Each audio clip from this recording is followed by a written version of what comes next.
From where you are, I mean, obviously they cordoned off a lot of streets, and as Bridget Quinn pointed out, New York is in a lockdown mode now while bridges and tunnels are closed. Your first thought when you heard this, you thought it was like the Concorde flying in, right?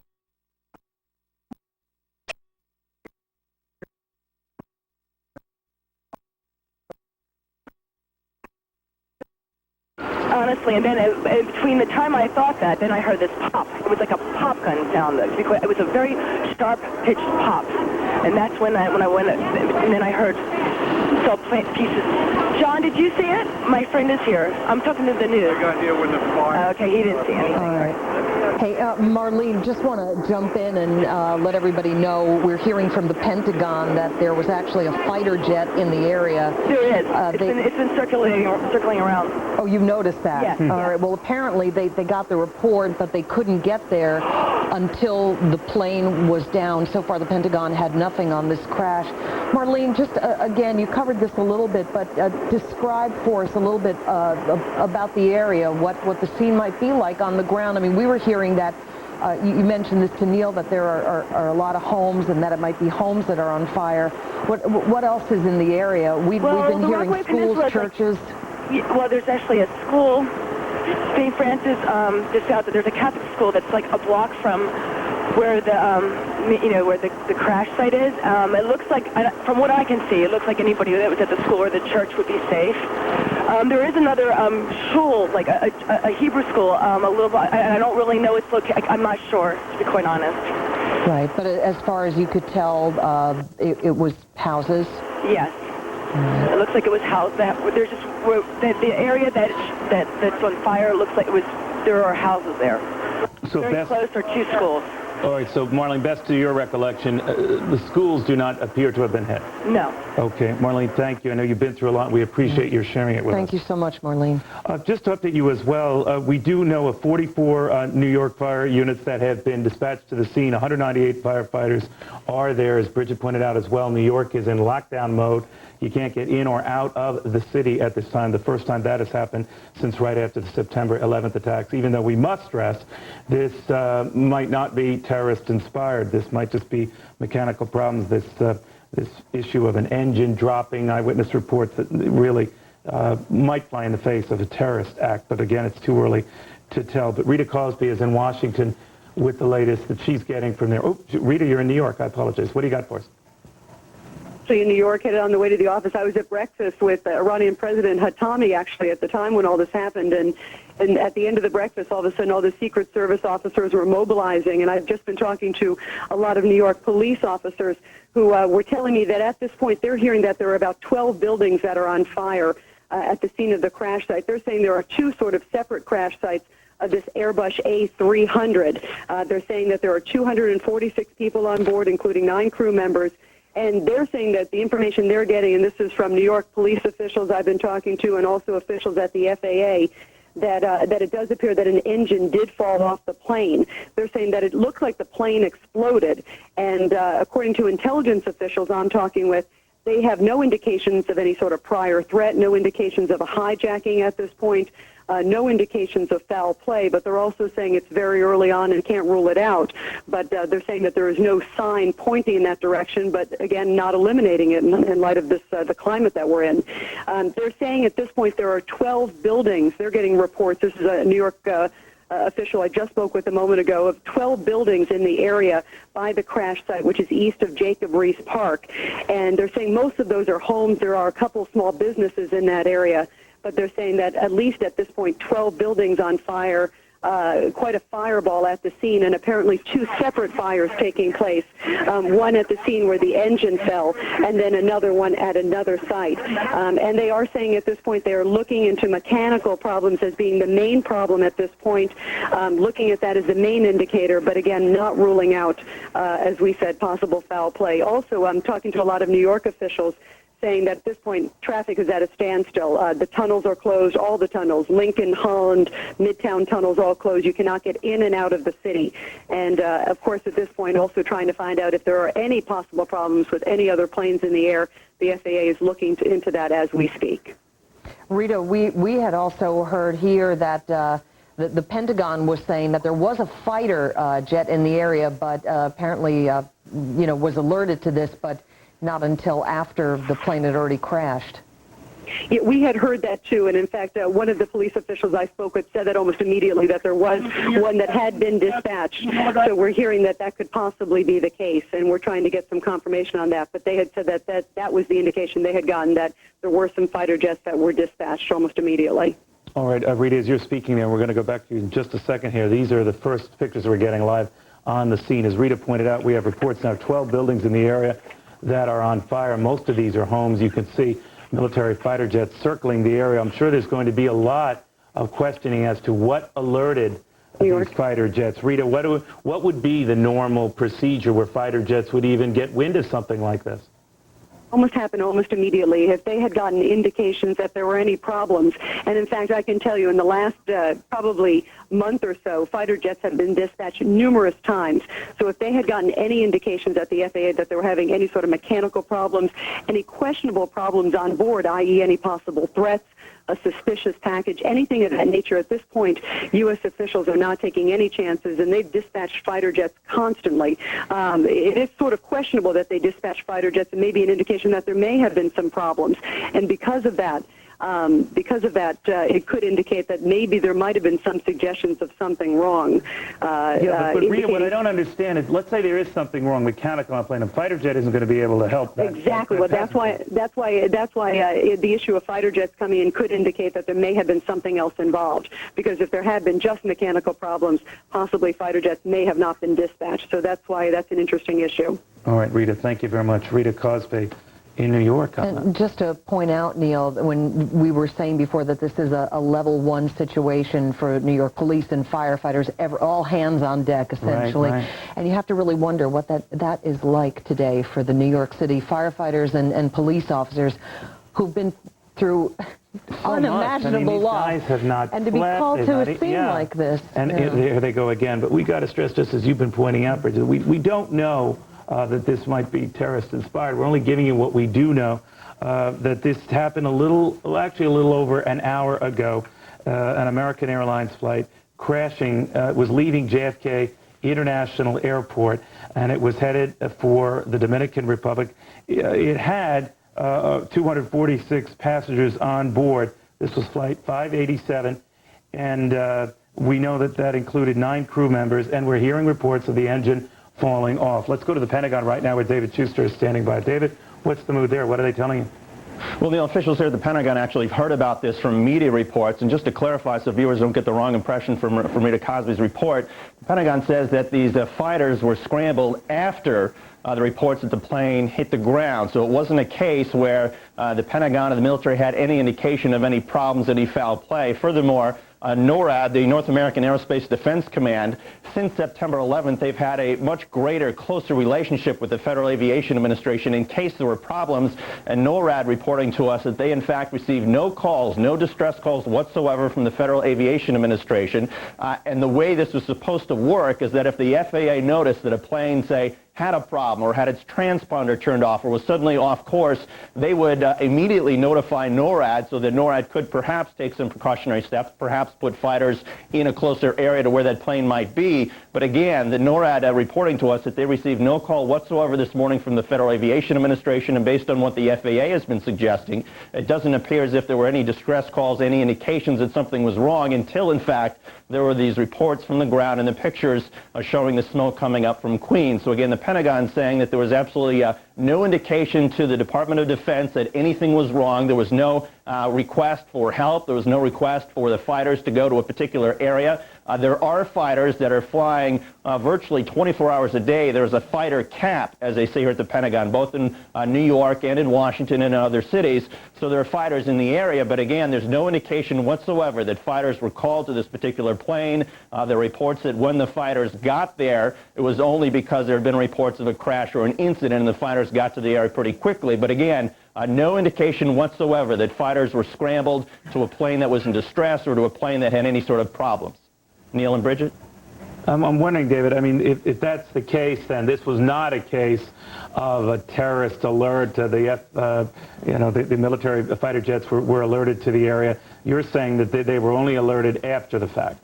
That's right, and there are fighters there, and Neil, it is worth pointing out that one thing that will be very different about this investigation into this downed aircraft is the fact that there is an AWACS plane over some of these metropolitan cities, a military plane that helps with sort of command and control functions, usually military functions, but in this case, it's sort of a way to keep track of what's going on in the air to supplement what the Federal Aviation Administration is doing. And so it is very likely that as far as trying to analyze what happened with this plane, that not only will there be information from the Federal Aviation Administration, but there will be a military AWACS plane as well that may have its own information about the path of this plane, where it was going, what the pitch may have been, the altitude. That sort of information will likely supplement this sort of investigation, which is very different from events before September the 11th. David, we've been looking at the pictures of the Queens neighborhood where the plane crashed, and we've been still catching glimpses of the fighter jets. So they are there now because, why?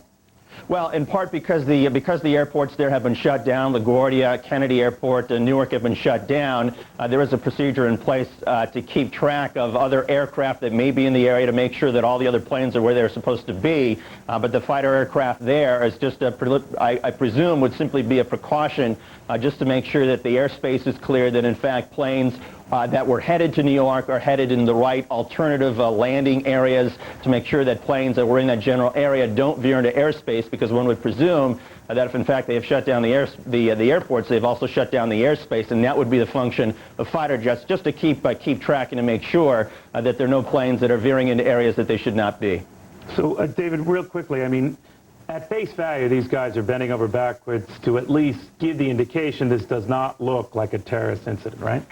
Well, that's right, but they also point out, Neil, officials would point out that just because the military was not called or was not involved, or there were no distress calls to NORAD from the FAA, does not mean that there might not have been any problems, say, on takeoff. And it is worth pointing out that, suppose, and we have no information to support this, but suppose, for instance, there was a problem on takeoff or somebody got in the cockpit, and again, we don't know that, but that is the sort of thing that could happen fairly quickly on a takeoff, and it may not be until after the fact that we might determine that there was foul play. But again, there's no indication from the Pentagon that there was any request for help, that the plane was off course, that the transponder had been shut off. None of the information from FAA to NORAD. There was no effort to trigger a military response, either from the fighter jets that are on patrol or from U.S. military help for a plane that might have been off course. Simply no information. David, thank you very much. David Schuster at the Pentagon. Wall Street, by the way, is selling off on all this, concern that this could be another terrorist incident, obviously, or at least another sign of instability in our country. They sell first, ask questions later. The Dow down about 180 points. Bridget. All right, we have with us the president of National Air Disaster Alliance, Gail Dunham. Ms. Dunham, thanks a lot for being here. From what you can tell and from what we've been reporting thus far, what do you suppose has happened here this morning? This is just an enormous disaster. Obviously, the weather was clear. We don't know if it sounds like a very remote possibility of mechanical. Obviously, the government is responding with the full military response and a security response. But I'm just so frustrated that 2 months after 9/11 that our Congress is still playing politics. We don't have an airport security bill. There's a whole lot of things that should have been done during the last 2 months, and politics should have been put aside. But Ms. Dunham, with all due respect, if this was a mechanical failure, would that have made a difference? I think people would be reassured. People have not been reassured that our airport security is the best in the world, because it isn't. And during the last 2 months, we should have been working towards that goal. I think that would have reassured the American people that, by golly, they were doing everything as far as security. It may be mechanical. It may be terrorist. We don't know. Right. All indications, if I can just jump in, we're just showing up on the screen here. FAA is saying so far no indication of a terrorist attack. And just to be fair, the FBI says that they have nothing to indicate that this is suspicious. But the airline industry worldwide is at a crisis, and Congress hasn't done everything to make the skies as safe as possible. They've just got to get to work and get the security bill out to at least reassure the American people that we're doing everything possible. We don't know the cause of this crash, but the A300 is an excellent plane. Other factors do not point to mechanical. Ms. Dunham, I want to thank you very much, and of course we are still learning. Just a couple of quick notes, Neil. I know you have another guest on the line in just a moment, but just a little bit more about the area that you're looking at right now. You see all the people responding. We were hearing that 12 buildings were on fire. This is, as we've been saying, and as you can see from the pictures, a very heavily populated area. A lot of the stores, small businesses, a school, and a church. And when you hear school, you immediately get worried about the children, but there is some good news on that front, Neil. We're hearing that the school was closed for Veterans Day. Oh. Thank God for holidays. Yes. All right. We have Kathleen McGreen. I hope I'm pronouncing that correctly. She's an eyewitness. Kathleen, what can you tell us? What happened? Well, I seen part of the wing going on fire up in the air, and it started down spiraling, and it started falling apart and hitting the houses on 130th Street and Newport Avenue. It started disintegrating and falling apart, and it hit the houses, and they all burst into flames. And then the plane, you heard a big explosion. Everything crashed. The houses shook, and it was one big black ball of smoke throughout our whole neighborhood. So the house on 128th Street on fire. 2 houses here. Somebody else at another house on 124th Street is on fire. So, Kathleen, the best of your recollection, pieces were falling off the plane prior to it crashing, right? Excuse me, I can't really hear you too good. That's all right. Pieces were falling off the plane prior to it crashing. Is that correct? Yes. Yeah. And it started just going in a down spiral, straight down, going straight down. Really? So it was in just a spiral as it was heading down. It wasn't just heading down. It was spiraling down. Hello? Yeah, we hear you. Yeah, I can't hear you. Keep talking. Tell us what you saw. Hold on 1 minute. Why don't you talk now? You gotta see what kid at my house. Tell me, because I can't hear. I told him what I am. All right, tell her you. Tell him what you need. Hello? Hi, who is this? Kathleen Byrne. And what did you see? I was on 110th Street. Okay. I saw the wing go on fire. It looked like the propellers on the side of the wing burst into flames. Then the plane just started spiraling. Bam! 131 is gone. The wing is in the gas station on 129th Street. How many were these? Mostly homes that were hit? Can you tell us what was hit? Houses. Just houses. Houses. Okay. So no. About 8 of them. About eight houses. Yeah, from 131 to 133 is burning.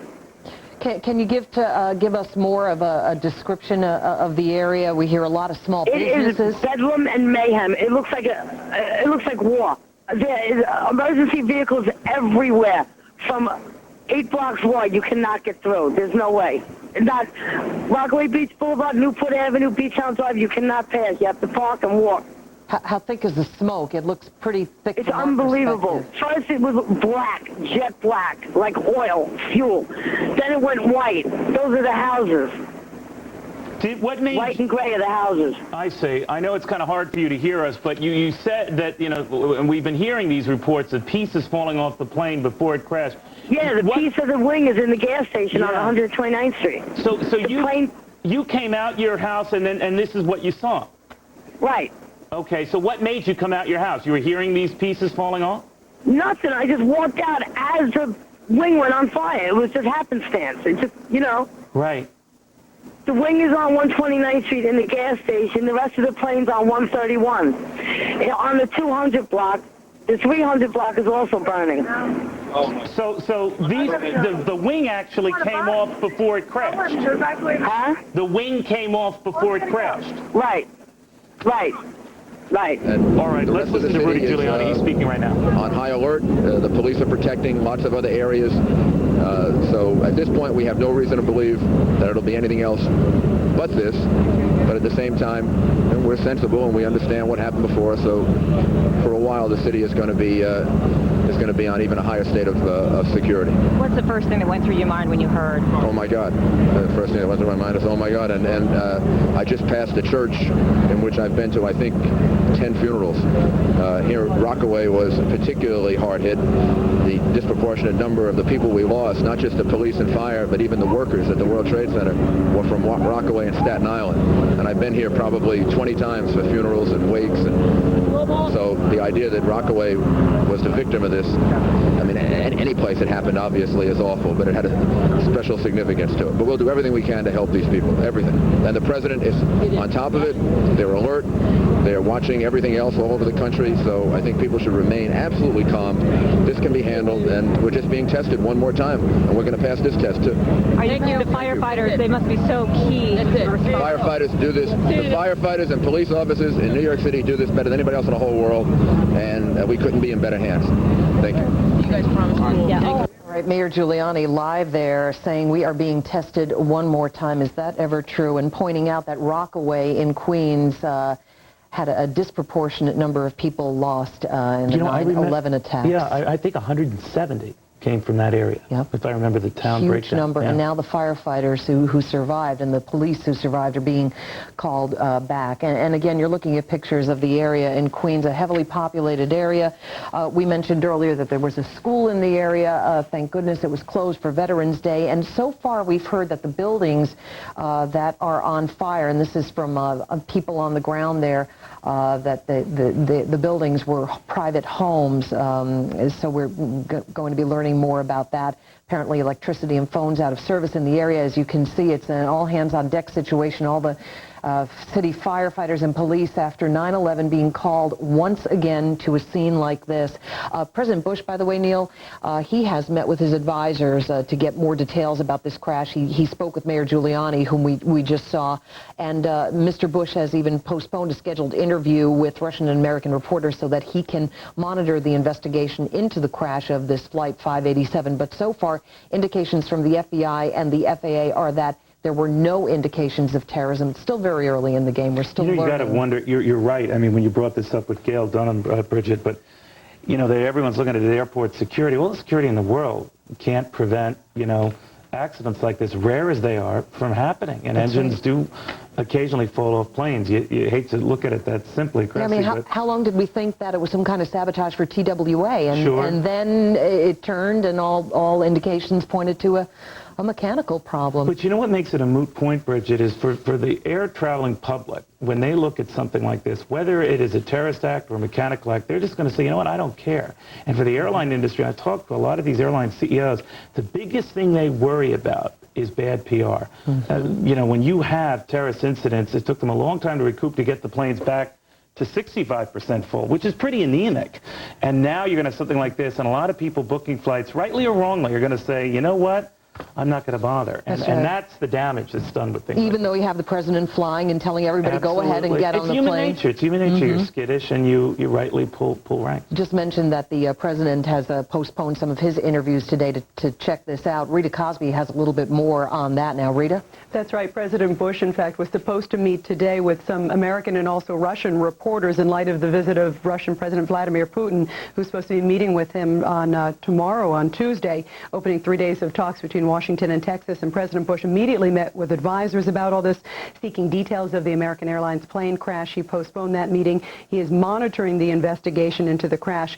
I've been talking to a number of intelligence agencies, and they are telling me all that at this point, no indications of any terrorist activity. They say, of course, they cannot rule it out. And of course, at this point, they're taking the extra security steps, as we heard, shutting down the 3 airports, which is decided by the FAA, and also a number of other steps around the country, checking to make sure that all planes that are in the air are safe. But an official at the CIA telling me that they received no prior threats, that they have no indications of a hijacking, that there are no signs of foul play at this point. Also, FAA officials telling me that they have indications that it does appear to be mechanical at this point. These are just preliminary indications, of course, but saying that it looks like an engine fell off the plane that landed, created one crash site, and then of course, the plane itself, that Airbus 300 carrying 246 passengers and 9 crew members, then crashed itself. Again, New York police officials telling me that at least 12 buildings are on fire, most of those homes, possibly some small businesses, but primarily homes in the area east of Jacob Riis Park. Also, an FAA official telling me a short bit ago that it appears that the plane lost some radio communication. And Neil, you and I were talking before about why those fighter jets might have been dispatched, and this might be the reason for that. Apparently it did lose some radio communication, but also indicated that it may have had some mechanical problems. And another FAA official I talked with, just by the location of the crash site, is saying that it could indicate that they were possibly trying to turn around and circle and come back to the airport, indicating that they knew that there was a mechanical problem. And again, this is just preliminarily, but obviously a great concern because you had a major plane here and also full of fuel. So that is the latest. President Bush delaying his appointments and intelligence officials and FAA on guard. All right, Rita Cosby with us in New York. Rita, thank you. All right, Bridget, we're going to bring back our old pal Alan Deal, the former NTSB investigator. Alan, thanks for sticking around. Appreciate it, sir. Alan, can you hear me? Yeah, I can hear you. Let me ask you something. Now we're getting some, albeit sketchy, details put together that this increasingly does not look like a terrorist incident, although we don't want to leap that way either. But if that's the case, I mean, it's not every day engines are falling off planes. What do you look for now? What do you try to piece together? All these eyewitnesses saying pieces of the plane were falling down, including the wing, before it crashed. What do you make of just that kind of stuff? Well, Neil, as I said earlier, you take the eyewitness report with a certain amount of, you question them, okay? Right. And I realize these people are all trying to be very sincere, but there does seem to be a pattern of people saying things falling off the aircraft. And when I heard that, and I don't think you had the individual on, that an engine is, they say, separated from the aircraft in flight, that raises a lot of flags. Particularly on takeoff, an engine, as we talked about earlier, the engines are under maximum stress at takeoff, obviously. I can remember of a couple of instances, one, a American Airlines DC-10, which actually has 3 engines, but one of the wing engines came off in Chicago back in 1979, and that caused the aircraft to crash because when the engine ripped off on that American Airlines DC-10, it destroyed the leading edge. They're called slats. These are types of flaps that are on the front of the wing. Okay, when that flap failed, the DC-10 rolled, basically inverted right after takeoff, and landed in a trailer park, and actually there were some fatalities on the ground. I remember that. In fact, there were famous pictures of that. Yeah, the right. Fact, and of course the engine laying on the runway, if you remember. Apparently, if we're to believe these witnesses, and of course, obviously we have to be very careful about early witness reports, but apparently somebody said the engine fell off in flight, and there's 2 wreckage scenes, according to other people. So this does sort of suggest that may have happened. The other one, a more recent one, was a Boeing 747 departing Amsterdam back in '92, lost an engine. This was a cargo Boeing 747, an Il Al flight, and as I remember, it was at night, and it ended up in an apartment complex because of an engine separation in flight. So that certainly provides a lot of information. The engines are supposed to break away cleanly and literally fall away from the aircraft, allowing it to fly on undamaged. They can fly on 1 engine or 3 engines in the case of the 747. But if they come off and the structure is damaged when the engine breaks away and they destroy the leading edge slats, as they're called, then you can get some real hairy aerodynamic situations. You lose lift on that wing, and obviously if it rips out fuel lines, which it will, you have the potential of fire. So maybe these witnesses are right that the parts were falling off the aircraft, wing parts, and if in fact the engine did separate. Yeah, Alan, just you can hear the fear in their voices. I mean, people just after what we all saw on 9/11, to see something like this, you can imagine how for lack of a better term, freaked out people would be to see anything like this. Question for you about the plane, if it was taking off from JFK on its way to the Dominican Republic, as we've been hearing. A lot of fuel in that plane. What would you think would be the fate of the area on the ground? Well, of course, you're right. Obviously, we're talking tens of thousands of pounds of fuel aboard an Airbus. Incidentally, the American, I just researched, has 35 Airbuses in service, I'm told, by Aviation Week magazine. But obviously, much like the terrorist event, these aircraft are full of fuel. They can dump fuel in flight, but the crew, particularly if the engine's separated and damaged the wing, and of course this is all speculation at this point, the crew has got a much more complex emergency and one that they don't often train for, unlike the simple engine failure, which is a standard thing they review every 6 months or every year in a flight simulator. If you end up losing slats, you've got a major problem. You would want to dump fuel, of course, to get the aircraft lighter in flight, but they may not have had time, so this may have been an aircraft virtually fully fueled when it impacted. All right, Alan Deal, we've asked you to just stand by just a moment, and just to recap, again, we're hearing that the flight 587 went down about 9:15 this morning, Queens in New York City, American Airlines flight on its way from JFK to Santo Domingo in the Dominican Republic. Apparently, some 12 structures on the ground in Queens are on fire, and it is an all-hands-on-deck situation. Firefighters from all over New York City and police officers on the scene there, and there are apparently 2 actual crash sites. There are said to be 2, one where the plane wreckage is, and the other apparently where an engine had fallen to the ground. And Bridget, of course, you and I breathe a sigh of relief as parents ourselves that the 2 schools in the area, the Jewish Academy, the Hebrew Academy, more to the point, and the Catholic school, were both closed today. So that saved what could have been some casualties there. Lee Dickinson joins us now, a former member of the NTSB. Lee, maybe you can't see it from where you are in Washington there, but we're showing sort of a vantage point of where this happened in live shots from the neighborhoods surrounding, not too far from where this plane went down. We're now suspecting this is not a terrorist incident. Of course, we don't like to jump either way. Bridget and I were saying you don't want to call an accident, you don't want to call it terrorist. You're really riding both lines of the rails here. But what does it look like to you? Well, as you both indicated, information is still sketchy at this point, but it appears the latest information that's coming in is that it does not appear to be a terrorist action, even though it may be too early to say that. Some of the things that I have heard, though, is normal with early information. There's miscommunication or misinformation. Early on it was said that it was a different type of airplane. It was inbound. Now we know it's outbound. We just have to make sure that we stay calm and try to collect the facts as quickly as we can so we can start putting out the information that is accurate and not just incorrect. You know, Lee, what's interesting to me, I guess, in this heightened safety time, and Bridget and I were talking about this, is how quickly those military planes arrive on the scene. Now, obviously, there's some dispute as to whether they came before or after, but obviously they were right on that scene within minutes afterwards. Is that a given now that these F-16s are everywhere? Well, I don't know if that's a given. The fact that they were there within minutes, keep in mind that since, unfortunately, September 11th, we have had military aircraft that have been patrolling the East Coast both daily and nightly. So depending on where they were, and obviously the speed that those airplanes can fly, they can be at that location in a very short period of time. Lee Dickinson, thank you very much, former member of the NTSB. Let's go to a reporter on the scene right now in Queens, New York. WNYW is covering this. Israelis for security. We have no security here.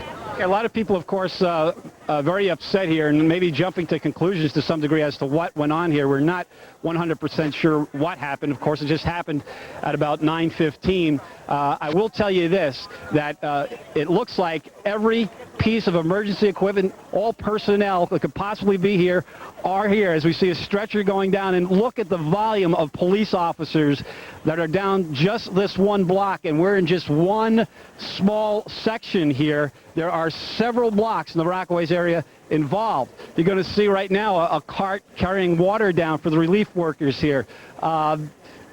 We saw earlier on the way over here, and the first time we came out live, several military jets in the area, along with police helicopters, and also the Coast Guard was surrounding the entire waterway area here. So we don't know exactly what that is all about, except it looks like we have a level 1 response to this. No one knows exactly what it is all about, what causes this, and therefore everybody is at the scene here trying to control things and respond if their response is needed. Okay, I'm reporting live from the Rockaways. We'll get back to you in just a bit if we find out anything new. Back to you in the studio. All right, and we will go back to WNYW and their local coverage. Obviously, they have a good vantage point there, being on the scene, which, as you can see, is the scene of a disaster. Once again, New York City firefighters and police officers being called to the scene of a tragedy. We want to go right now to Fort Worth, Texas, headquarters for American Airlines, and Dan Godwin is joining us from KDFW. Dan, what can you tell us? Has the airline come out with a statement yet? Unfortunately, we can't tell you much at this point. There has been no official word yet from American Airlines. We are one of several news crews waiting in the company's lobby, waiting for perhaps a statement or a news conference about what happened this morning. But at this point, the company has not said when such a statement or a conference might be held. But whenever that does happen, we'll pass along the information just as soon as we get it. Dan Godwin reporting live in Fort Worth. Dan, I'm sorry, it's Neil Cavuto here. I had a quick kind of business question to ask you. American Airlines tried very, very hard to get people back in their planes. Has anyone talked to you, whether it's accident or terrorist inspired, how much more difficult that job's going to be after today?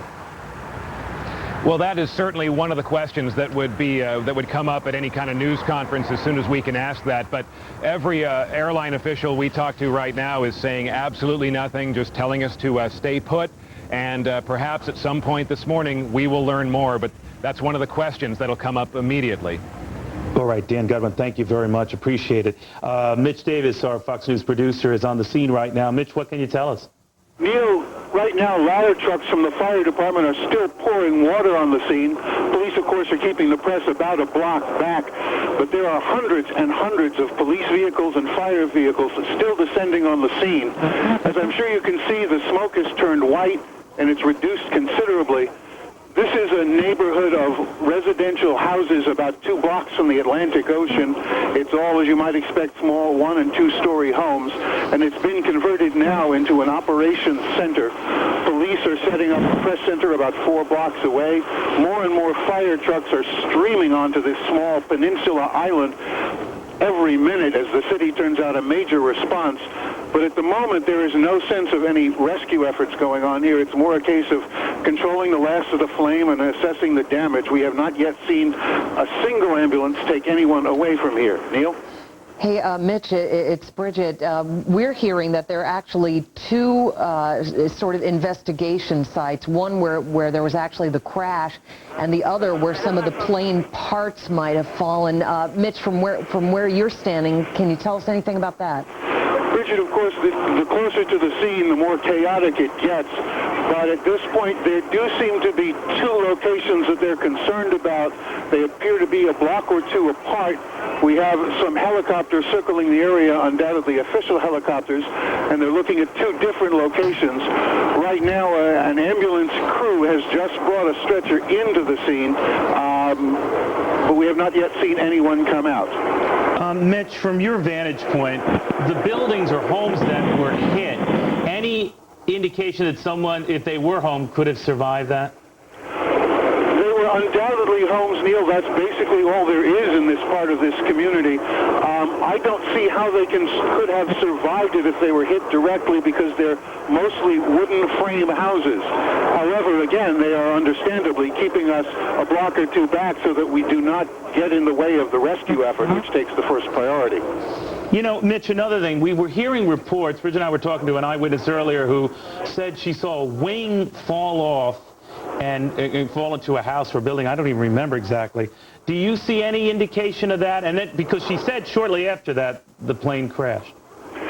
I cannot see any indication of that from where I am. However, there have been several reports from folks here in conversation, all of whom say they know someone who saw parts fall off the plane before it crashed. But, Neil, honestly, I can't speak to their credibility at this point. All right, buddy, I appreciate it. Mitch Davis on the scene. Will no doubt be going back to him. Bridget. All right. In the meantime, we have pilot Raleigh Truitt joining us.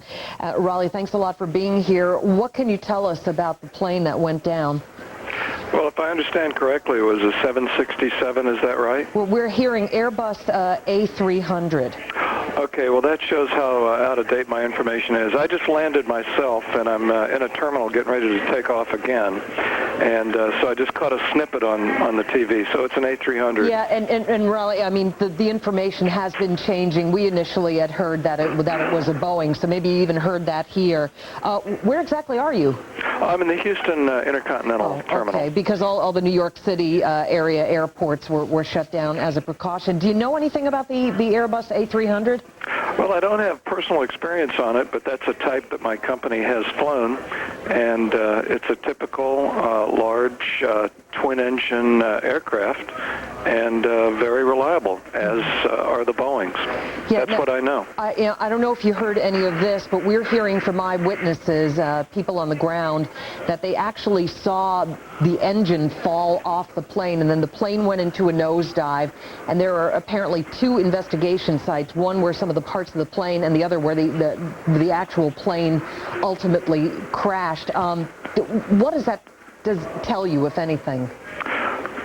Well, you would think that possibly somehow there was a mechanical problem with an engine, and somehow it might have twisted itself off the wing.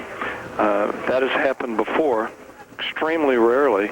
There was an American Airlines DC-10, I think in 1979, that happened too, under similar circumstances, taking off under full power, not reaching very high altitude yet, and the engine, for whatever reason, twisted itself off the wing and ripped out some hydraulics, which caused the pilots to lose control. If you don't have hydraulics, then there's basically no way to control most aircraft. By the way, the FAA is now telling the Associated Press that number of people aboard, Neil, 255, 246 passengers, 9 crew members. And by the way, now we're getting reports that the New York, New Jersey bridges and tunnels have indeed reopened. Looks like you're looking at part of the plane down there. So we're getting the first shots now of the plane itself. That the engine might have hit that gas station on the corner of 116th. They're not panning far enough for me to tell, though. Yeah, 116th. Okay, that makes some sense. But you got to find out if you ever heard, think in your mind's eye, Kevin. Do you think there's a gas station there? I don't think so. I think the engine might have dropped off and hit the one on 116th. All right, you are listening to local coverage via WNYW of this scene right now. Obviously, a fairly horrific scene. A number of homes were demolished in this crash, depending on who you talk to. Bridge and I have talked to at least a half a dozen eyewitnesses, and they say anywhere from 8 to 12 homes that were destroyed in the process. As scattered pieces of this wreckage are pretty much all around Queens, New York. Congressman Anthony Weiner, this is his district. He's a Democrat. He joins us on the phone right now. Congressman, what do you think? I'm on the way to the scene now. I can't tell you about the specifics. I can tell you that there are constant flights outbound that are supposed to go out over the tip of the Rockaway Peninsula, and this one apparently on the way out, I mean, I don't know why, but it didn't make it. And this is right down the block from St. Francis de Sales Church and School. It's literally 3 blocks away from PS 114 and elementary school, both of which were empty today, obviously because of Veterans Day. You know, Congressman, as you know, in the middle of all of this, they had temporarily closed all New York bridges and tunnels. There was a temporary lockdown that has since been lifted. Is that a good thing? Well, I can tell you it's absolutely necessary to get emergency vehicles in and out of Rockaway. Rockaway is a peninsula, as I'm sure you've been showing folks. It's got the Atlantic Ocean on one side, and it has the Jamaica Bay on the other side. And one of the bridges leading into the peninsula is, Jim, can you turn the sound? I'm doing an interview here. Can you turn on the music, please? Is under construction, so there's only one lane. No, the radio back here, gentlemen. Thank you, the music. Thanks.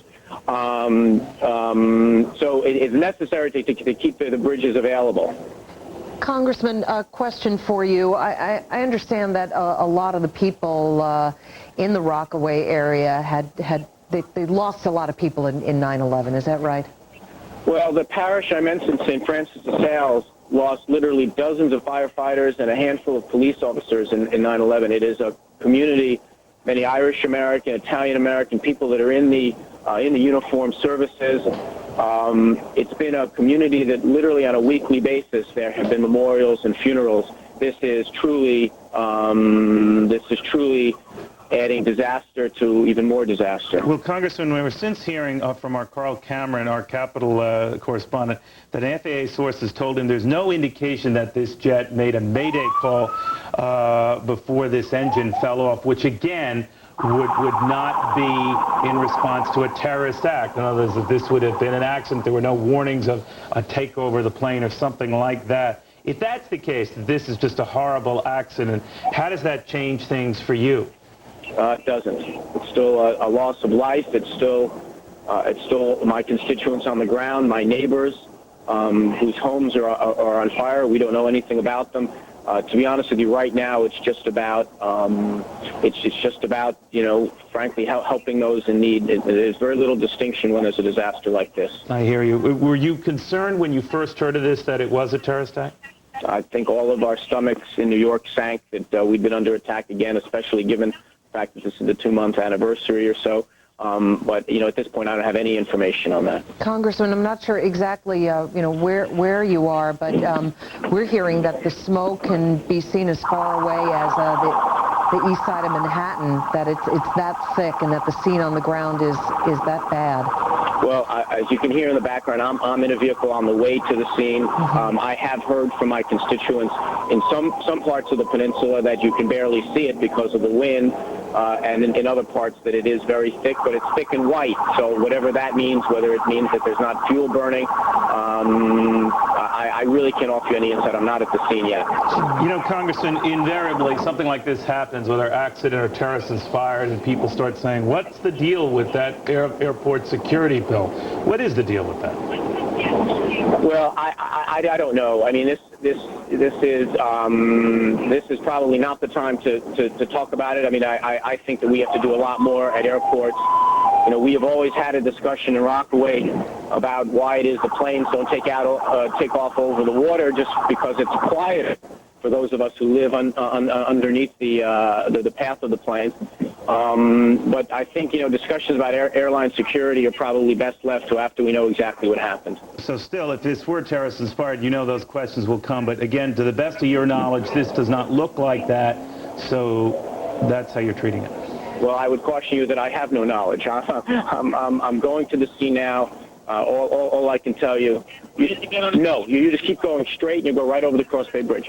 I'm on the scene now, and I'll be glad to call in later if I learn anything new. Congressman, we appreciate we have your hands full. Appreciate sharing them with us. Yep. Congressman Anthony Weiner, his district includes this district. And, you and I were just saying, this is an area, that had so many of the World Trade Center victims. Mm-hmm. They're hit with something like this. As Mayor Giuliani said, he just attended, 9 or 10 masses at that church, that Catholic church that wasn't too far from there for some of the firemen and rescue workers. So it's just a town that's been doubly hit. And, we were just looking at the picture of the firefighter hunched over the scene of part of the wreckage.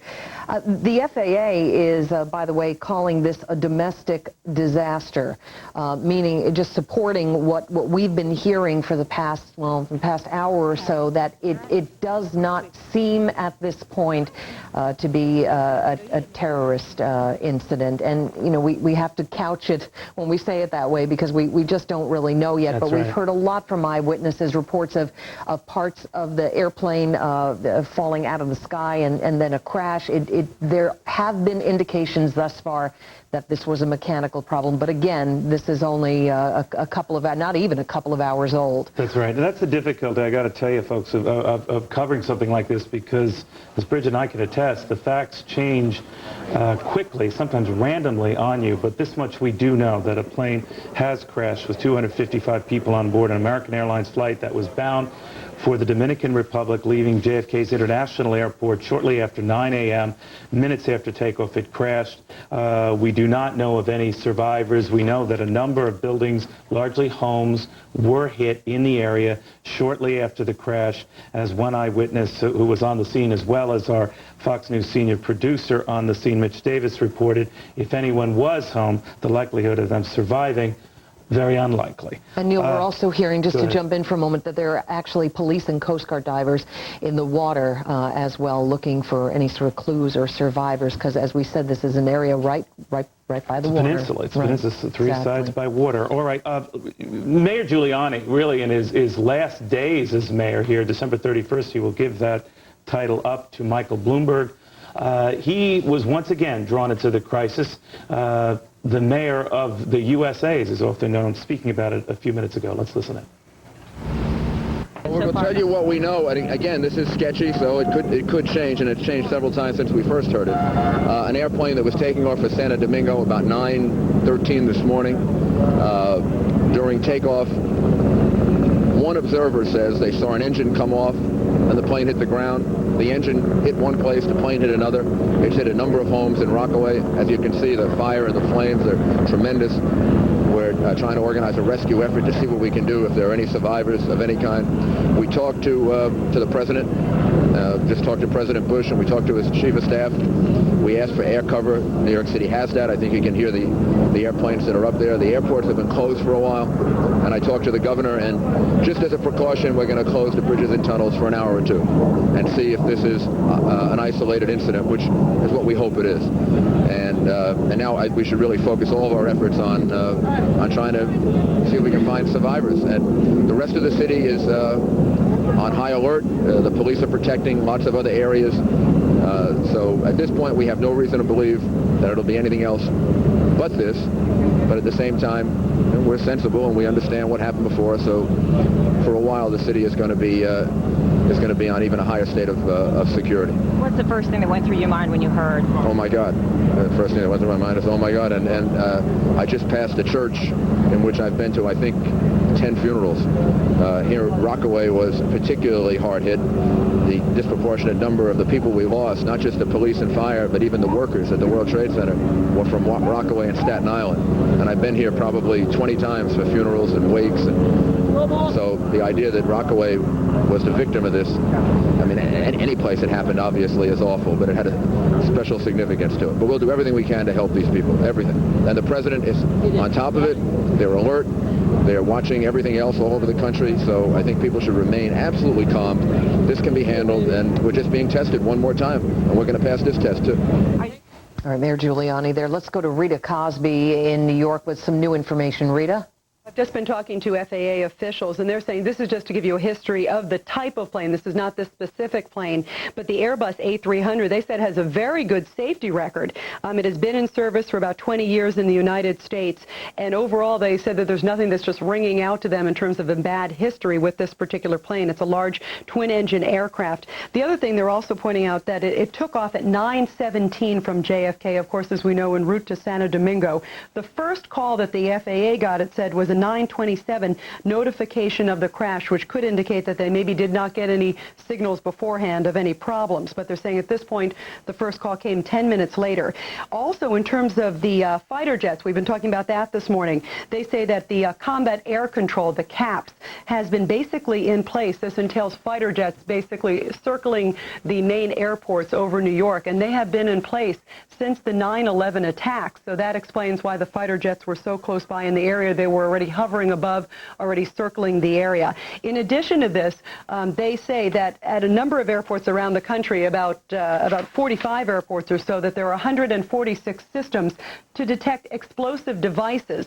These have been in place for several years, but certainly beefed up since the 9/11 attacks, and particularly at JFK airports and the New York City airports. They say it has been normal procedure for all checked bags to be screened for explosives, and they say they are certain that on this particular flight and all flights, particularly since 9/11, that all bags have been checked for explosives. They also are repeating what we've been reporting now for quite some time, 246 people on board, passengers, in addition to 9 crew members, and saying that all New York airports flights canceled in and out, Kennedy, LaGuardia, Newark, and also White Plains Airport. All right, Rita, thank you for the report. Just want to give our viewers a sense of what we're seeing for the very first time, Neil. Some pictures obviously much closer to the scene than we've been seeing, and here you really get a sense of what's happened here.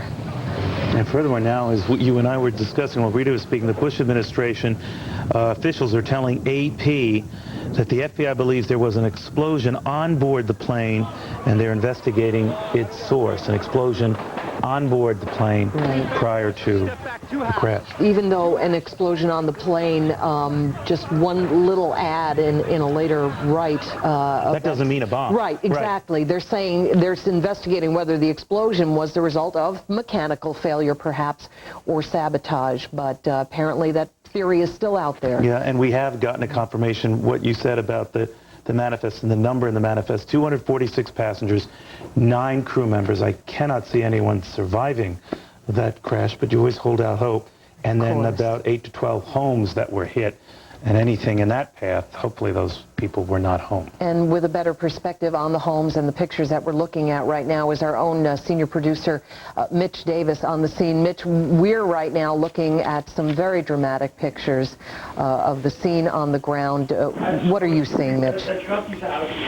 What I'm seeing right now, I'm in the backyard next to where one of the plane's engines did in fact crash. That engine came down literally through a 3-story Victorian home and hit in the backyard where a boat was on chocks as well, and the whole thing caught on fire, and there were massive amounts of black smoke. I spoke to a witness, Tom O'Neill, who incidentally is working at the World Trade Center normally now, and he tells me that perhaps the one miracle of this so far is that everyone got out of that house all right. No one was killed in the house where the engine hit. He is, in fact, now watching Fox News Channel and recognizing the homes that were hit and demolished by the main body of the plane. He's telling me names, but I'm not sure it's proper to repeat them until the families there have been notified where the planes have hit. But the fire department here has about finished dousing down the engine, and they're starting to move in to take a closer look at it. It's separated by about 4 blocks from the main site of the crash. So Mitch, the engine went through the house. There were people actually in the house at the time, and they're okay? They were inside the house. They got everyone out. Moments later, it went on the back side of the house. It literally has demolished the back half of this 3-story Victorian home. My goodness. Okay, Mitch, thank you very much, buddy. Appreciate it. We're back with our old reliable friend Lee Dickinson here. Lee, help me with this. Now we're getting these reports. We got to peg them to AP. They're the only ones reporting it right now, that Bush administration officials are learning from the FBI that there was an explosion on board this plane prior to it crashing. Just hearing that, what do you think?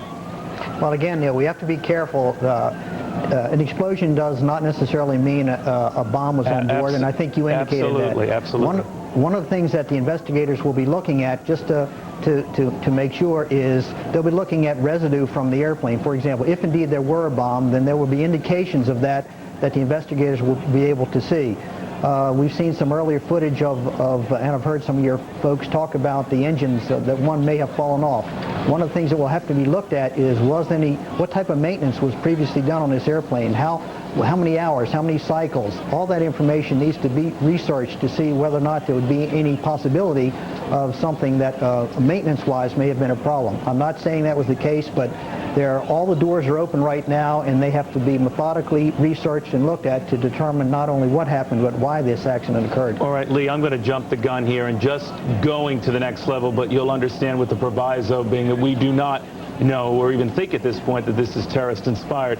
But obviously, if there's an explosion, people are going to think, could it be from baggage on board the plane? It's going to resurrect that whole debate about whether you screen baggage on board planes, something that's met with a great deal of resistance, even from the airlines, even from a lot of passengers. So again, admittedly, Lee, I'm taking the jump, but what do you think of that? Well, again, I think that's a discussion that's going to be held, and I think it's a legitimate discussion. You asked the congressman early on, and I think his response was that we need to wait a little bit before we focus in on the issues dealing with the security. But there's no question, I think, that the Secretary of Transportation, Norman Mineta, has said we need to do a better job. It's his responsibility. He is the Secretary of Transportation. The Federal Aviation Administration needs to make sure that people getting on the airplanes get on there safely from one point to another. That is their responsibility, and they owe that to us as the public. Lee Dickinson, thank you very, very much. And by the way, American Airlines is saying it will not be speculating right now as to the cause of the crash. Let's get more now from our correspondent, James Rosen. He joins us live from the White House. Where's the president right now? What's he doing, James? Bridget and Neil, we are told that President Bush is on top of this situation. That comes from no less an authority than New York City Mayor Rudolph Giuliani. I spoke with a White House signal telephone operator a short while ago who told me just minutes ago that Ari Fleischer was in a meeting with the president and could not be reached for that reason. The president has reportedly canceled a meeting he was to have today with Russian and American journalists in advance of the visit here by Russian President Vladimir Putin. The Kremlin says that President Putin is still on his way to the United States. As you've seen on our crawl beneath the pictures there, the Bush administration believes, the FBI believes, that an explosion occurred on board. That is reported and unconfirmed at this point. A White House spokesman tells me the White House is gathering information. A CIA spokesman tells me all the appropriate agencies are talking to each other, trying to share information. As for the atmosphere inside the White House, and a White House official who requested anonymity told me, quote, "There's nobody here. It's a holiday." As for the whereabouts of Vice President Cheney, the same official tells me there is no evidence that this person has seen that the Vice President was here yet today at the White House, let alone that he was evacuated by, possibly. That was speculation that arose after some individuals observed the typical White House Marine helicopters flying out of the direction of the White House. This same individual who normally would know if a White House helicopter was taking off, a Marine helicopter from this location, said that this individual saw no evidence of that either. But the news as for the president, he is on top of it, according to New York Mayor Rudy Giuliani, and Ari Fleischer was in a meeting with the president as of a few minutes ago. And the president was in the White House when he heard this devastating news. Bridget and Neil? James, I had a quick question for you on this temporary lockdown that had been in effect. I don't know, Bridget, you're better timed than I am. About an hour and a half it was in effect, right? Yeah. Now, does the administration get concerned about overreacting to something like that? That probably the safety is the better part of valor, and you just go ahead and do that, but that it makes it look like we have to worry about terrorists when, in fact, we might not? I don't think, Neil, that the White House is concerned about overreacting to these kinds of events. After September 11th, you'll recall there was some very minor and muted criticism that the president didn't return to Washington soon enough, that he went out to Nebraska. I think the White House rejected all that criticism as saying, in these kinds of situations, these are the kinds of measures that our national security officials are paid to take and to make. I think there's no concern here that there's been any overreaction in response to this latest event, and we are expecting some kind of briefing from the White House sometime today, possibly involving the Director of Homeland Security, Tom Ridge. That office is also suggesting that a word may come from Ari Fleischer, but right now the White House is in information gathering mode. All right, James Rosen at the White House. Thanks a lot. New York City, by the way, Neil, still on high alert because of the plane crash, but, well, the city has been on high alert just about every day since 9/11. And as you mentioned, the bridges and tunnels into and out of the city have reopened. No word on the airports. Presumably they are still closed, but the indications that we've been getting were that there was no sort of sabotage, although we can't discount this latest information that there apparently was an explosion on board the plane.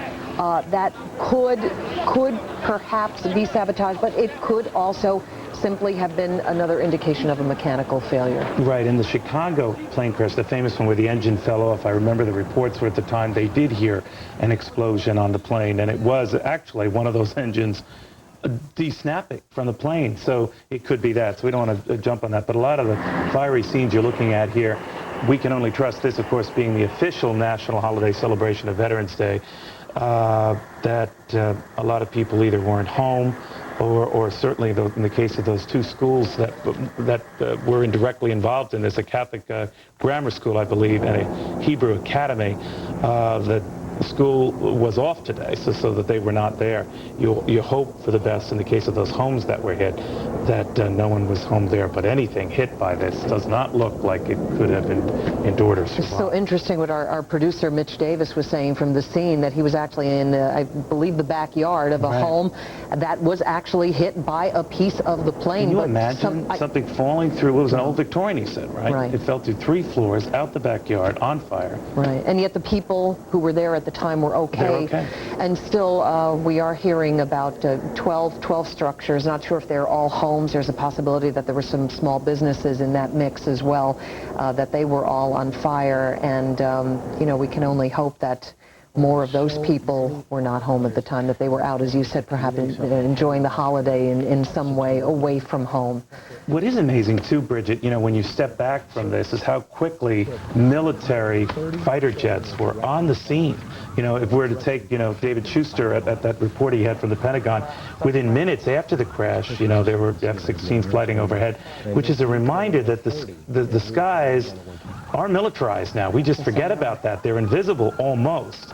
But it is a reminder that these guys are still out there. And yet, interesting, I think he said that they were there after, but not before. That's very crucial, right. And that's important because that tells us that they didn't think that there was any trouble on the plane. Yeah, we should explain that normally the beforehand. procedure now is that if there are even hints of trouble on an aircraft and the pilot can get through, that alerts military aircraft in the area, and within seconds, like in the case of this kook who was on board a plane a few weeks ago, they forced an emergency landing. But in this case, there was no advance word, which again would seem not to have telegraphed a terrorist. Right, but no official word yet on what caused the crash, not from the FAA. American Airlines, I believe they're expected to have some more information within 15 minutes or so, but so far they are saying that they are not going to speculate. But a lot of the things that we've been hearing from the people on the ground is that they heard a loud noise, that they saw the plane flying at an odd angle, that actual chunks of the plane, the engine, in fact, even fell. And then what you're looking at now, this perhaps a good portion of the fuselage. No, I mean, it's hard to tell it's on fire, but it looks like a huge chunk of the plane. So there are actually a couple of investigation sites for the NTSB. They're already on the scene. One being the main fuselage that's burning, and then the other, a place where the plane part actually landed. They're going to have to investigate there as well. I always wonder too, Bridget, you and I are talking, I mean, plane crashes, they are very rare. We must stress they're very rare. I remember the statistic that stood out in my mind. You're 1,000 times more likely to die in a car crash than a plane crash. Nevertheless, these are huge events when they occur because they are so unusual. So this is getting a great deal of coverage, not surprisingly. But in these heightened times of emergency and urgency, people, you know, rightly start saying, is it safe to fly? And I would grant you, Bridget, I could be wrong on this, that whether this is a terrorist act or a mechanical act, with the skittishness of flying ahead of the holidays, it's just going to add to it. A lot of people are just going to say, how could it not? Yeah, I'm not going to do it because of this, even though it's rare, even though the nation's airports seem to be much safer than they were on September 11th. People are going to have pause, which is one of the issues I'm sure that American Airlines is going to bring up in their press briefing today. 255 people on board this plane, 9 crew members, the rest passengers. And, you know, Mayor Giuliani saying we are being tested just one more time here. He said that his first reaction when he heard about this plane crash was, oh, my God. I think that sums it up for everybody. He said that he had spoken with the president, and, of course, the mayor immediately swinging into action, heading down to the scene, essentially locking down New York once again, sadly, closing down the bridges and the tunnels. They have since reopened, but everybody obviously so skittish after 9/11. And Neil, back to the people on the plane, I mean, the president has been encouraging us to go about our business despite the high alerts. And then you think these people who boarded that plane at JFK today said, all right, you know, it is time to get back to normal, going to take a vacation. The plane was on its way to Santo Domingo in the Dominican Republic. And then this happens. And then this happens, is right. And you know, there's the bigger question about this AP report on an explosion that was heard on board the plane. And you're hoping, you know, you're not hoping, but you're hoping that it's not terrorist-inspired, because obviously if it is and it was explosion in baggage, you know, it's going to revisit for us this issue of, do you check bags, do you screen them, something the airline industry has been loath to do. Passengers have even been against it because it would add substantially to waits and lines that are already pretty much routine at airports. But I think the better part of valor after times like these is do whatever you can to make sure that that plane is safe. And I mean, how could we not be suspicious at this point? You have to question whether it might have been sabotage. We have had so many threats since 9/11. And of course, the president and different members of his administration almost reluctant a little bit to issue those alerts. You don't want to scare people, but at the same time, you do have to warn them. And you don't want to make that leap, but this is true, and people forget this, that since September 11th, yes, we beefed up security at airports, at gates, on the carriers themselves, but airline luggage itself, that goes underneath the plane, is still not checked. I mean, so anything is still possible. That's one of the things, the more strenuous provisions in the airline security bill that they want to pay attention to. But again, I don't want to get ahead of myself here. This explosion that Bridge and I have been reporting doesn't necessarily have to be from a bomb. It could be, just as we said, something snapping or going wrong with one of the engines or anything else. I mean, but we do know from eyewitnesses that pieces of this plane were falling on homes and the area there prior to the crash. Whole story only 2 hours old. Let's get some new information from Linda Vester joining us in Fox Central. Linda, good morning. Hi, Bridget. We've got a couple of pieces coming in, just sort of what's going on in the general New York City scene. Number one, the UN has now closed off its headquarters to pedestrians and vehicles because of this plane crash. So the UN is still kind of reeling from this, but basically shutting things down. There is some outbound traffic that's being allowed out of the city. For the most part, though, the city's still in a state of high alert, and there is some level of lockdown continuing. Also, we're understanding now that there is a family center set up for the families of those who may have been on board that flight from JFK to Santo Domingo. The hotel that's being used as the family center is the Ramada Hotel at JFK, and if that sounds familiar, it is unfortunately because that was also the family center for TWA Flight 800. That hotel has seen crisis counselors before, and it appears they will once again. Also, we want to bring in my colleague Shepard Smith, who has just come out of one of the tunnels headed toward the scene. Shepard, what do you have? Linda, security is still very tight. Just came out of the Queens Midtown Tunnel, which is on the Lower East Side of Manhattan, and takes from Manhattan into Queens and vice versa. There is no inbound traffic allowed. You cannot come into Manhattan from the East Side, from Queens. You can exit the city, however, and I've just done so in the Midtown Tunnel. Security is as tight as it was in the early days after reopening the bridges and tunnels into New York. 20 to 30 police officers plus some National Guard outbound at the Queens Midtown Tunnel. Every truck and bus was being stopped. Trucks were being hand searched. Cars were allowed to go through, but no trucks without being searched. Traffic very light all around the area, obviously because of the holiday, but nobody being allowed inbound. All traffic being diverted. How long that'll continue is another question. And to follow up, Linda, on these eyewitness reports of a possible explosion, what the Associated Press is reporting, been listening to our Fox News radio affiliate 1010 WINS WINS in New York City, which has just spoken with a number of people who were witnesses of this, and a number of them saying that, in fact, they did hear an explosion of some kind before the plane crashed. Eyewitnesses, one after another, talking of one jet engine falling into a gas station and another falling in an area nearby, but multiple reports of hearing some sort of explosion in the air. Now, whether that was due to mechanical difficulties or something else, Linda, obviously unclear in the early going here. Shepard, can you get a sense from law enforcement who's around where you are, just of the general anxiety level? I mean, considering that we're only 2 months from 9/11, do you get a sense that they are especially concerned, that they are especially uptight? It appeared that they were especially diligent this morning, if nothing else. There has been security on all of the river crossings. Obviously, if you're going to protect something, you figure bridges and tunnels are something you should probably look at very closely. There have been National Guard and police officers stationed there, but certainly not at a number like I just saw. 24 or more there, some handling the searching of trucks, some handling spying on cars, person after person to look into your car, some being pulled over randomly. The mayor said we're on high alert. Clearly the city is on high alert.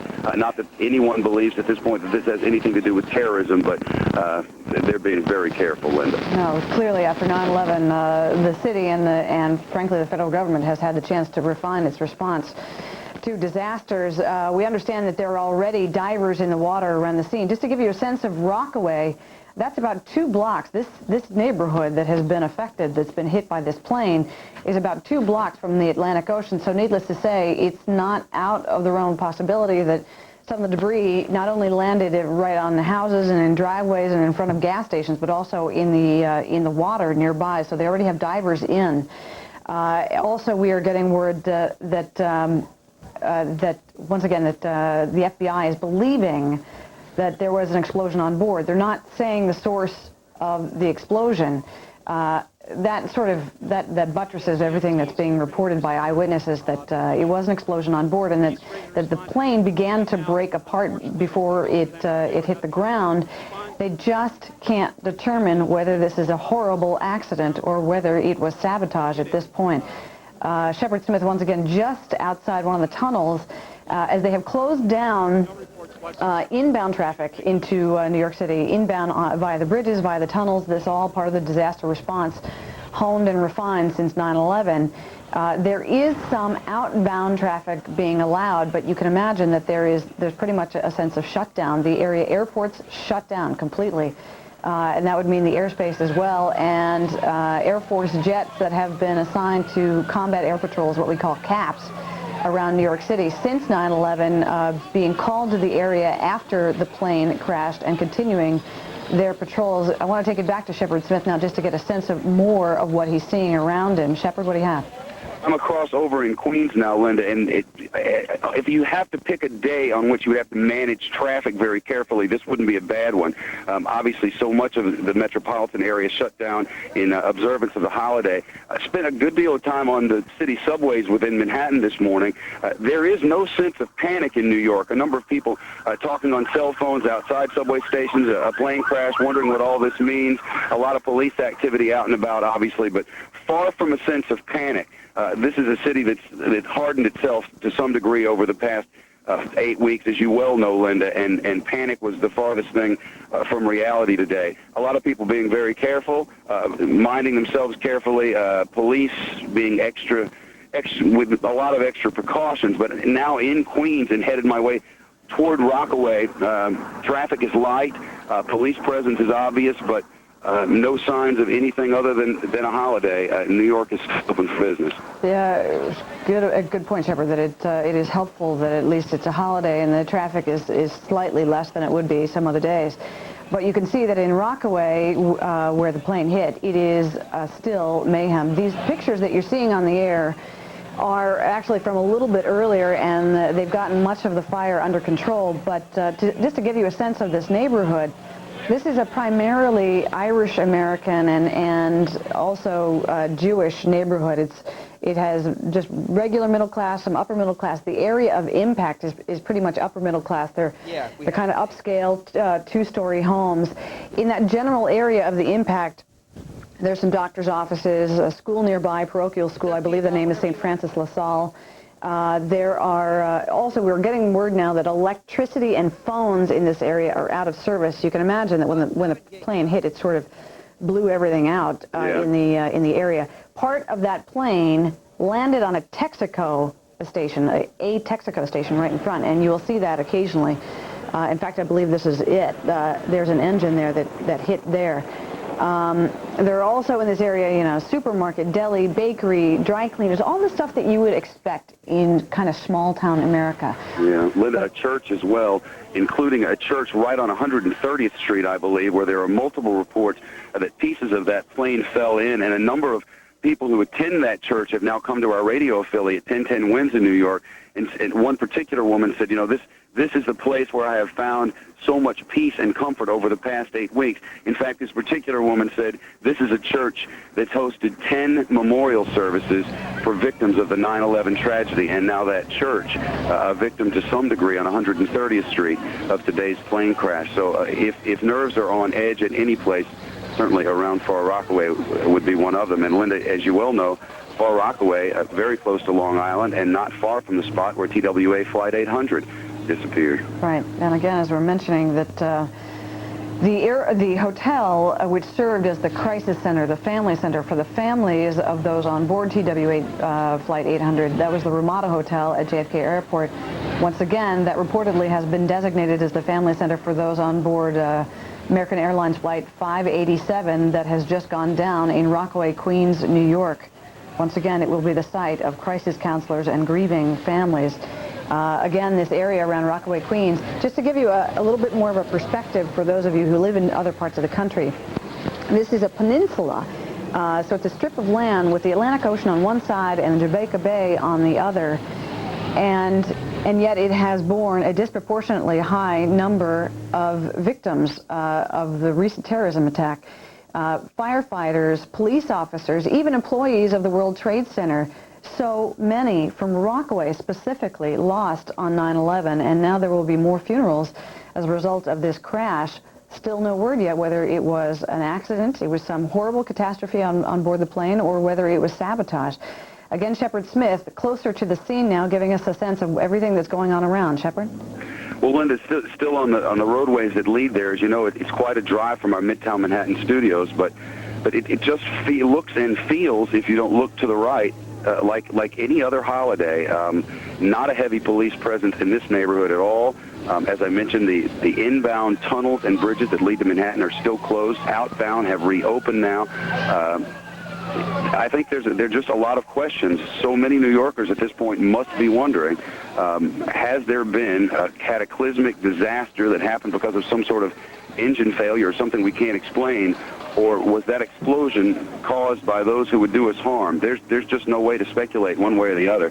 From an investigative standpoint, it is worthy to note that the engine, the one that fell into the gas station, did not explode. It did not explode the gas station, for that matter. And from eyewitness accounts, that engine is intact. That'll be of great assistance to authorities. And of course, there's the matter of the black boxes, the flight data recorder and the cockpit voice recorder. Those most likely, with a crash over land, recoverable and probably quite quickly. We do know that there was no distress call of any kind that have been reported to us, at least.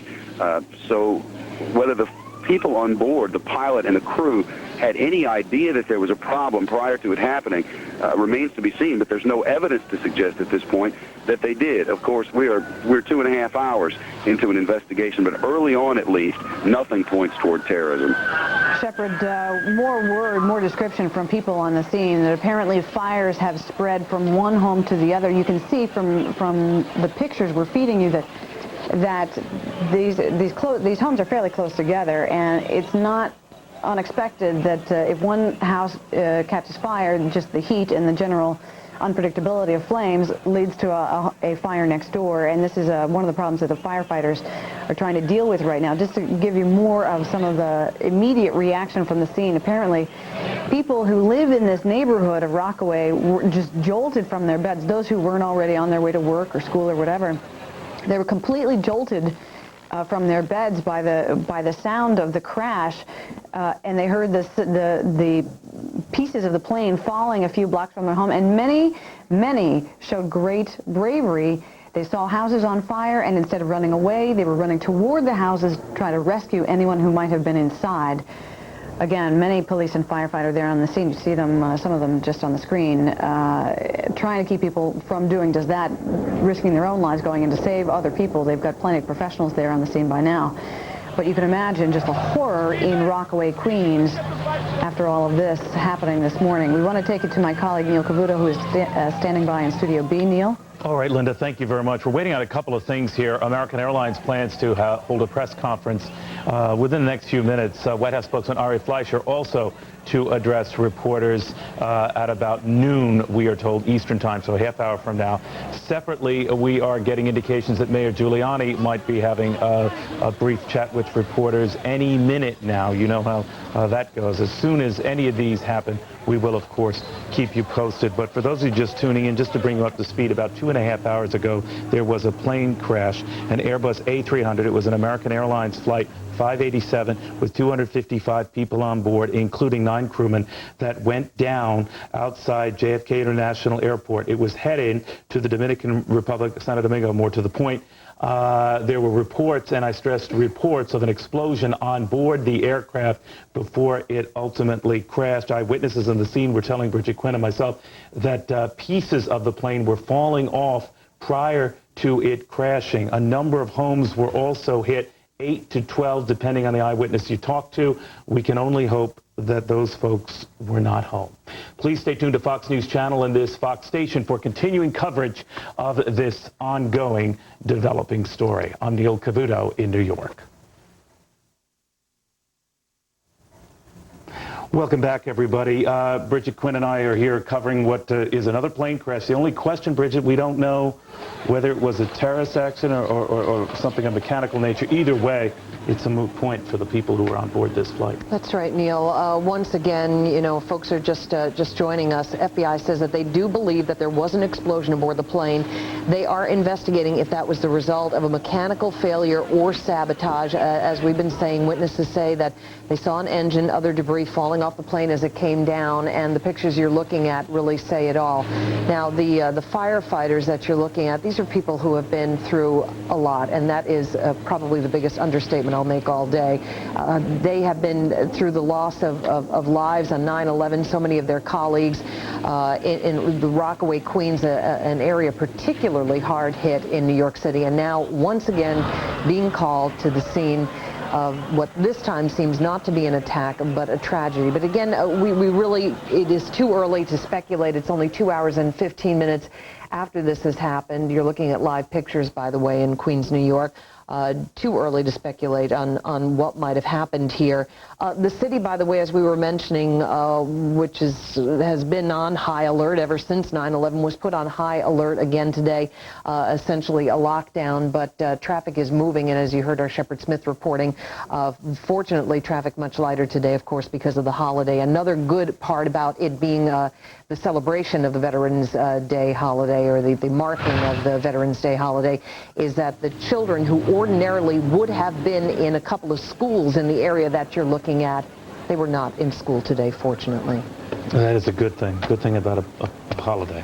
All right, David Asman will be taking my place here shortly. I just want to update you on some other issues that are coming up. American Airlines is going to hold a press conference on this. You know, whether this is a terrorist or mechanical accident, I got to tell you, for American Airlines or for any carrier, this is not great news, Bridget. I mean, they're already flying at best at 65% capacity. They were hoping for a pickup in the holiday season.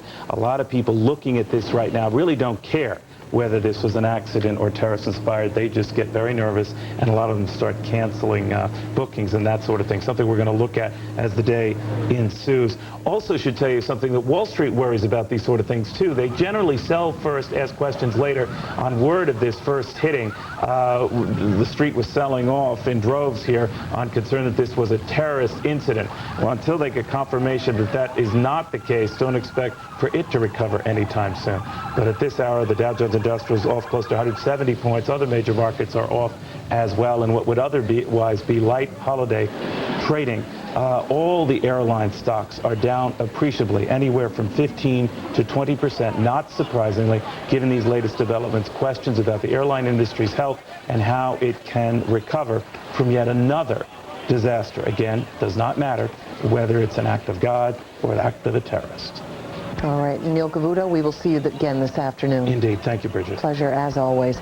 And just a reminder, as Neil just said, we are awaiting a news conference from American Airlines, perhaps shedding some more light on what might have caused this tragedy. We will go there just as soon as that happens. In the meantime, joining us on the phone from Washington, D.C. is James Hall, former NTSB chair. Mr. Hall, thanks a lot for being here. Yes, thank you, Bridget.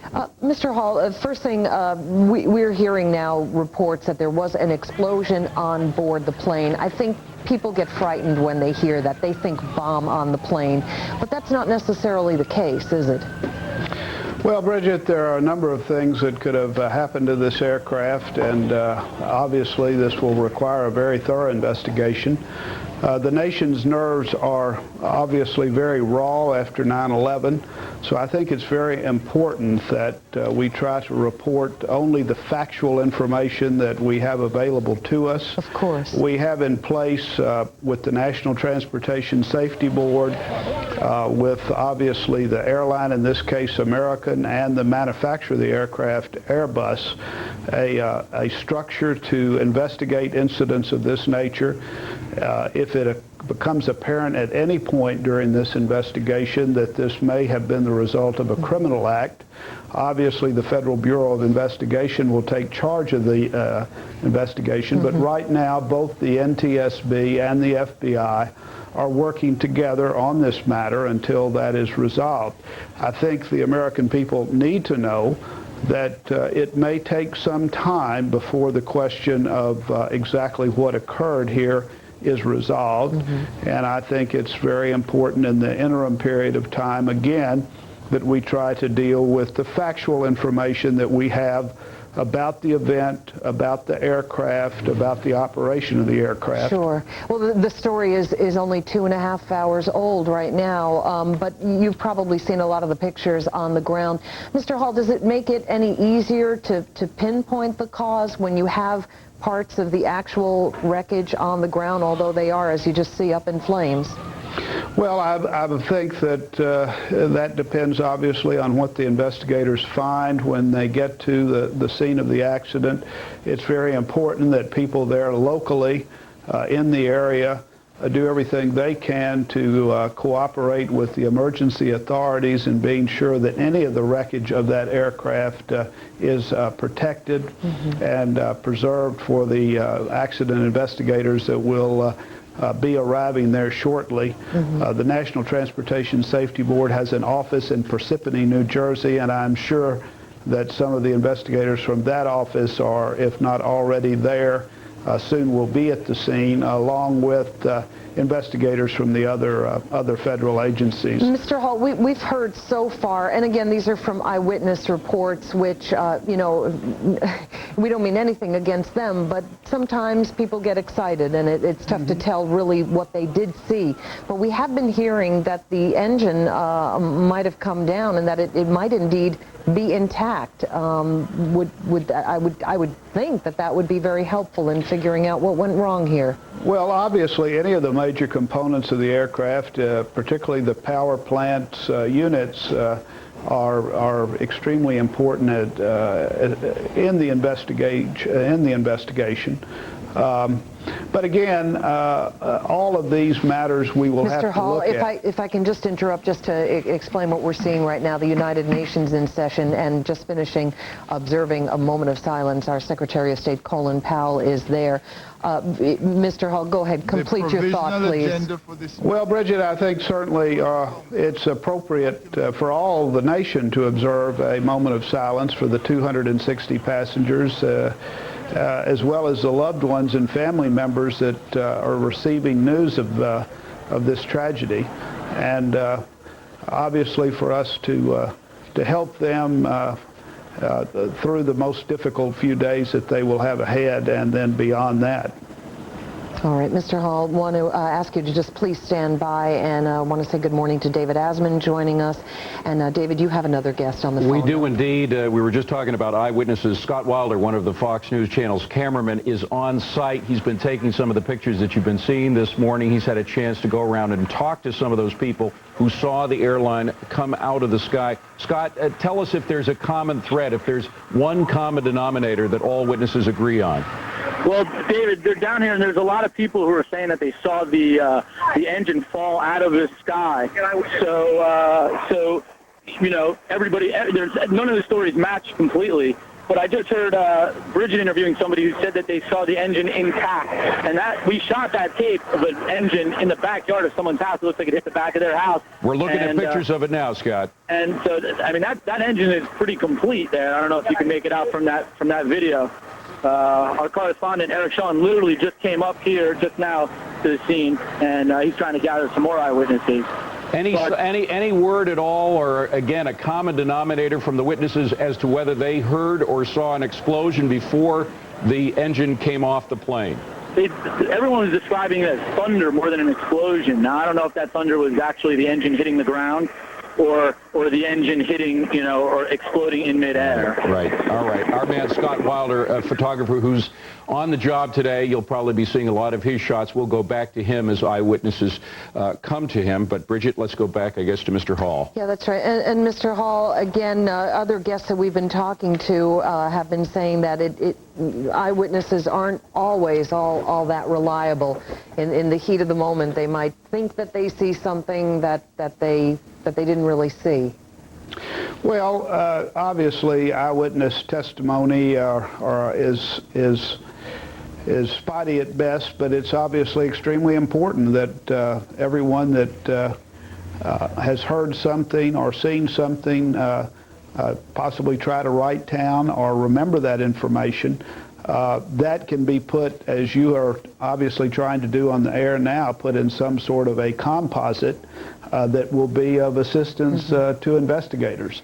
So while I'm sorry to interrupt. I would think, though, that it would be, you would have many more clues, perhaps, the black box and the flight recorders, this having crashed on the ground as opposed to in the water, although the area is surrounded by water. Well, it will certainly assist the agency as soon as we can get the black boxes. Right now, I'm sure at the Federal Aviation Administration that they are trying to go very carefully over the transmissions that were received from the aircraft to the tower to glean whatever information they can out of those transmissions. Other information, as your viewers probably, unfortunately, are now aware of, is that there is a cockpit voice recorder that will record the sounds in the cockpit, as well as a flight data recorder.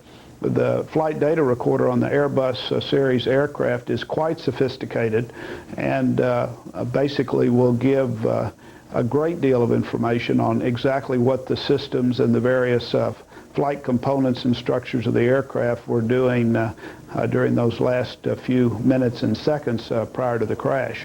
So that will be, obviously, as it always is, the first thing our investigators will be attempting to try to do, as our family assistance team is working with the airline to try and assist the families. Mr. Hall, as a matter of course, are all conversations recorded from air traffic controllers to the pilots, just in case they can't find a black box? Yes, all of that information is recorded. Now, as you know, in the cockpit itself, there is separate frequencies in which the flight crew will transmit information on. They can speak also to the land operations of the airline itself. So you will be looking, obviously, for the cockpit voice recorder, for the air traffic control communications, and to find out if there were any communications from the flight crew directly to American Airlines. How long does it take before the recordings that were made in the control tower are available to investigators? Well, that should be turned over promptly as soon as the information is collected. So that should be done sometime today. And I got to ask, again, there is no indication as of yet that there was terrorist involvement in this tragedy as of now. But concerns about planes going into buildings, of course, heightened after September 11th. What sort of safety measures has the FAA and the U.S. government, perhaps the military, coordinated on in order to keep any errant planes from running into buildings? Well, I am not aware. I know that there have been a number of things that they have been discussing. Obviously, I think aviation security has been upgraded since September 11th in a number of ways. Probably the most important way is the awareness that of flight crews and passengers in regard to the subject of aviation safety, as well as a change in procedure on how anyone attempting to take over the aircraft is dealt with by the flight crew. Right, but once again, and of course we heard about the fighter jets that, in fact, we've seen the fighter jets flying around the island of Manhattan right now, but this plane had just taken off Clearly, it had major problems. We don't know if any of them were related to hostile ventures by anybody on board. But the bottom line is it did do damage to buildings on the ground. Had it been overmanned, it could have done a lot worse damage to buildings on the ground. It appears that precautions in that regard weren't adequately taken, or am I mistaken? Well, I think that right now what we need to do is gather all the factual information. If this was an aviation accident, obviously the flight crew was preoccupied doing everything they could to respond to the emergency in the air. If there was some sort of structural failure with the aircraft that occurred within a short period of time, and a structural failure, of course, could either be as a result of the aircraft systems, or could be as a result of sabotage. These things we will have to, in a very thorough way, deal with as quickly as we can.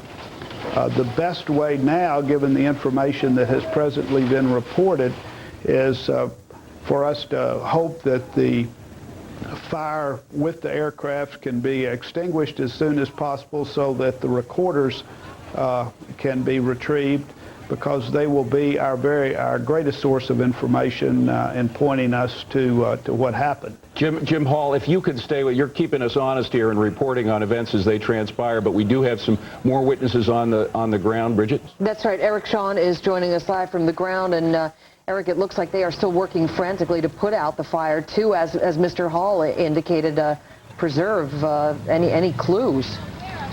Well, exactly. Much of the fire is out, much of the smoke is out.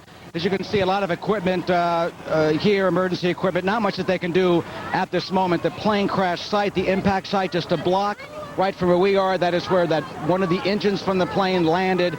This is the second major plane crash in New York City since the 1960s that actually impacted in New York. With me are some folks who live in the neighborhood. Janice, tell me first, what did you hear? People talk about seeing parts come off or hear an explosion. I didn't see no parts. I saw the smoke in the air, okay? And I didn't know what it was at first until I saw the mushroom, and then I knew for a fact it was a plane. But I thought it hit the church, so I'm screaming that the church got hit, you know, and I just ran out of the house to go find out where this plane hit, but you knew it was a plane. Now, you're used to airplanes here because you're off the flight path at JFK. How was this one different? Well, the only difference, I mean, if you're thinking of noise, it just sounded like the Concorde's back, you know, which we really don't like coming through here anyway. Very loud. That real loud Concorde. The only thing was that I heard was a more muffled loud that didn't sound right. And I went out, you know, like I went to see the Concorde and I saw flames instead. But, I mean, that was the only difference, is that the first time in 27 years that I saw anything like this happen here. Tell me, you guys were here also. What did you hear? Did you hear something first? How did you know something was wrong? First, my mother, we were outside getting into the car, and my mother started screaming to get in the house. As soon as there are 7 kids, as soon as we got in the house, my mother and her mother, who are nurses, ran down to the scene, and they set up a triage. They actually started... Before ambulances got there, they started helping. What did your mom and the other nurses see? We're not sure. We haven't seen them yet. Well, we're just getting out of the way for some of the emergency vehicles. Did it sound different than other airplanes? You live here, you've grown up here, you've heard the planes all your life. It just sounded like louder. It didn't sound much different, just louder. And then after it crashed, we just heard this huge boom, and plumes of smoke just started flying up into the air in flames. It felt like an earthquake. It was just like the house shook and everything. How is this different? Obviously, the FBI believes there may have been some type of explosion. That does not necessarily mean there's a bomb. But considering, just a second, considering well, you know what? Let me break for a second, because we're right in the middle of the emergency lane, and we don't want to be there. We want to get these guys in as quickly as possible. So if you just bear with us, this is I'm going to get up here, Corrections Department truck with an American flag on the side, bringing in emergency equipment. They're actually bringing in a lot of the skids that are used to try and get injured people away. Obviously, no indication that anyone on the plane survived or in any of the local houses. It is obviously just a scene of devastation in that area when a giant A300 wide-body twin jet crashes into the neighborhood. And of course, just like everyone around the country, the concern about whether or not this was mechanical or if it was something else, obviously the concern in the sense terrorism looming in the background. People here, though, just shocked, saddened. They've gone through so much since 9/11. A lot of firemen, firefighters, cops, emergency workers, people who worked in the World Trade Center from this neighborhood. It is very, very much Irish Catholic, upper middle class, middle class. This is the backbone of New York City, and they actually can see the World Trade Center, what was the World Trade Center, from Rockaway Boulevard and far Rockaways, Manhattan that way, the Atlantic Ocean to the right of us. A beautiful, crisp autumn day here in New York City, marred by such devastation and tragedy.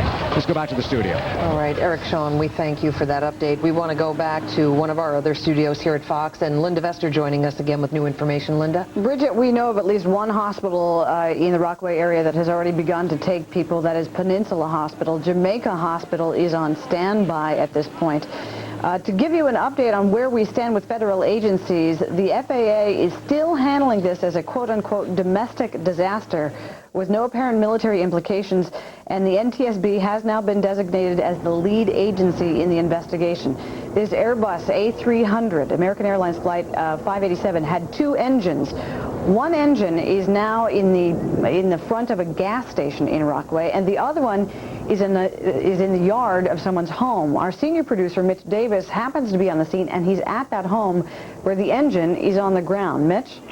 Linda, this is the second engine that I've seen today on the ground. This is the one you're seeing at the gas station located about a block and a half from where the main crash has taken place. There's no smoke or fire coming out of this, of course, and it's good that it's very calm because this did land in a gas station in a small business district of this mostly residential neighborhood.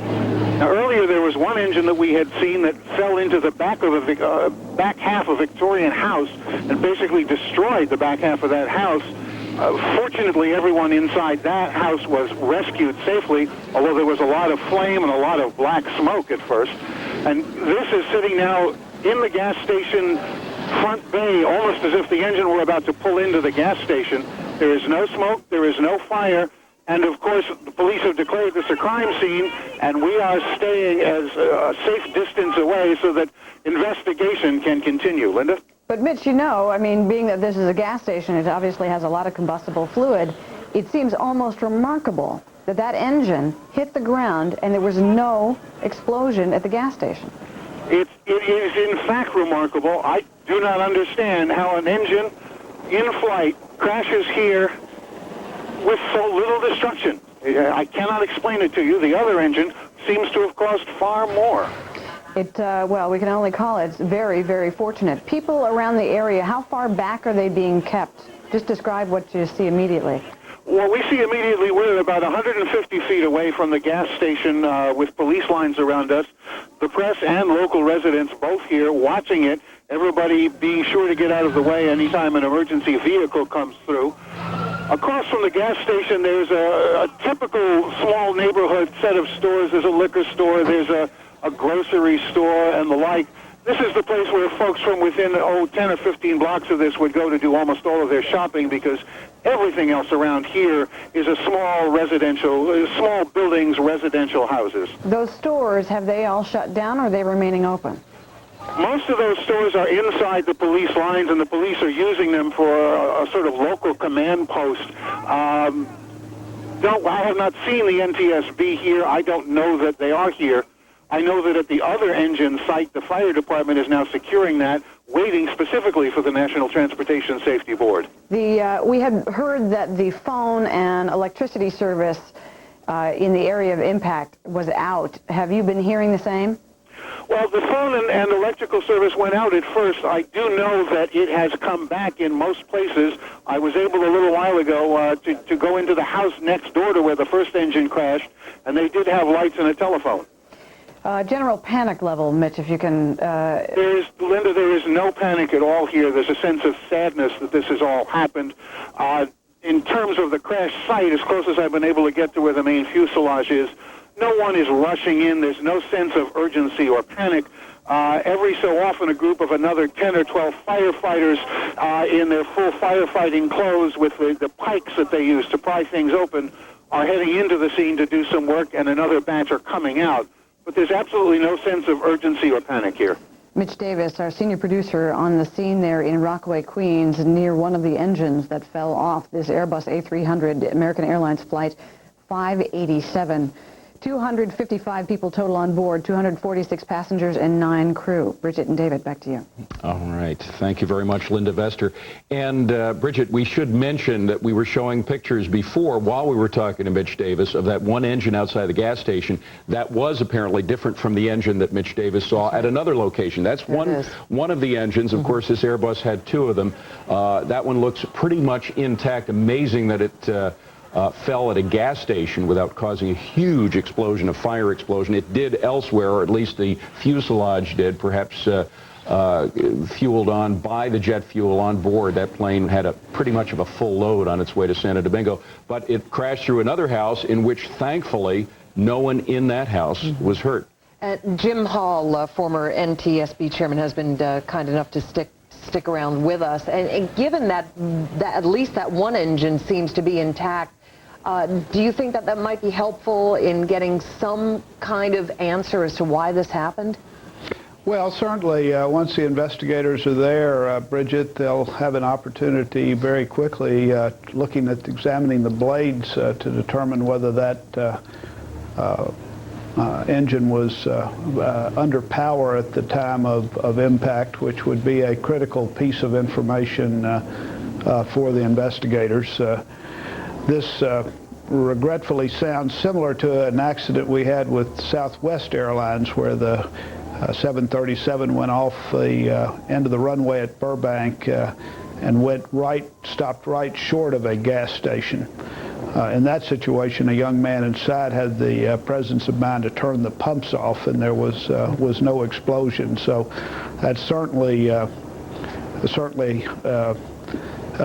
a piece of good fortune in the middle of a lot of tragedy that nothing occurred at that gas station. So when the NTSB gets to the scene there in Queens, what would be the very first thing that they would do, Mr. Hall?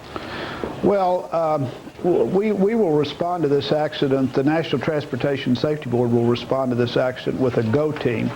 The GO team will be structured with experts in each one of the areas that might have contributed to the accident. There will be experts there in aircraft operations, structures, systems, power plants. There will be human factor and human performance experts present.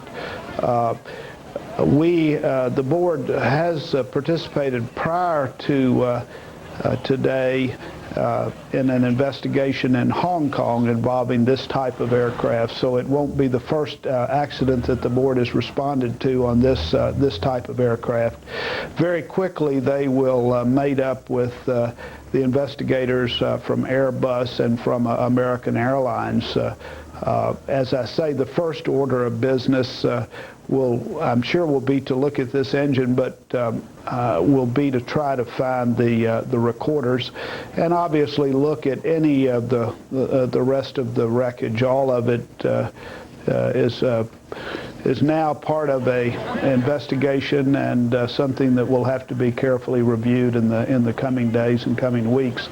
Simultaneously, the Federal Family Assistance staff at the National Transportation Safety Board will be working with the American Airlines Family Assistance Organization, the Red Cross, and other local organizations there in New York to contact the families, provide them assistance and information. I'm sure probably some of the family members and loved ones are watching your program now, and that's why I think it's so important that all of us stick to the facts here and try to find out, obviously, as much as we factually can today. But again, it may be some time before we know what happened to this aircraft and determine whether the probable cause of the accident. We are indeed, Mr. Hall, waiting for some answers maybe from American Airlines. They're due to hold a news conference shortly.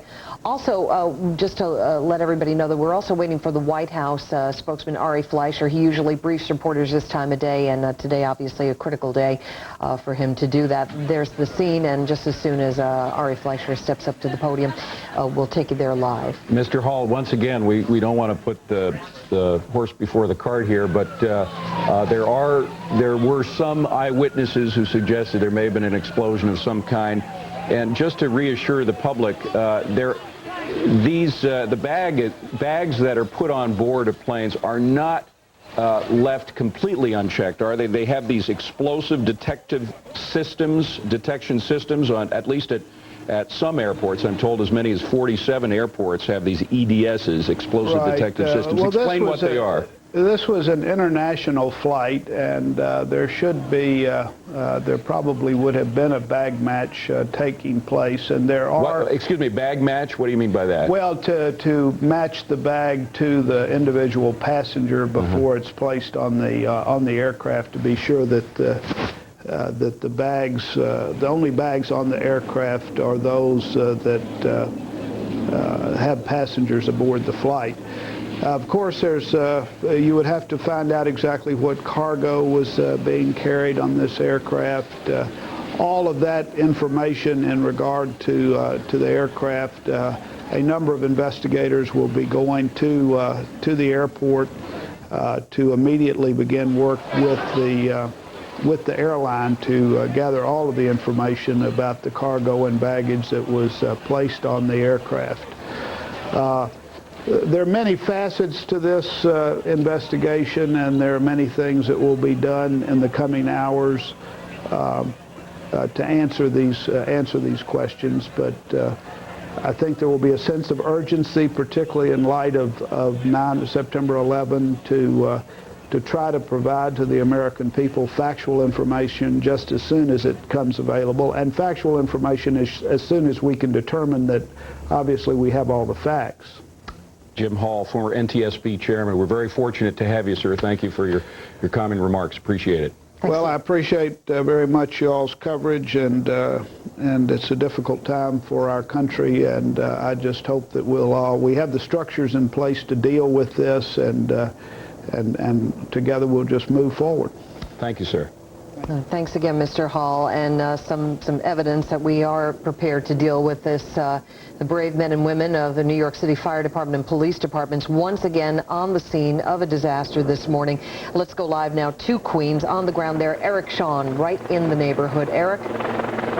Yeah, Bridget, there's a helicopter above us, so we'll talk very loudly. As you can see the scene right now, 255 people believed dead. No news on the ground here about any survivors. One we had spoke to earlier was on the second floor of her house, and when she heard the noise, she actually jumped off the second floor porch when this plane was coming down. You're looking down the street where we are. There's an engine in one of the houses on the right side in the backyard. We've seen a lot of equipment go in, a lot of equipment come out. The empty equipment, meaning stretchers, paramedic equipment, and this sort of thing. That would indicate that obviously, and one would think with this horrendous type of crash, few survivors. New York City Mayor Rudolph Giuliani on the scene taking charge. This is what he said a little while ago. We'll tell you what we know. Again, this is sketchy, so it could change, and it's changed several times since we first heard it. An airplane that was taking off for Santo Domingo about 9:13 this morning. During takeoff, one observer says they saw an engine come off and the plane hit the ground. The engine hit one place, the plane hit another. It's hit a number of homes in Rockaway. As you can see, the fire and the flames are tremendous.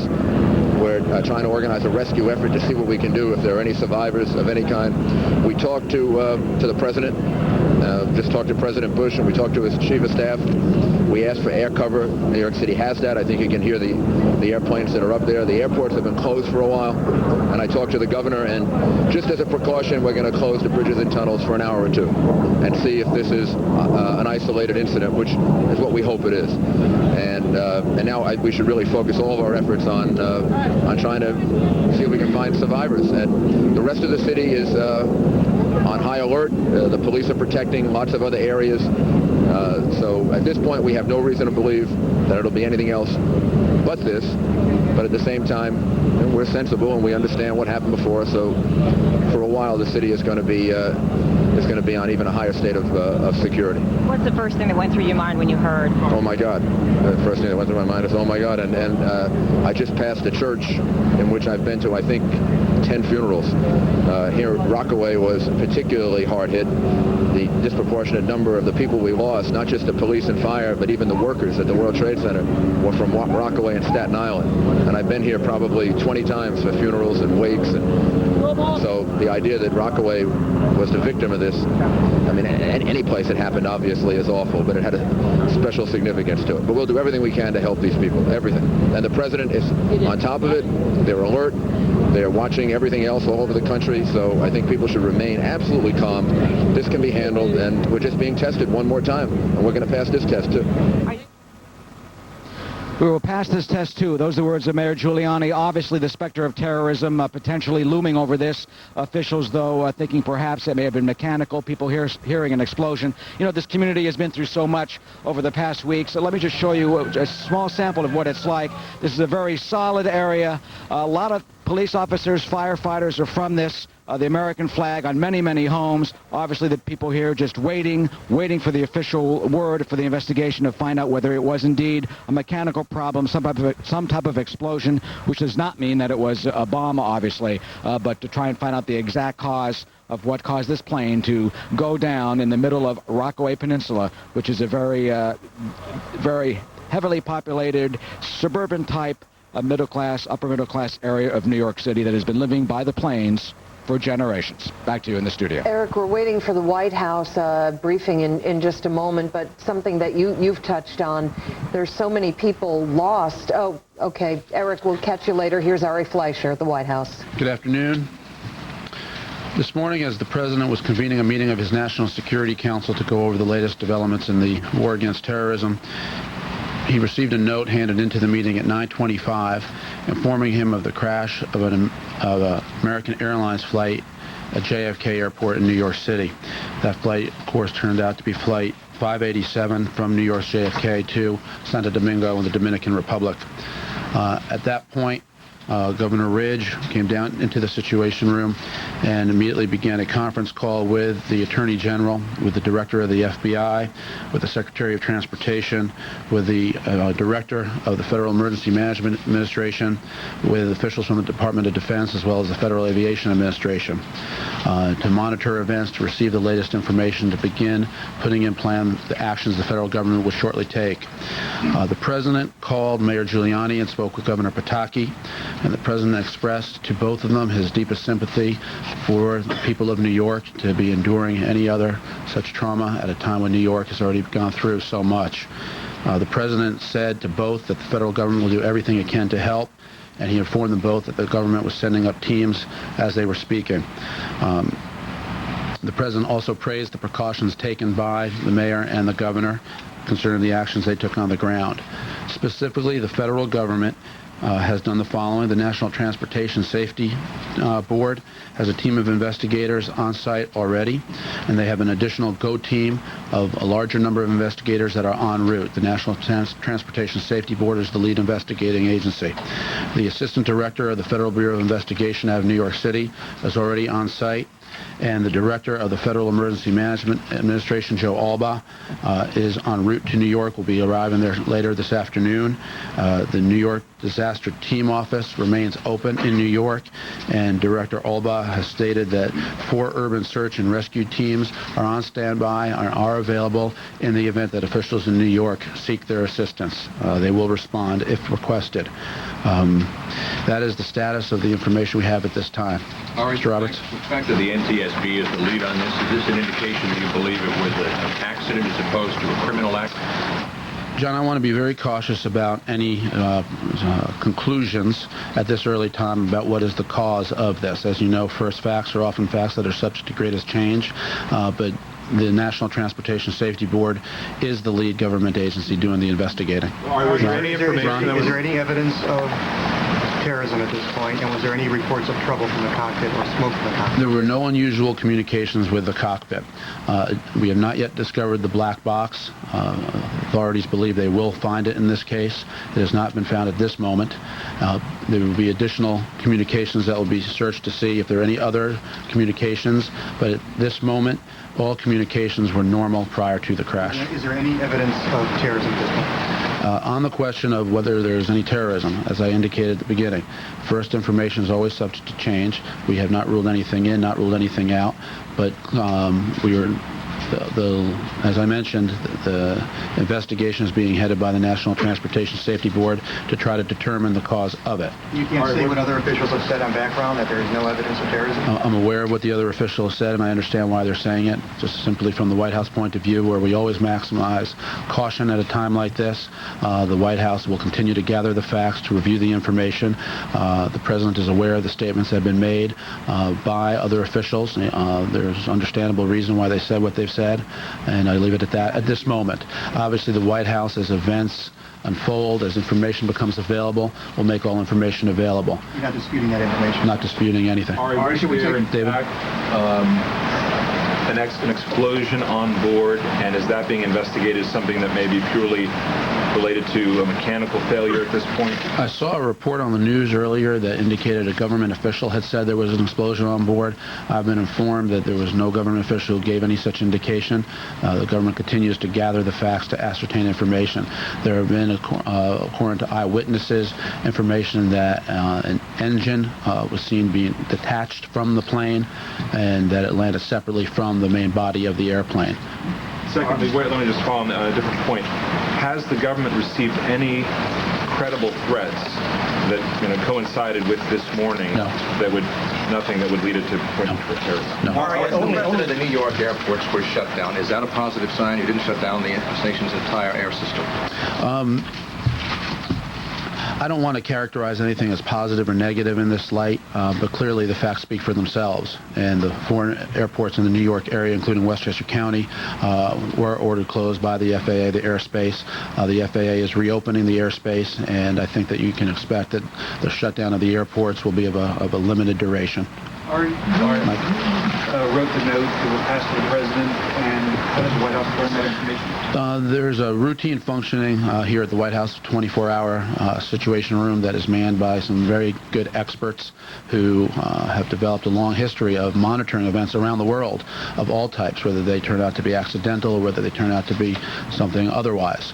And the president was in the one area of the situation room in the middle of his National Security Council meeting with the Pentagon and other officials, and a captain who was in charge of the situation room brought a note in, and that's how the president heard about it. Ari, what can you tell us about the president's reactions, words or other reactions in the hours since then? I was with the president when he spoke with Mayor Giuliani and Governor Pataki, and the president was concerned.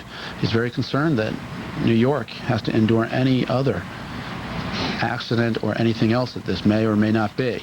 Has heartfelt concern for the people of New York and for the victims of this flight. There are some approximately 255 people aboard the flight. The appropriate FAA or NTSB agencies will be having more specific information on that later.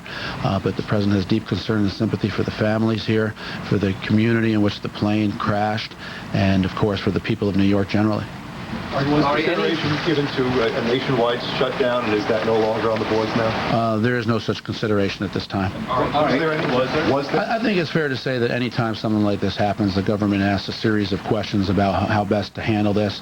And again, the facts speak for themselves. The FAA ordered the action it took at the 4 airports. It's fair to say they considered other action. The action speaks for itself. Steve? Does the president still plan to meet President Putin? Still plan to go to Crawford? Has his schedule changed at all because of this? Absolutely, he still plans on that. In fact, the president, he got into the Oval at about 6:58 this morning and spoke with President Jiang Zemin of China and congratulated China on its ascension into the World Trade Organization, the WTO. He talked with him about the cooperation in the war against terrorism. The president also had a meeting of the Domestic Consequences Committee in the Oval Office, where he discussed the importance of Congress passing the economic stimulus package as well as the aviation security bill. He talked about the farm relief bill that is being considered in the Senate, and so the president has been monitoring events, talking to officials on the ground, directing the government agencies, as well as conducting other business of the government. He spoke with Prime Minister Blair as well. Are any new precautions because of the environment we live in? You have the domestic team, obviously, Governor Ridge into the situation right away, but are there any new steps that are taken in these situations because of the environment we live in, say the passenger manifest immediately given to the FBI or anything like that? I think it's safe to say that as a result of government protections and other programs and plans that were in place prior to September 11th, as well as those that have been beefed up since September 11th. There are a series of steps that have been taken. I think you'll hear additional information about that from the appropriate government agencies. You said that there was no unusual communications from the cockpit. Can you tell us what your understanding is of the nature of those communications? And are you aware that the pilot declared to ground controllers that he had a mechanical? No, that's what I mean by no unusual communications. There were no communications in the cockpit at first reports. And again, I want to caution everybody, first reports do change, and we will be looking for additional tapes, any other information that is available. But by all first reports, there were no unusual communications between the cockpit and the tower at JFK or the New York facility that was handed over communications after the plane is departed from the airport area. Not even an indication that the pilot declared an emergency?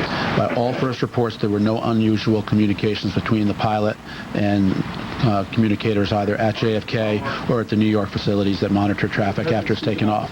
Would you think to that? We'll let you know if he does. All right, as a follow-up to that thought, what does the White House make of the idea that FAA said that at 9:17 they lost radar and radio contact, which is unusual. So even if there was no unusual communications, the fact that they lost contact is unusual. Well, that clearly happened. I mean, that speaks for itself. I mean, an airplane crashed, and when airplanes crash, they go below radar ability to see them, and so that you lose contact.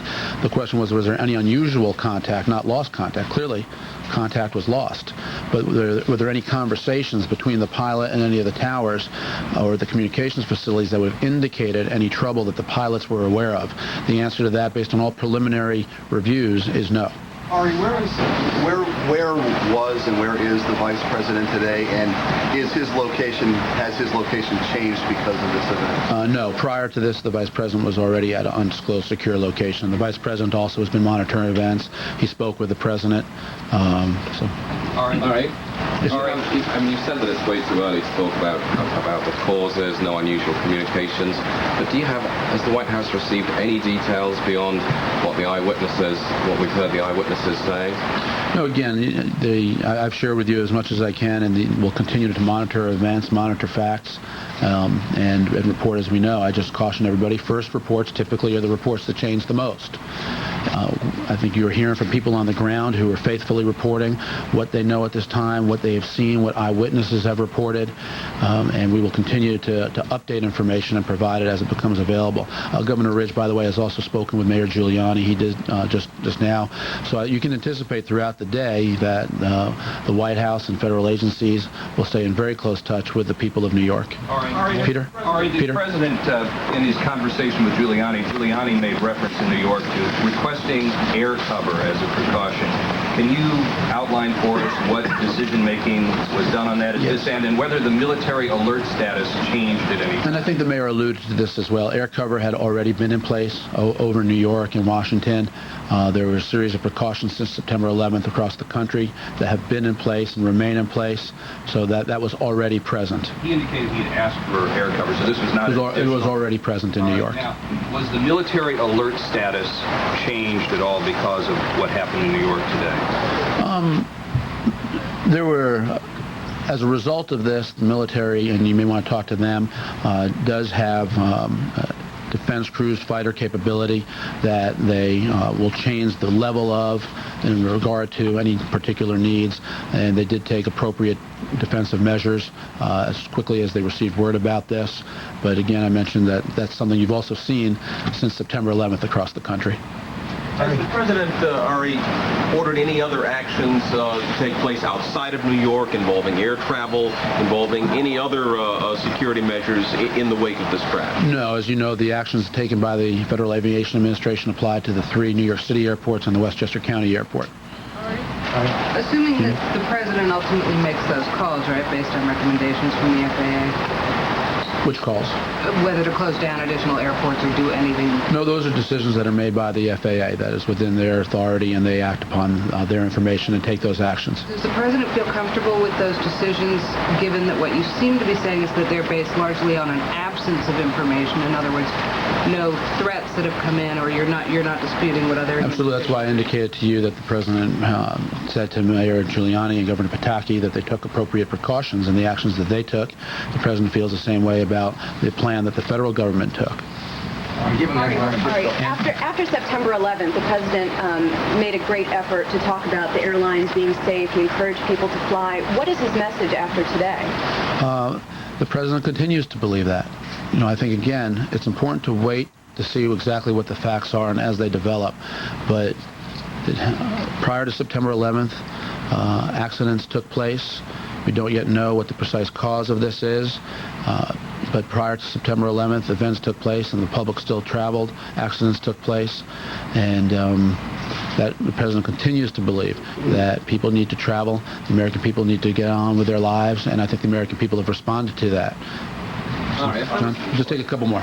Well, that was my question, given the economic difficulties of the airlines. Is he concerned there's going to be a turn away from the airlines even more? Well, actually, the facts bear out just the opposite, that the American people are increasingly traveling, increasingly flying. And obviously, this just took place a few hours ago, and we'll see how the public responds. But the president's message to the public is that they should still travel. They should still live their full lives.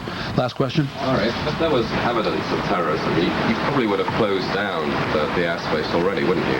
Well, again, I'm not going to speculate beyond anything that I've indicated. And again, the reason for that is because it's always important from the White House point of view at a time like this to exercise maximum caution as first facts are ascertained and reviewed.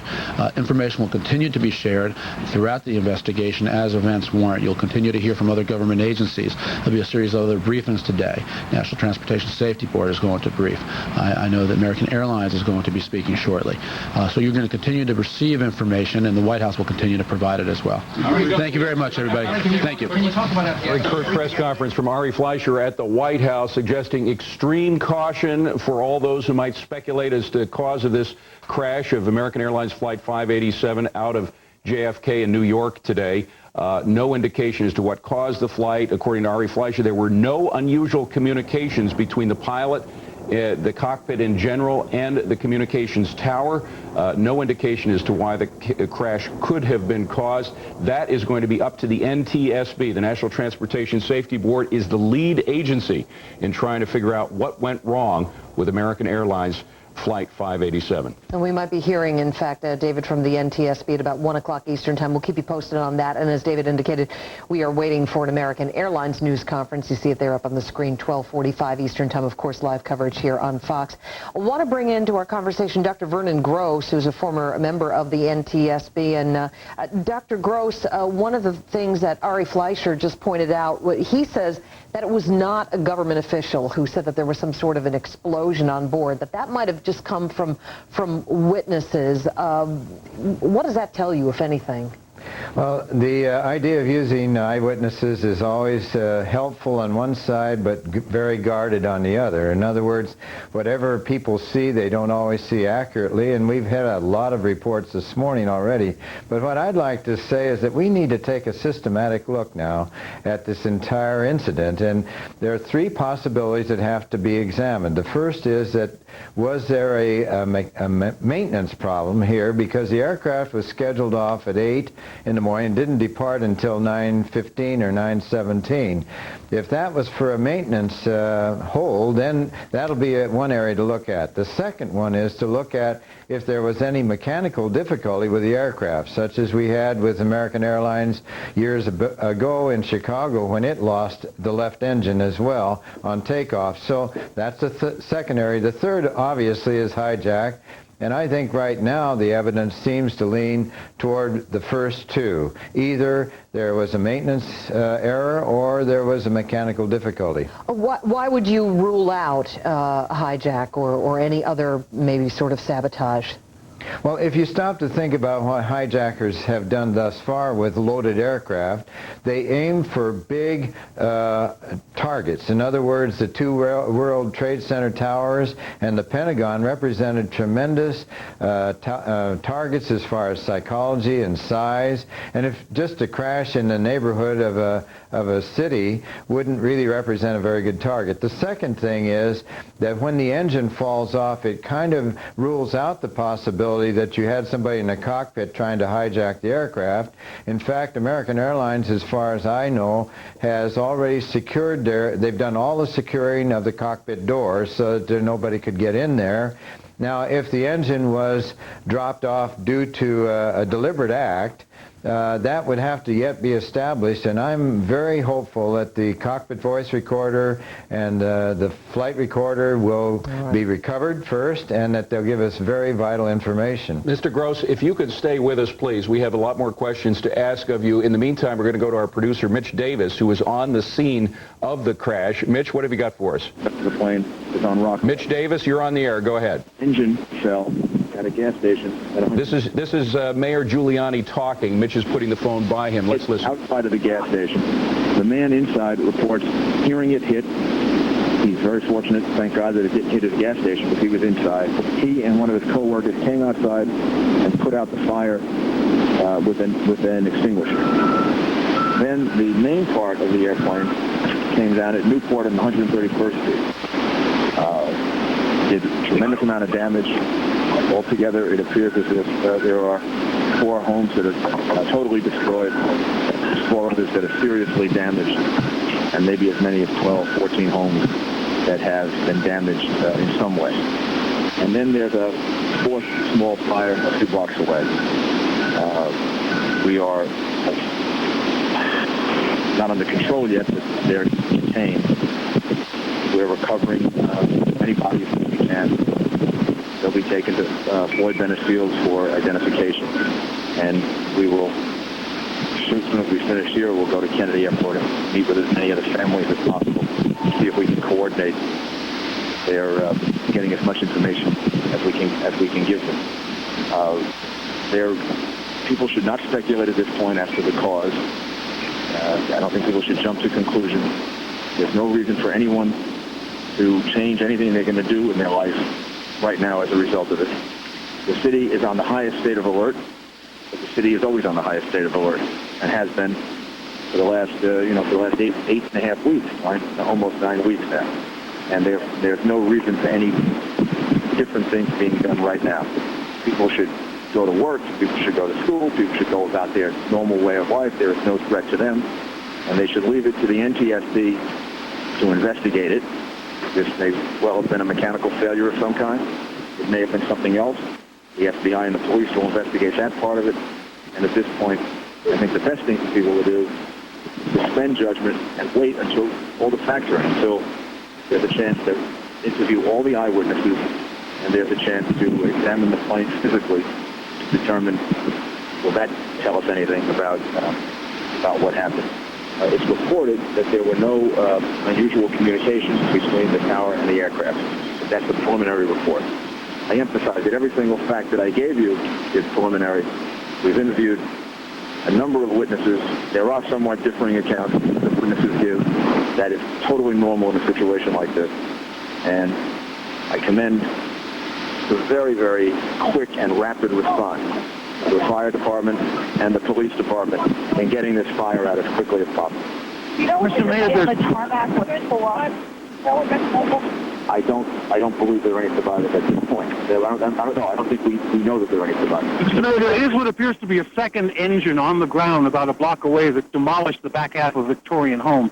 That would be 2 engines on the plane. Have you seen that one as well, sir? I haven't seen that second one. I saw the first one. I saw the first one. My parents might have been on that flight.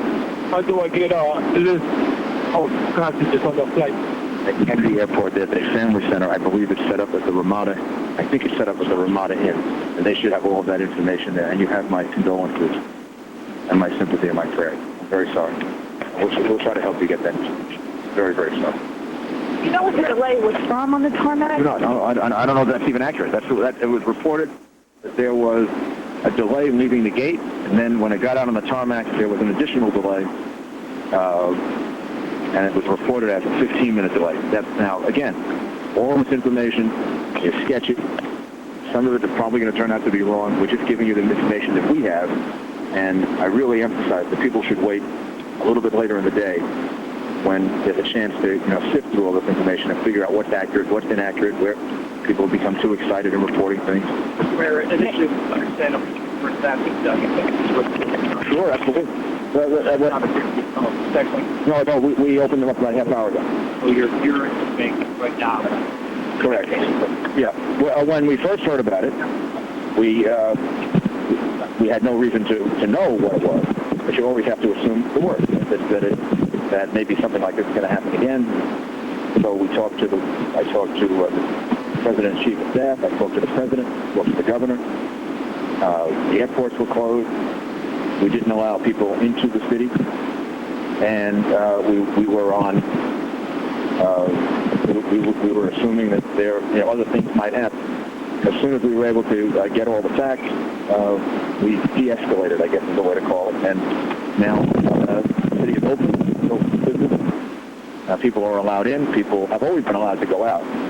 And obviously, there'll still be a higher state of alert.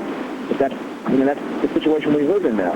And I think, in a strange way, this is what we have to get used to. We have to get used to taking the proper precautions for as long as they're necessary. As soon as they're not necessary, going back to our normal way of life. Mr. Mayor, can you tell us what the radios that they were did that happen? No, it did happen, and we're working on relieving it now. Is the airspace still open, and does it affect other parts other than New York? No, they're flushing it and clearing it out as we speak. Mr. Mayor, do you have any idea? You described the plane. You described that a wing was in the bay and that the majority of it was on Rockaway. Can you tell us how many pieces is the plane in, and what shape is it? Is it in one piece, the rest of the plane? No, it's not in one piece. The plane is in, I'm sure it's in more pieces than I just described. The plane is not intact. It's not in one piece. Is the airspace still open? I don't know the answer to that. I don't really get to decide that. As far as we're concerned, it could be, but there are other considerations that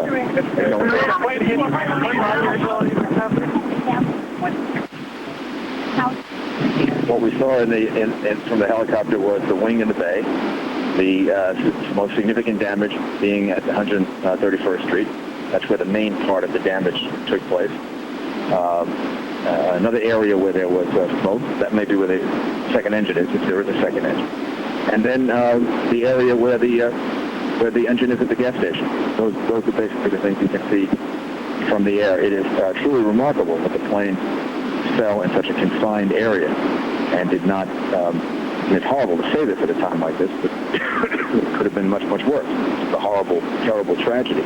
But the plane seems to have dropped down rather than scrape along a group of homes. How large an area are you talking about? Would you say 10 square blocks?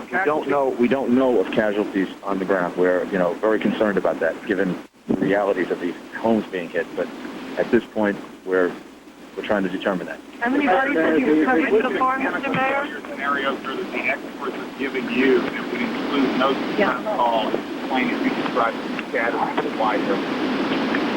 Honestly, I think it's too early to draw any conclusions about this.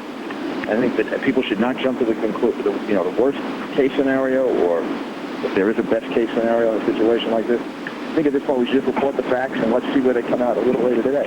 There is no reason for people, however, to overreact. They should just go about their normal thing.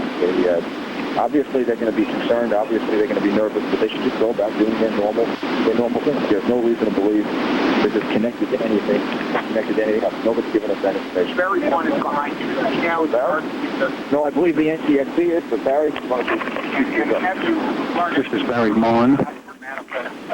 So we're obtaining the passenger manifest, but as the mayor probably told you, I just joined you now, but the protocol for this would be for the National Transportation Safety Board to come in. We have a representative here now. We have the representatives from Washington en route to us. We would proceed. They would be in lead, and we'd make a determination as to the cause of this crash. So as the mayor has already told you, it's very premature for us to say anything one way or the other. Much like we did in Egypt Air 990, we would establish this with NTSB, the police, and the FBI as a crime scene in the event that it might switch over. But we don't know that. But we would process it as a crime scene. So we work in conjunction with the National Transportation Safety Board at this particular point in time. Sorry. No, I heard that report. That wasn't authorized. I don't know anybody that made that report. I didn't make that report, so I don't know where that comes from. We want to know of an explosion before the plane accident. Okay. Once again, that was an impromptu press conference on the ground at the scene of the crash of American Airlines Flight 587. You heard Mayor Rudy Giuliani saying that it's an awful thing to say at a time like this when so many people undoubtedly lost their lives, but it actually could have been much, much worse when you consider the area in which the plane wreckage could have spread out. It seems to have been relatively confined. No word yet as to whether there were injuries or deaths on the ground. We can only assume, unfortunately, the worst for the 255 people on board Flight 587. But again, the mayor on the site, as he always has been in times of crisis such as this, one of the first people there surveying the scene. They have yet to discover, as Ari Fleischer just told us from the White House, why, if there was any particular reason why this plane came down. No unusual communications between the cockpit and the tower. So as of yet, this is a mystery that will be unraveled by the NTSB as they look into the cause of this. One other fortunate thing, as you say, Dave, is that this part of the plane did land behind a gas station, but fortunately it did not land in any way that it would create an even huger fire. On the ground at the scene is our own Eric Shawn, senior correspondent, who's been following this. Eric, what's the latest information you have? Oh, Bridget, here on the ground, the indication, of course, is that there are no survivors from this horrendous plane crash. At least 4 houses completely destroyed. We don't have any information on whether or not anybody, if they were in those houses, if they were killed or if those houses were empty. At least 12 or 13 other houses in this Rockaway area in Bell Harbor, Queens, also severely damaged. To give you an indication of what's happening here, you can see it's very quiet. An indication of the fact that there basically are no survivors. We've seen a lot of the gurneys go in. These are the pallets, rescue workers, emergency workers telling us that there are bodies all over the place. That is what would be expected, obviously, after the horrendous crash that occurred here. Let me bring in 2 people who heard it, Patricia Williams and Mike Mollahan. Patricia, you were home, and yes. You said it sounded like a car crash. Oh, no, I didn't. He thought it was a car crash. I really thought it was a plane that was coming. I thought it was going to land right in our bedroom. Did you hear an explosion or see anything? I heard an explosion, yes. And all I was concerned about is that I thought the children were in school, and thank God they were off today. St. Francis de Sales, yeah. There's a school where the plane, one of the parts of the plane crashed right next to the school. It's a K through kindergarten through 8th grade, and of course they're off today because of the Veterans Day. Mike, you're on the job. You're a police sergeant, NYPD. Yes. You must have lost friends in the World Trade Center attack. You live here. What is it like to go through this again, even though it's not been ruled as terrorism? Initially, it's just unbelievable. When I came to my house, it looked like night over there. Initial blast of flame just came up, engulfed. I ran inside, put my clothes back on, and ran over, tried to help as many people as I can. And actually, a lot of the neighborhoods, all people came out.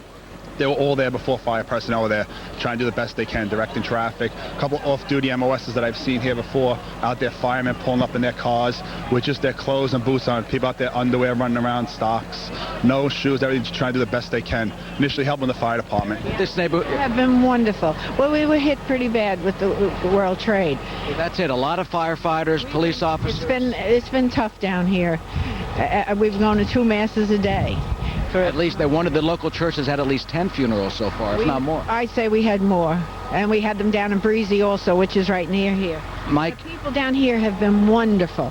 And everybody, as you can see, is kind of calm, and they're really holding up. Are people stoic? We've had the terrorist attack, now this, whether it's a mechanical problem or not. Is it stoicism? Is it faith? What is it? Faith. Faith. Faith. Everything down here is because of our faith. And that's why I was saying I'm happy it didn't hit the church or the school, because, all those little children, thank God they were off today. Mike, your sense, you've been through a lot. Yes. Nothing else. Well, that's just the sense here.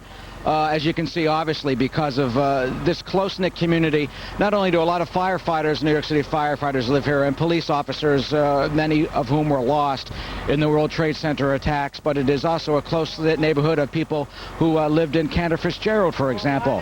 I was told that one of the houses that was hit by debris from the airplane, the gentleman who owns the restaurant across the street, he lost his son. His son Chris died in the World Trade Center attack. Didn't hit his restaurant, thank God.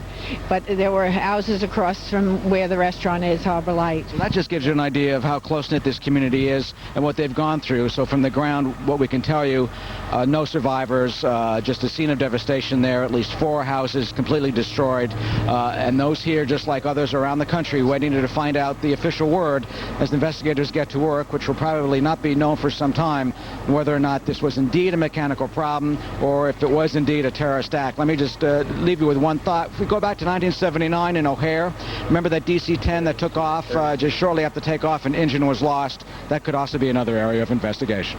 We hope it's that. Back to you.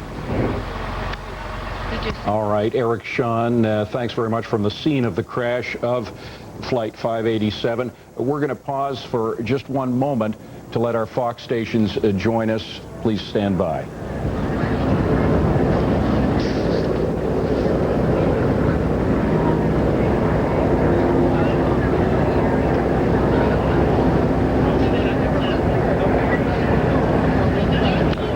This is Fox News coverage of the crash of Flight 587. I'm David Asman in New York. American Airlines Flight 587 bound for the Dominican Republic crashed after takeoff this morning from New York's JFK Airport. 246 passengers, 9 crew members were aboard the Boeing A300. American Airlines is just about to hold a news conference in Fort Worth, Texas. America's president and CEO, Don Carty, will be the speaker. He's not expected to take any questions at this press conference to give the bare bones details of what we do know. What we just heard from many sources, including Mayor Rudy Giuliani on the ground at that horrific scene that you're looking at right now, which is footage taken before the flames were put out. Repeating what Ari Fleischer from the White House said, which is primarily no unusual communications took place between the cockpit or the control tower preceding the crash. We don't know why this came down. A lot of eyewitnesses have come out with varying accounts. The one common denominator from that those accounts does seem to be that there was a dropping of at least one, if not both, of the engines of the plane before that plane crashed to the ground. Both engines have been found almost intact in different locations. One right next to a gas station. Fortunately, thank goodness, the gas station did not explode as that engine crashed into its own yard. And then another engine crashed through a Victorian house in the neighborhood. Luckily, again, amazing chances of luck here. Nobody inside that house was hurt. We don't have any reports of injuries or deaths on the ground. There may be. It's just the scene, as you can imagine, is slightly chaotic now. There are ambulances on the scene, but we don't have word from any of the various hospitals as to whether injured have been found on the ground. There have been scenes and sightings of bodies from people on the plane. You can see the horrific nature of the crash. There's no indication of any survivors. Once again, the total number of people on board, 255, 246 passengers and 9 crew members. We should emphasize this section of Queens, New York, just outside of Manhattan, near JFK Airport, was not only a flight path, as you can see a picture of it there, Rockaway, not only a flight path from JFK International Airport, also a community that happened, again, coincidentally, to be hit extremely hard by the events of September 11th. One of the homes that apparently was affected, as we just heard from Eric Sean, our reporter on the scene, one of the homes that apparently had a piece of the fuselage crash through it, was owned by a man whose son died in the September 11th attacks. He was a trader at Cantor Fitzgerald, which suffered tremendous losses as a result of those September 11th attacks. A lot of fire people live in the area, fire people and policemen as well. As according to one eyewitness, they've been going to 2 funerals a day in this particular area. At least 10 folks from this particular community suffered losses either as firefighters or, again, as people working in the community. Once again, just to update you, we are expecting any moment now Don Carty, who is president and CEO of American Airlines, to come forth at the Fort Worth headquarters in Texas. American Airlines being the owner of that particular plane. It was an A300 plane. American Airlines has several dozen of these planes, about 35 Airbuses, and there is no indication that there was a mechanical difficulty, though, according to the NTSB member that we just had on here at Fox News Channel, maintenance problems certainly are going to be looked at, particularly because this plane left at 8 a.m., was supposed to leave at 8 a.m. in the morning, actually left at 9:15 a.m., about an hour and a quarter later, possibly because of some mechanical failure. We don't know the exact nature of the delay, but we do know that it was delayed over an hour before leaving on its way from JFK to Santo Domingo. So there might be some possibility of some kind of mechanical failure that took place or that transpired. Obviously, people are considering whether there's any relationship to what happened today and the events of September 11th. Indications are, at least at this point, from the airlines, from the White House, from the NTSB itself, that as of now, no indication that terrorism had any part to play in the crash of Flight 587. It's early on in the investigation, very early on. This thing might take days, if not weeks, to straighten out as to what caused the crash. But as of now, no indication whatsoever as to the cause of Crash 587. The only thing we do know is that there's no indication of any survivors on this flight. There were clear indications that the flight had problems in the air. Some people saw, after varying accounts, suggesting that there was an explosion on board of some kind, not indicating, again, that there was a bomb, just that there may have been an explosion on board, that the plane began to spiral down and crashed into the ground at an alarming speed, creating this fireball here. We have with us now Vernon Gross, who's a former member of the National Transportation Safety Board. Mr. Gross, again, very early on, we don't want to alarm anybody. Certainly, we don't have any evidence whatsoever that this thing is related to terror. I don't think we do at this moment. I wanted to bring some other facts to bear. One is that the A300 is not by Boeing. It was mentioned earlier that Boeing built that airplane. Right. It's an Airbus aircraft, which is a European-built airplane. There's only 35 of them in the whole United States fleet, and American Airlines has all 35 of them. It's about 16 years old, and the aircraft, if you think back to the Chicago crash, which we've already talked about, that had a great impact on the DC-10 airplane, of which that engine fell off, and it may well affect the Airbus business, because right now Boeing and Airbus are in high competition about the next generation of commercial airlines. We heard before the possibility of three things happening here: a maintenance problem, a mechanical difficulty, or the fear of terrorism. Right. Can you go through the various possibilities? Some people have even suggested that something as simple as birds might have played a factor in this crash.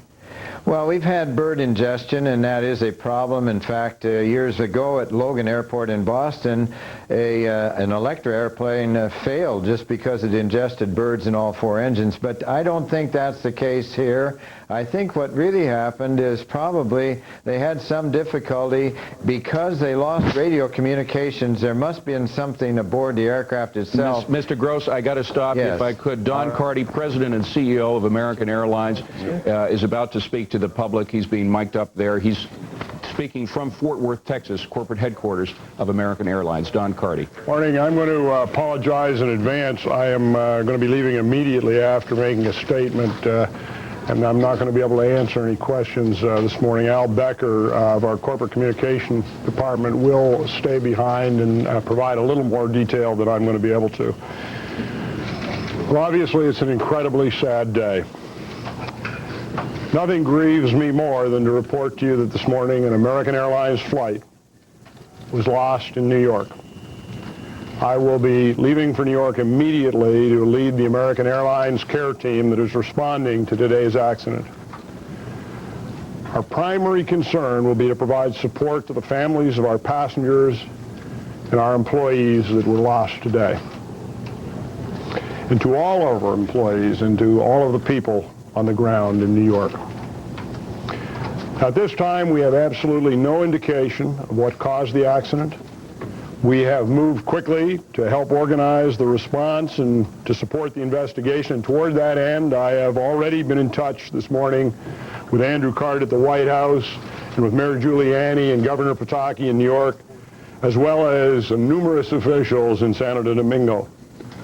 Let me just provide some basic facts about the flight today. It was American Airlines Flight 587, an Airbus A300 aircraft en route from New York Kennedy to Santo Domingo. The airplane was lost today shortly after takeoff from Kennedy Airport. And the preliminary passenger list indicated that the aircraft carried 246 passengers and 9 crew members. Family members that wish to receive information about passengers may contact American Airlines at our toll-free number at 1-800-245-0999. As you would imagine, today's news comes at a difficult time for the nation, a difficult time for the airline industry, and a very difficult time for American Airlines. Given the changed world we live in today, it will be as important as it has ever been to quickly and to accurately determine the cause of this accident. First and foremost, however, our thoughts and our prayers are with the families of our passengers and employees of those lost today. As I said a moment ago, I will be leaving immediately from Dallas-Fort Worth to New York. Let me just turn you over, as I said at the outset, to Al Becker of our Corporate Communication Department with a little bit of additional information. Al.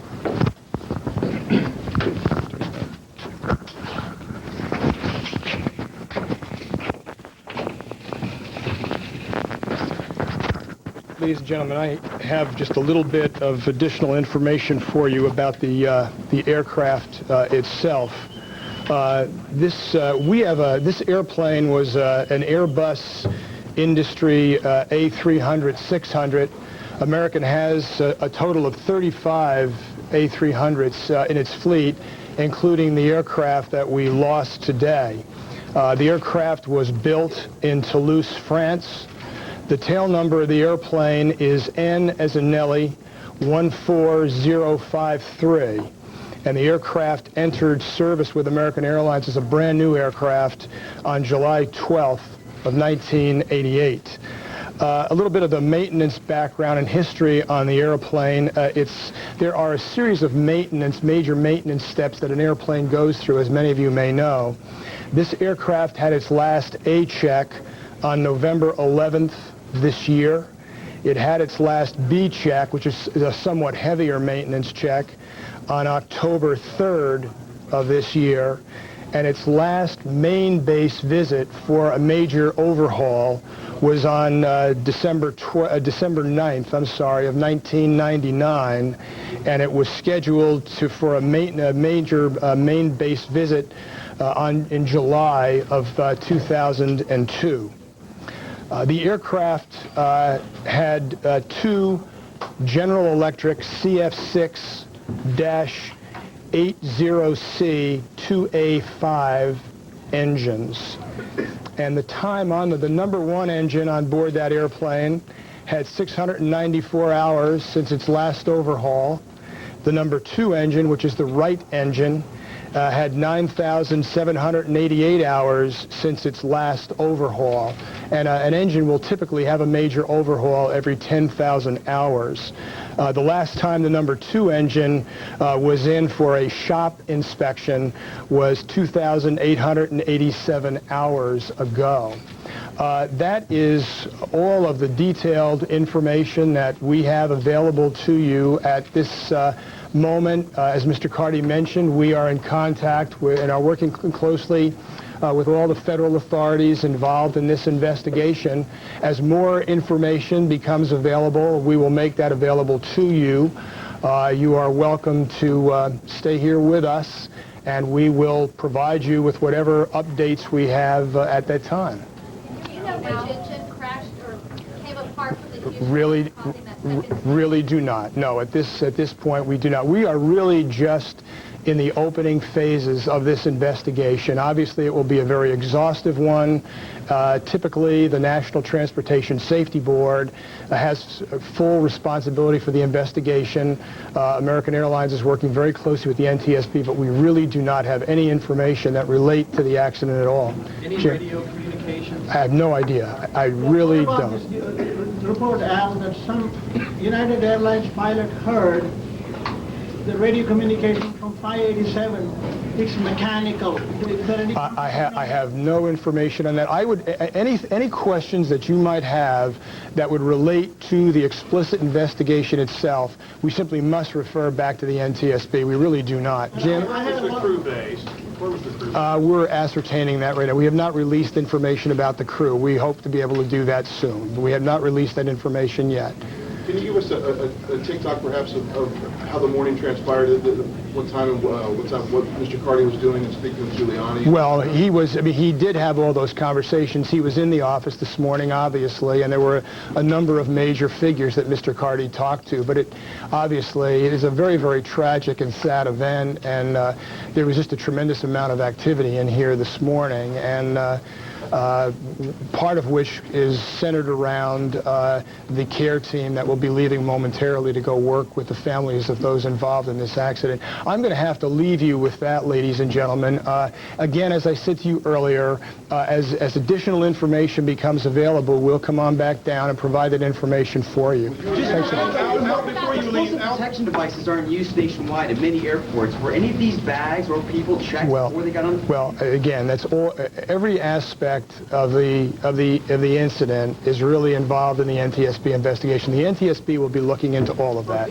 So American Airlines reservations who are worried about future upcoming travel. We have What are you saying to them? Are they allowed to cancel their flights or change? Oh, absolutely. Oh, sure. No, and we have an 800 number that people can call. It's in the news announcement we put out this morning, so that we can work with the families. No, not the families. An hour late in taking off. Can you talk about that? I don't have that information. I am so sorry. I'm going my question. It's not the families.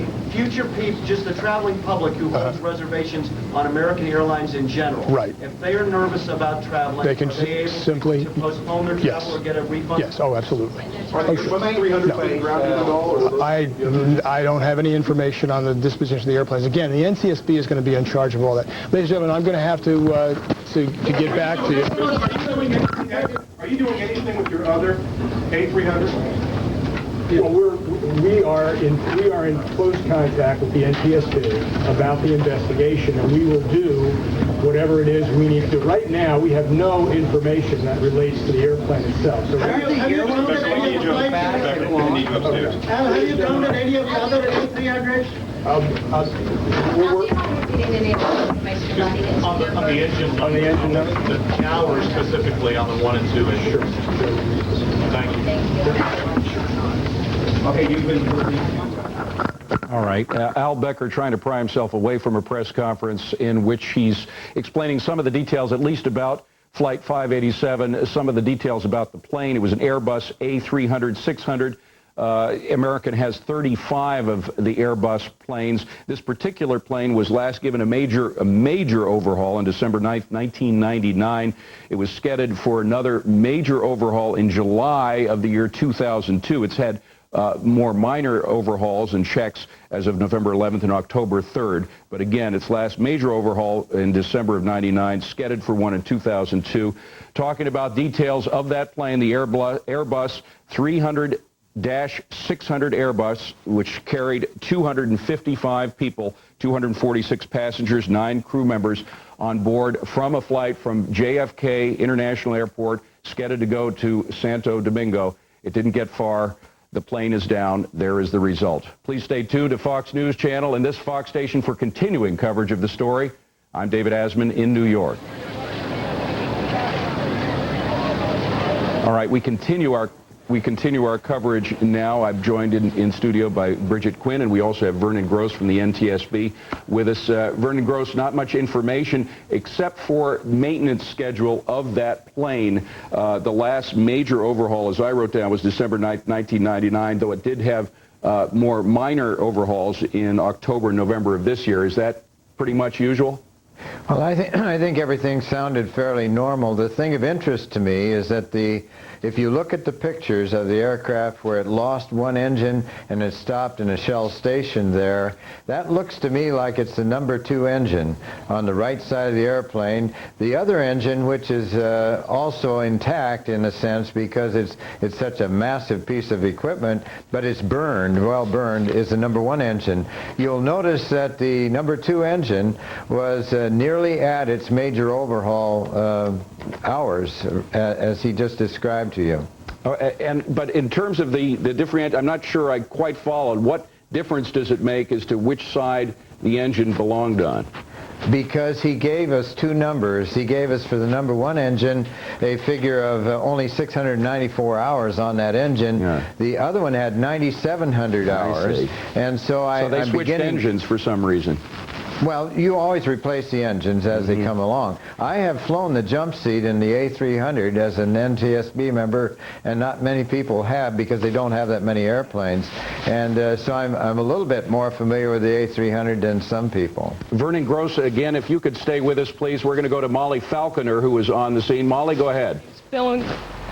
The plane crashed in the Queens section of New York City. The FAA calling the crash a domestic disaster. The flames billowing through the streets in the neighborhood. Some people saw it was an earthquake. Other people, eyewitnesses say, they were blown right out of their homes, the ground shaking beneath them. The epicenter of the crash site just a few blocks away from here, American Airlines Flight 587, cause now under investigation. There was some word it might have been an explosion on board. None of that has been confirmed yet. The plane was an Airbus A300. When it hit the ground, it was scheduled to have more than 250,000 tons of fuel on board. It was headed for Santo Domingo a little after 9 a.m. this morning. An eyewitness is describing the scene in Rockaway.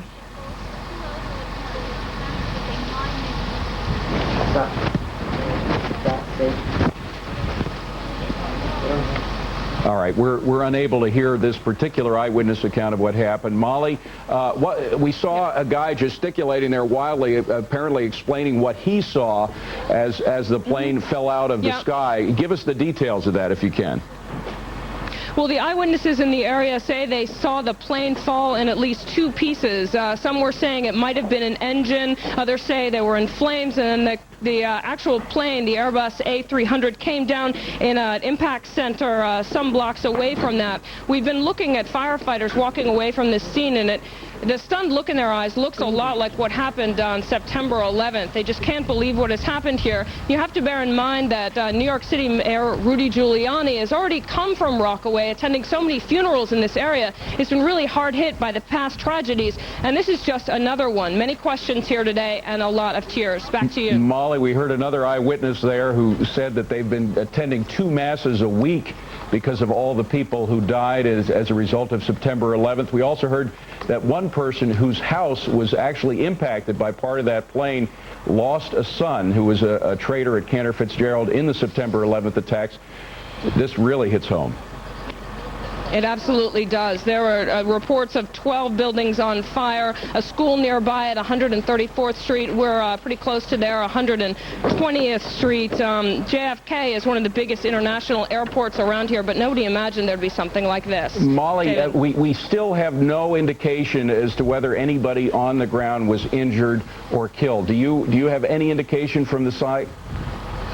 We had unconfirmed reports that there may have been a handful of people injured here, and of course everyone hopes they were finding survivors, but we basically have no word. We're at a press staging area about half a mile back from here, and there's EMS, the Salvation Army, legions of police officers from Harlem, from even New Jersey, coming in on commandeered buses from all over the tri-state area. We've seen air cover military jets flying overhead.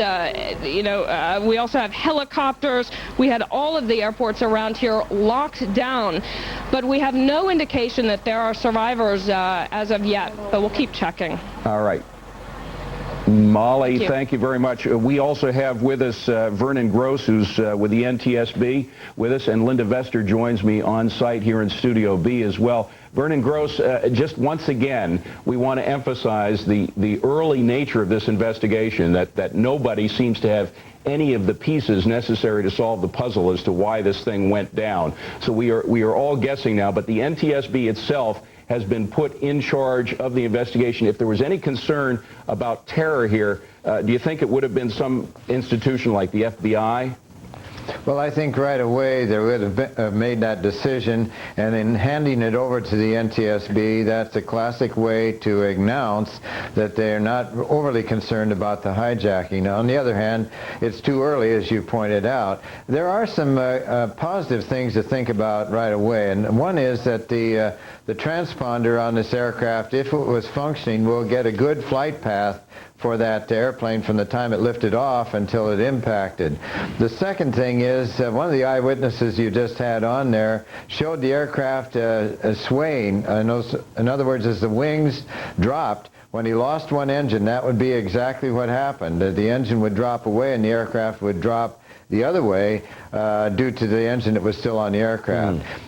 In addition to that, I think what's interesting here, if you go back to Chicago, when we lost a left engine, a number 1 engine on that airplane in Chicago, it was American Airlines again, but in addition to that, they had used a forklift to lift that engine up and place it on the pylon, and it was later discovered that that caused the engine to fall off. So that'll be a place that we're going to revisit. Another A300 incident very recently was Air Transit, a charter airline out of Canada going to North Africa, and it had to make a landing in the Azores. Both engines on that airplane failed, and it made a dead stick landing in the Azores. So I think there will be a little bit of history now on that airplane to go back and begin looking at as we put the pieces together a little bit at a time. Dr. Gross, let me just ask you a couple more things. Number one, I think one of our correspondents may have misstated the amount of fuel that would have been on board this plane. If we're talking about an A300 that's taking off on a flight to the Dominican Republic, roughly how much fuel would it have? Well, I didn't feel badly about that estimate. I think this airplane's roughly the same gross weight as a 767, which hit both the World Trade Center towers. It's about somewhere around 400 tons total, and most of that's fuel. Okay. Now, a question about the engines, since it seems to be most of the focus here. All aircraft engines, if I understand, are required by design to have a containment ring inside. So if there's this catastrophic failure, components of the engine, you know, as they break off inside, are sort of kept inside the engine and they don't impact the aircraft, right? That's correct. Then how would that jibe with what we have seen this morning?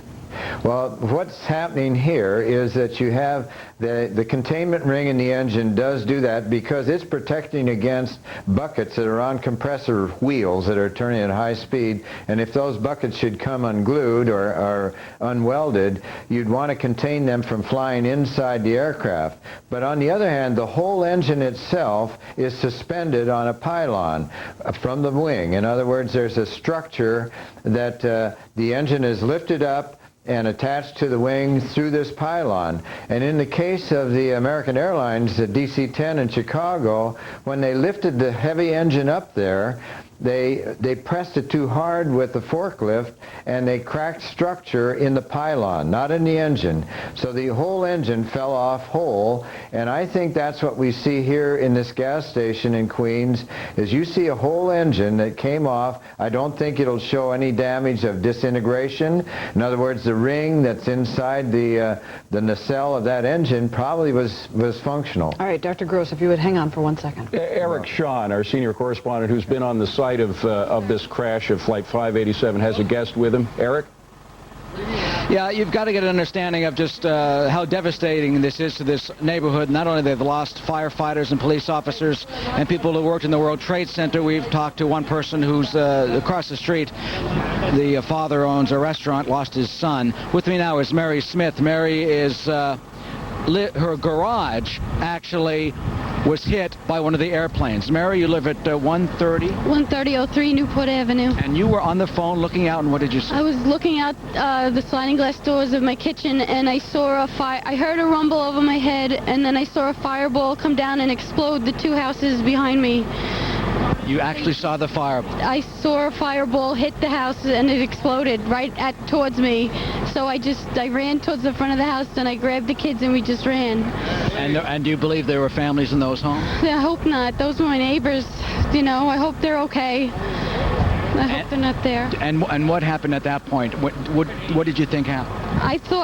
I thought we were being attacked. I thought there was like bombs coming down on us because like I didn't see a plane. I just saw a ball of fire coming down, and that's what I thought it was. And when we ran outside, we were running down the block really fast, and there was this big, huge black cloud of smoke and stuff flying all over the place. What condition were the houses of your neighbors? There are two houses. The two houses behind me that I saw blow up are gone right now, and then the other two right across the street from me they're totally burnt. They're really badly burnt. I think everybody got out of those though. There obviously is a concern that even though people did not. It is believed that there are no survivors from the plane crash. That's the word we have here, but there's also a concern, obviously, that there are people who could have been in those houses who also may have been killed. So that's obviously... Well, it was Veterans Day. A lot of people are off from work, you know. That's why it was such a bad thing. My son actually looked out the front door, and he said he thought he saw like a keg of beer on fire flying through the air, which was probably a piece of the plane. And that obviously was probably one of the engines of the plane. Yeah. He heard the rumbling and ran out and looked out the front door. What is your sense of this community? You folks have lost so much in the World Trade Center attack, and now this. It's been devastating. I really just thought we've been hit so hard with the Trade Center thing, and I really thought we were under attack again, and it was awful. It was just an awful experience. And have you had any sense, or have you heard about any of your neighbors if they have survived? I haven't. A lot of them on my block. We all ran up the block together. We, got one of my neighbors jumped off her roof because she didn't know what to do. She didn't want to come down through the stairs, so we got her off her top of her front porch, my next door neighbor. And when you actually, did you have an indication before this happened? Did you hear something? Some people say rumbling, and my house was shaking. Some people say they heard an explosion, whatever that means on the airplane.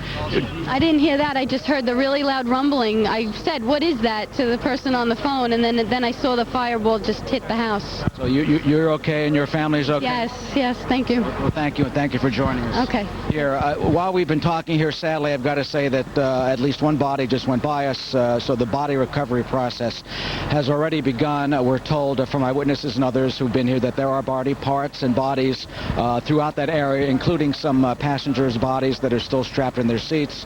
So clearly a sense of just devastation in the area where the plane crashed. At least 4 houses, if not more, completely destroyed. About a dozen houses, parts of those houses also ruined, but still standing. So obviously the sense here on the ground is that no one could have survived the plane crash who was on the plane itself, and also a real fear. For example, Mary and others saying that there was an elderly couple in a house that was destroyed, that they care for their grandkids, and their grandkids very well could have been home with this couple because it was a day off for school because of the Veterans holiday. So clearly there will likely be a death toll mounting here on the ground from people who live in this community, and they have certainly been through so much already because of the World Trade Center attacks. And now this, whether or not this is terrorist related, too early to tell, or a mechanical problem, certainly they're bearing a brunt of what we've been going through the past 6 and 8 weeks. Back to you. Eric, these are such good people. I mean, these you can see these are the salt of the earth kind of people who do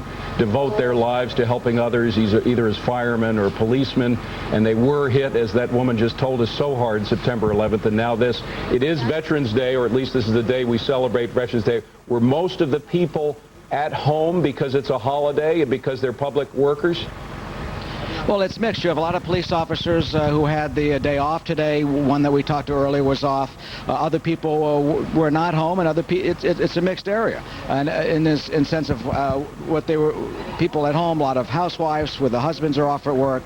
Mary, for example, was at home, and you were like standing in the kitchen, right? I was standing in the kitchen on the phone, and well, my husband's a fireman, so he rushed home to see if we were okay. Obviously, you knew people who were killed in the World Trade Center attack. Yes, we did. There was a lot of people who were killed around here. And now this. And now this, yeah, so close. It's too close to home this time. See, David, you could see exactly the sense, as you say, the salt of the earth. These are the people of New York. This is the heart and soul of New York, and they not only responded to the World Trade Center on September 11th and lost so much, but now this is hit in their own neighborhoods specifically. So that just gives you the sense of what Bell Harbor, which is this neighborhood is called, here in the Rockaways, is going through. Devastating. David? But as the mayor said, we'll get through it. We will get through it. All right, Eric Shawn reporting from the scene. We'll come back to you in a moment, Eric. A couple of other pieces of information. Number one, we're standing by for a press conference being held by the National Transportation Safety Board. The NTSB has been put in charge of this investigation for the meantime. Also, this is coming in from Chicago. In light of this crash, it appears that several businesses inside the Sears Tower in Chicago have opted to send their employees home for the day. This is not based on any credible security threats or anything that was directly targeted at the Sears Tower at all. It is simply just an example of the concern that has developed since 9/11. Also, we want to bring back Dr. Vernon Gross, former investigator for the National Transportation Safety Board, as we try to get more questions about exactly what might have happened on the plane. And we're going to be very careful to stay away from what we don't know. We realize that doesn't help any of you viewers. It's more important to just go on what we do. So we want to bring in Dr. Gross with a couple of questions, Doctor. As we talk more and more about the engines here, and as we've learned now, these are GE CF6 engines, and GE has already put 2 flight safety investigators on a plane to head to New York to help investigate the crash site.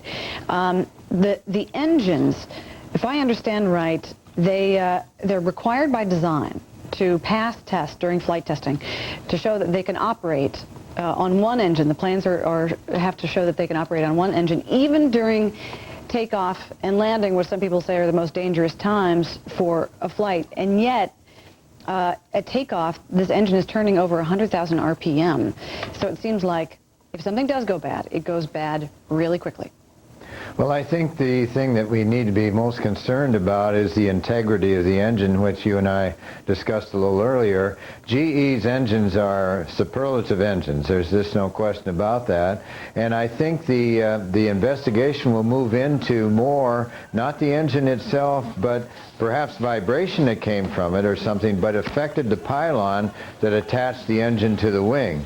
And that'll be the focus, I think, early on, because it lost that engine. Right. And that was very germane in the Chicago crash years ago with the DC-10. Right. So you mean if the vibration is strong enough and long enough, it actually loosens the mounting bolts on, say, the wing? Well, anything mechanical can be shaken to a destruction point, although, you know, this engine runs very smoothly normally, so there could be some kind of a vibration that might affect the pylon. On the other hand, the pylon might not have been correctly installed, and that's why I say there's 3 things we got to look at. We got to look at maintenance first, secondly, mechanical features of the aircraft, and then finally hijacking. Got it. Just because so many viewers might not be familiar with this, is it normal to have one engine with 694 hours and another engine with 9,788 hours? That is not unnatural at all. In other words, they rotate the engines around, and as they maintain them, they will have different number of hours. In other words, you don't put 2 engines on there with the same number of hours on them. That's not normal at all. So I don't think anything is out of order there. I think really right now we've got to look at why did they have no radio communications 5 minutes after they lifted off. That would indicate maybe something aboard the aircraft itself dealing with electronics or electrical power might have been a clue as well. All right, Dr. Gross, please stay with us. We want to turn back to the White House. Earlier we heard from Ari Fleischer explaining several details, but it was a pretty short press conference because he didn't want to be peppered with questions that he felt would be irresponsible to try to answer at this point. Our man James Rosen is live at the White House with more on how the White House is responding. James? Well, David, the White House Press Secretary Ari Fleischer could offer no immediate theory behind the crash of American Airlines Flight 587. In a briefing about an hour ago, Fleischer said the White House is deliberately being very cautious about making such conclusions. He specifically, however, rejected a wire service report that was quoting unnamed Bush administration officials as saying an explosion had occurred on the plane. Fleischer saying, and I quote, "No government official gave the White House any such indication that there was an explosion." Indeed, Fleischer said initial indications are that until ground officials lost contact with the airplane, communications were normal before disaster struck. Fleischer also indicated they have not yet discovered the black box, but authorities believe they will find it in this case. The White House says President Bush was informed of the crash immediately after it occurred during his National Security Council briefing when an aide handed him a note about it.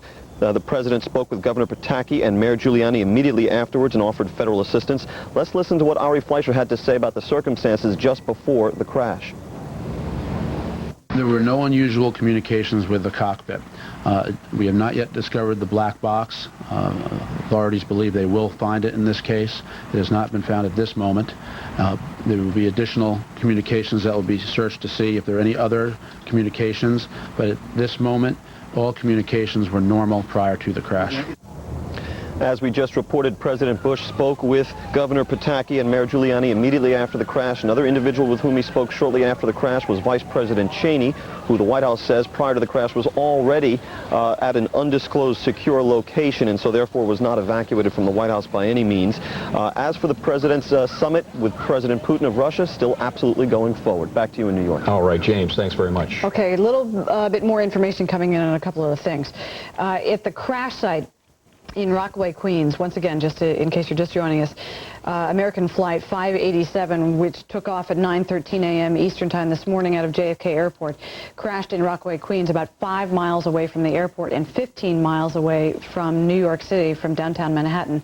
255 people on board, 9 crew members, and 246 passengers.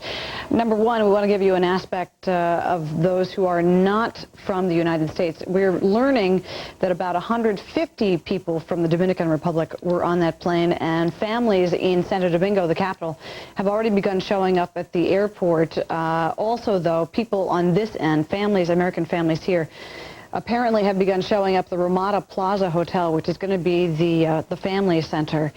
According to the Red Cross, they have about 30 to 40 families there already and more on the way. The Red Cross providing mental health workers, nurses, chaplains, Spanish interpreters. They have 4 emergency response vehicles at the Rockaways, of course, which is ground zero for this crash site. And they have many more on the way. What they're doing right now is setting up a shelter at a nearby school, and they will keep briefing reporters every hour, hour and a half. So we'll continue to get more information in from the Red Cross as well as we wait for this NTSB press conference in a matter of moments. David. And our own Eric Shawn, who's been talking to some of the people in this community, hit so hard by the events of September 11th. A lot of firefighters, a lot of policemen in this community, and now they're hit with this. Eric Shawn joins us now from Queens. Eric. Hey, David, we've been talking about the firefighters and the police officers who live here, and also many people who worked in the World Trade Center who lost so much during that attack, many funerals, and now this, a giant jumbo plane, a A300 Airbus, smashing into their neighborhood, destroying at least 4 houses, if not more, obviously killing people on the ground, no numbers yet, people on board the airplane believed to have been killed. We've seen some bodies come out this way.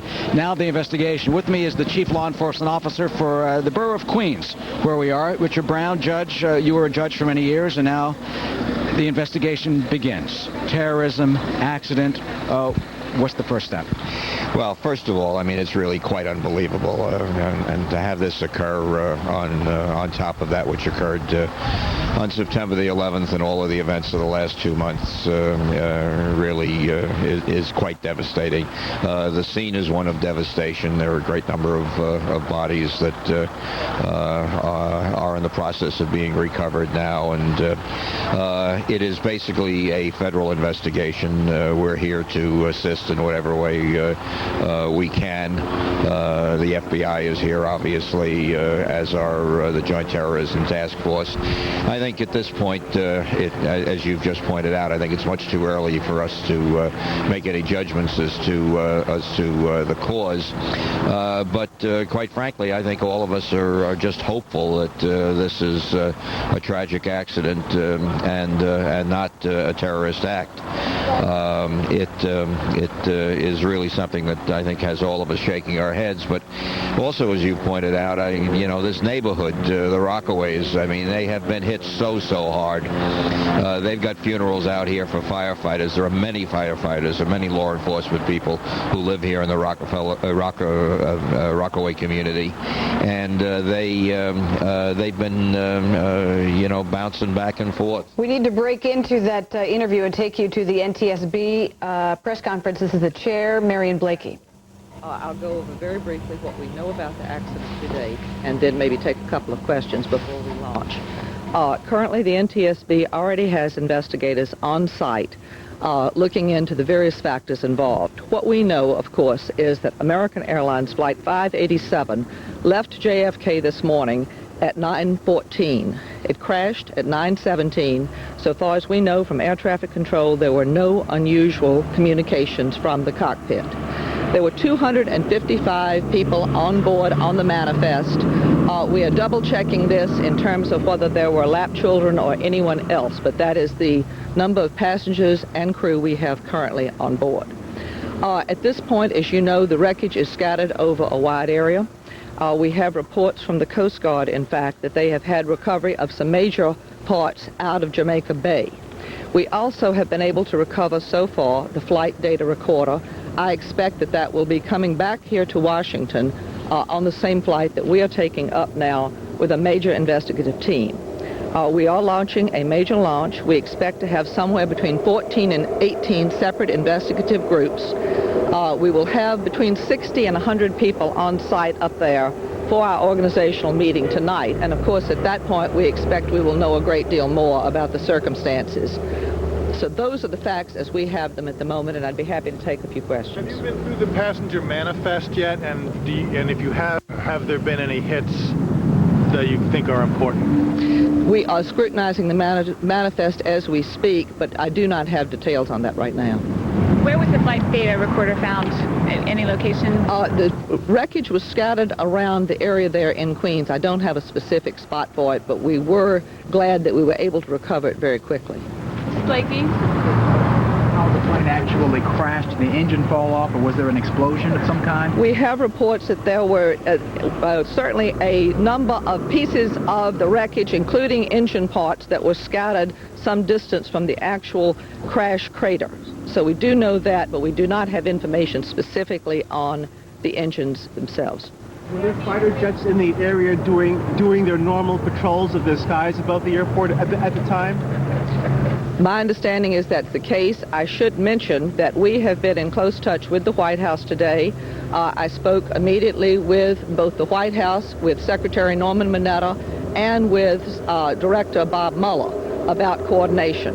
We are coordinating very closely so that we have all the information pulled together.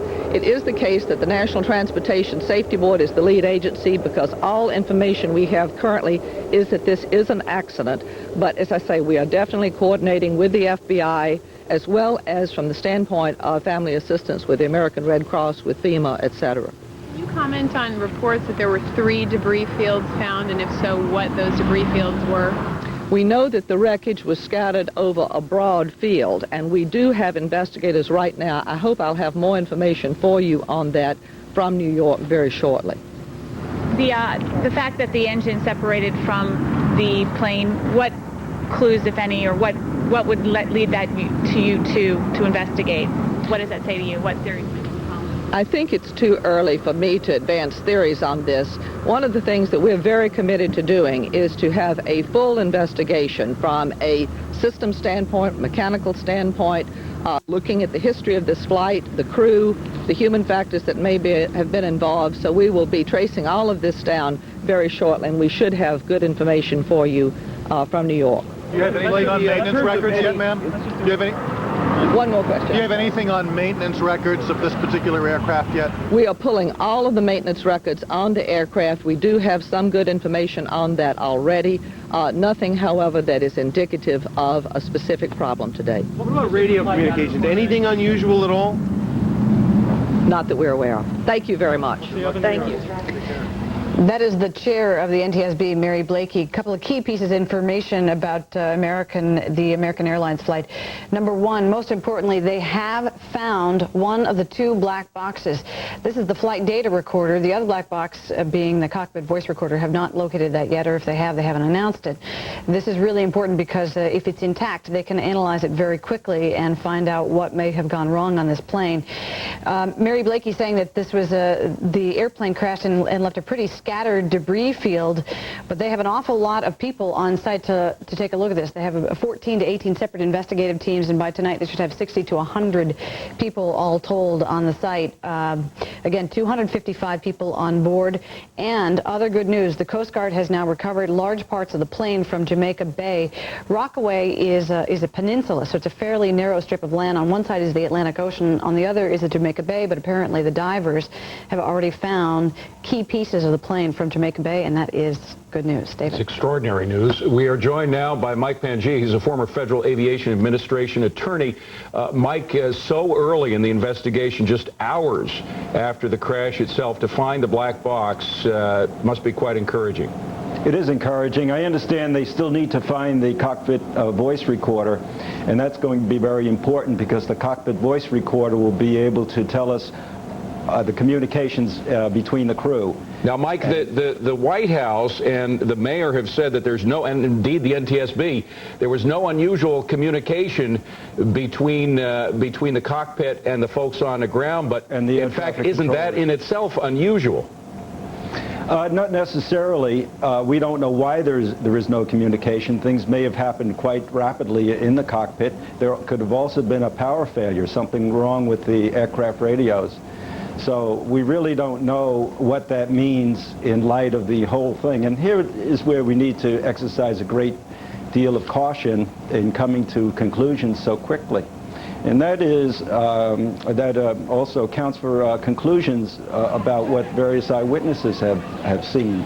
In my practice and experience as a trial lawyer in these matters, I find that very often what eyewitnesses see is not necessarily what may have happened, because when we see something so tragic as this and something so unusual, the mind tends to put things together as best it can. And what eyewitnesses have seen here must be analyzed in conjunction with everything else. So we really can't come to very quick conclusions here at all. As we are being reminded by all the investigators in this. Mike, exactly. Please stay with us for a moment. We want to go to another correspondent. All right, as you know now, Flight 587 of American Airlines took off from JFK International Airport, took off at 9:14 a.m. and crashed at 9:17 a.m. There is a hotel that has now become the Family Center, and it's been used as a family center in a prior crash. It is the Ramada Plaza Hotel outside JFK Airport. That is where Fox News correspondent Allison Camerata is standing by live. Allison? Hi, Linda. Hi, David. That's right. I'm here. I'm told that there are about 30 to 40 families inside the hotel right now, and each one of those has about 3 or 4 members. So there's more than 100 family members right now from the passengers who are on Flight 587, and I'm standing next to a man who is spearheading the effort to take care of those families and meet their needs here. This is Dr. Stephen Garner. He heads the medical center here at JFK Airport. Hi. Thank you for joining us. Tell me what you're doing for the family members inside right now. What we're trying to do now is to stem some of the confusion, the anxiety, the hysteria that's going on in there. We're trying to deal with a different cultural type issue than we have with other such crashes. And that's because many of the passengers were Hispanic. Obviously, this was bound for the Dominican Republic, so you're encountering people who only speak Spanish. Is that right? Correct. Unfortunately, you can't even communicate. You can put an arm around somebody to offer support, but they need a lot more than that at this time. What we're finding is, and also we're finding people that live in the Dominican Republic and would come here to buy supplies to bring back to the country. So it's much different from another flight. And therefore, you have interpreters on site. And what? We have our clergy from St. Vincent's who are here that speak Spanish. We have our social workers, psychiatrists, and then there's a large contingent from the American Red Cross who are helping as well. what we're trying to do is to kind of separate them into smaller groups rather than have a mass hysteria, because that's what you have. People feed off of one another's grief and off of one another's reactions. So we're doing small group sessions. And in fact, I see that there are lots of emergency vehicles around, and we understand that some of the family members have been taken to a nearby hotel. Can you tell us about that? To the nearby hospital facility. I'm sorry, a nearby hospital, that's right. At the Kennedy Medical Center, we have a 24-hour day hospital, and we're getting a lot of hysterical reactions, but also things that we have to take seriously, because an anxiety such as this, a reaction such as this, can create a heart attack in people. So we're ruling out for heart attacks, and we're trying to offer comfort to the family of the survivors, because we want to make them as healthy as possible to deal with this situation. This isn't the first horrible tragedy you've had to deal with, an airline crash you've had to deal with, but yet you say that the mood here is different. Will you tell us about that, contrast it to something else? You know, the Flight 800, for example, these were people who were quite well off, who were going on a vacation, could speak several languages, so there was no problem with communication. These are people who were basically poor people who save up their money to take the flight, come over here. They have relatives, a large Dominican population in the United States. They bring back things like a refrigerator or plates or so on. I take this flight several times a year to vacation. I love the Dominican Republic, and it's a different atmosphere. When the plane takes off, the people applaud. When the plane lands, they get a stand, the pilot gets an ovation. People are not jaded. They're so happy about being able to help, to go back to their homeland, to bring things. It's a different mood. We understand that the Mayor Giuliani, is in there right now. Do you know what he's doing for the families? I don't know, no. We also hear that there are about 600 rooms reserved for family members here. What's the purpose of that? American Airlines took over the entire hotel to allow the people to put their luggage or whatever belongings they have, and then to be close to the scene. Having people close to the scene. We found American Airlines employees have come here to get grief counseling, but as well to feel close to the scene, to be able to talk to people. And basically the relatives want to know what happened. Was this something did they suffer? Was this a mechanical failure? What was the circumstances surrounding this? And that's what we're trying to, information, and then trying to help them to carry on. Excellent. Thank you, Dr. Garner. Thank you for joining us. We appreciate all your information. Thank you very much. We also understand, Linda, that here some officials from the NTSB will be landing here. There's an investigative team coming from Washington, D.C. This will be their first stop. They will be going in and telling family members anything they know thus far about just what caused this crash. Back to you. Allison Camerata. Allison, thank you. Mayor Giuliani due to brief at the Ramada Plaza Hotel in a little less than half an hour. That schedule may slide a little bit depending on how much time he spends inside the hotel with the victims' families. But the latest reports we are hearing from the mayor himself is that it is expected there will be no survivors from American Airlines Flight 587, and that there are at least 15 people now reported injured on the ground in Rockaway, Queens. David. All right. For the latest on the investigation, again, just beginning, just hours away from the crash itself, but already investigators have found that black box with cockpit information on it, with data, and perhaps even voice recordings on it. We have Vernon Gross, Dr. Vernon Gross, who's with the NTSB, National Transportation Safety Board, which is the lead investigator here. Now, Dr. Gross, that doesn't mean that the FBI and other law enforcement agencies might not be involved, looking over their shoulders, right? Oh, absolutely not. They'll be there. What will happen, David, is that there are two recorders. One is the digital flight data recorder, and that records things like the engine performance, the attitude, the altitude of the airplane, and lots of characteristics that are mechanical. And that will be good, and I understand that's the one we found already. Then there's a cockpit voice recorder, which is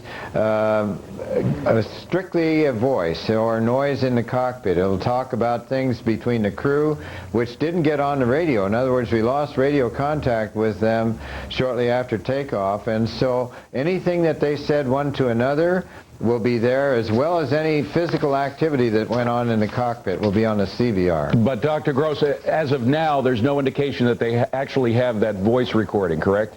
That's my understanding. They've only recovered one, but I'm very confident that we'll get both of the recorders. They will survive.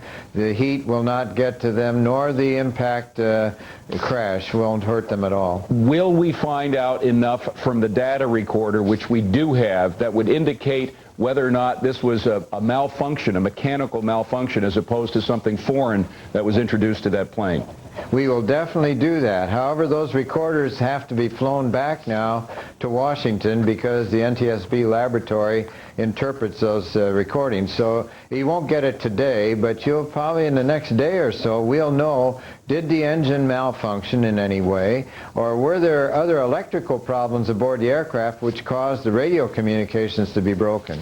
Dr. Vernon Gross, very kind of you to stay with us, sir. We appreciate your insights. Linda. You're welcome, David. David, thank you. The crash of American Flight 587 sent airline stocks hit hard after 9/11, reeling once again. And stocks in general took a hit. It seems that some of them have started to trim their losses. We want to get an overall perspective from Fox News senior business correspondent Brenda Butler. She is standing by live in Fox Central. Brenda? Hey, Linda, we are certainly seeing a turnaround on Wall Street. The Dow down 19, the NASDAQ up in positive territory, 12 points. Not true for airline stocks, however. They're always the hardest hit after a crash, but they have already been in a tailspin after the attack on America, so they can ill afford the drubbing they're getting today.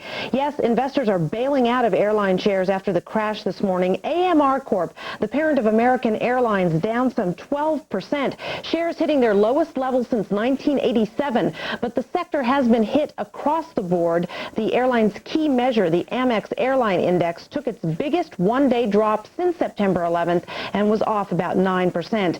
Indeed, any kind of industry involved with travel has been taking a beating. Hotel, lodging, even casinos. The hotel stock index plummeted 7% today. Lodging, the second worst performing sector of the day. The cause of today's crash is, of course, still unclear, but the minute that news hit Wall Street, stocks sold off. Investors have already been very skittish about any possible terrorist threat, and the mood on Wall Street very nervous. However, now the betting there is that the cause is not terror-related. Let's take a look at the big board. The Dow Jones Industrial Average was down nearly 200 points earlier, and now it's off just 23 points. The NASDAQ up about 12. The crash comes after the Dow on Friday finished above its September 10th close. That was the day before the attacks, so the market had recovered all of its losses.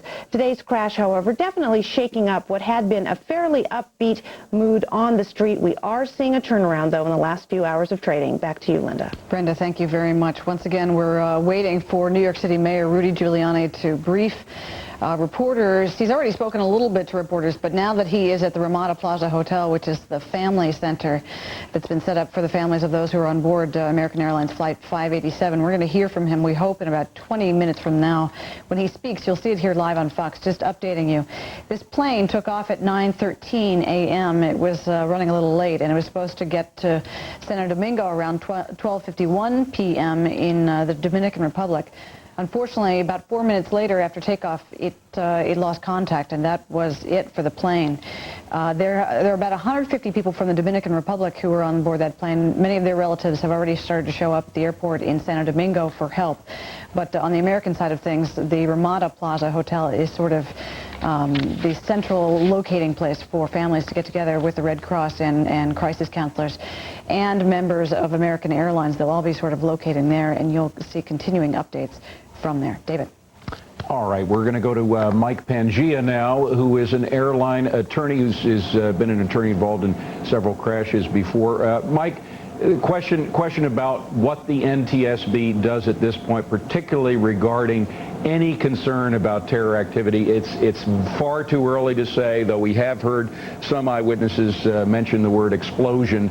We have no idea whether that comes from a bomb or whether it might be as a result of igniting fuel. How does the NTSB deal with this new element that heretofore it really hasn't had to touch on much? Well, the cause of the accident here, of course, is all speculation at this point, as we know. Now, it could be mechanical, it could be pilot error, which is probably the least likely in my estimation, or it could be a criminal act. The flight data recorder is being transported right now to Washington, D.C., and as soon as it comes here, it will be reviewed on an around-the-clock basis to see if there's any indication there whether there's any kind of a criminal act. And the Federal Bureau of Investigation will also be involved, particularly in the aftermath of what has occurred to us. So it will probably be very quickly decided whether a criminal investigation is warranted. We have no idea at this point. Mike, it's Linda Vester with you as well. Just a kind of a question for those of us civilians who are not familiar with everything that is kind of the information output that comes from the data recorder, I mean, it has, from what I understand, just dozens upon dozens of outputs that it gives.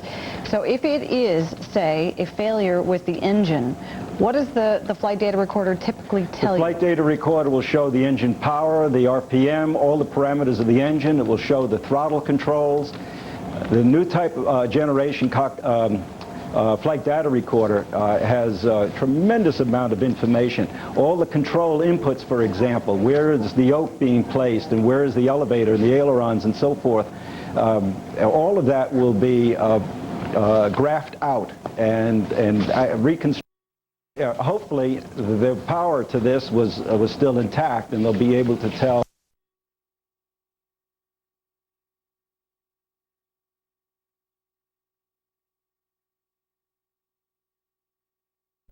point. All right. But the cockpit voice recorder would be very important for that, and I understand they have not retrieved that at this point, but if the flight data recorder was found, most likely the cockpit voice recorder will be found as well. They're in the same area. They're in crash and fire resistant containers, so it's a very good sign that the flight data recorder was retrieved. When you say they're in the same area, exactly where are they on the plane? In the tail of the plane. And they're actually orange, aren't they? They're not even They're black. really not black boxes. That's the vernacular that we use in the aviation business. They're really orange, a day glow orange. And they're in crash-resistant, fire-resistant containers. And for most crashes, they do survive. Mike Pangia, aviation attorney and former FAA litigator. Thank you very much, Mike. We appreciate it. David. And now let's talk to an aviator himself. We do know details about the plane. Of course, it was an Airbus 300/600. We have details about its maintenance records, which we were just given by American Airlines. Alan is a commercial airline pilot. He joins us on the phone now. Alan, I don't know if you heard the details about how that plane had been maintained, but its last major overhaul, the most major overhaul you can get for a commercial plane, was back in December of 1999. Does that sound about right to you? Well, for a major, it's probably a D check, but you would have to know what kind of check that is. But that's something the NTSB should be looking at. It's not from our perspective. Now, describe for us, if you can. You have flown out of JFK on an Airbus, have you not? Yes. Describe for us how it is. Is it a difficult departure from that airport? No, the Airbus is a very fine airplane. It's very stable. In fact, I had a engine that we had to shut down once in flight, and we went back and landed in Fort Lauderdale, and I was flying, and it was hard to tell that we had lost an engine. Now, and we were fully loaded. According to eyewitness reports, and again, we want to stress this is very preliminary. We don't know whether this is what happened, but it appears that an engine fell off the plane before it plummeted to the ground. What does that indicate to you, if those eyewitnesses are correct? Well, first of all, you have to be very careful about eyewitnesses. Yeah. There was I believe it was a U.S. airplane in Los Angeles where they had 30 or 40 witnesses saying that it was on fire before it landed on another airplane, which later turned out to be false. There is a possibility that on takeoff, you're at max power. There's 96 or 97% of all engine failures occur at max takeoff power, and it could have been a catastrophic failure, which is basically like a mechanical explosion, like throwing a rod in your car. We have even heard reports that they've had problems with birds in the airport that may have gotten sucked into the jet intake. Is that a possibility? Well, that's a possibility. The engines, however, are tested with birds, with a certain number of birds to make sure that they work. But usually birds, unless there's thousands of birds like starlings, which caused a crash in Boston about 25 years ago. Let me just ask, if one of the engines had actually fallen off, could you still control the airline and bring it in for a landing? Well, theoretically, you would have to know what systems were still available, and that's what the pilots were doing, which, we train for this every 6 months, and this is always one of the procedures that are trained, and it's one of the ones we have tested on every 6 months for just such a situation. The primary control when you lose an engine is your rudder, not your ailerons, but there is possibilities that systems could have been deteriorated. So we won't know that until the investigation is complete. All right, and again, it has just barely begun. Alan, thanks very much. All right, we have not gotten any indication, once again, that this is in any way terror-related. However, we've learned from an FBI official, Barry Maughan, that the FBI has obtained the manifest to try to make sure that that is not the case, that there is no sense of foul play. And for the moment, the NTSB is still in charge of this investigation. Still, we have a lot going on for the Director of Homeland Security, Tom Ridge. He's been in briefings since this whole situation began shortly after 9 a.m. Let us take it now to correspondent Catherine Herridge, whose beat is Homeland Security. She's in Washington. Catherine. And Ashley, good afternoon, Linda and David. First, I want to start with the FAA. They told us this morning that there was 100% baggage match on this flight because it was an international flight. So in other words, that means that if you check in but you don't get on the flight, that means your bag comes off, though an FAA spokesman couldn't give us further details on that. Also, they could not tell us if the baggage was screened for explosives. They were able to tell us that there are 140 plus units that can do this in different airports across the country. 47 to be exact, but they could not tell us for security reasons if it was the case this morning.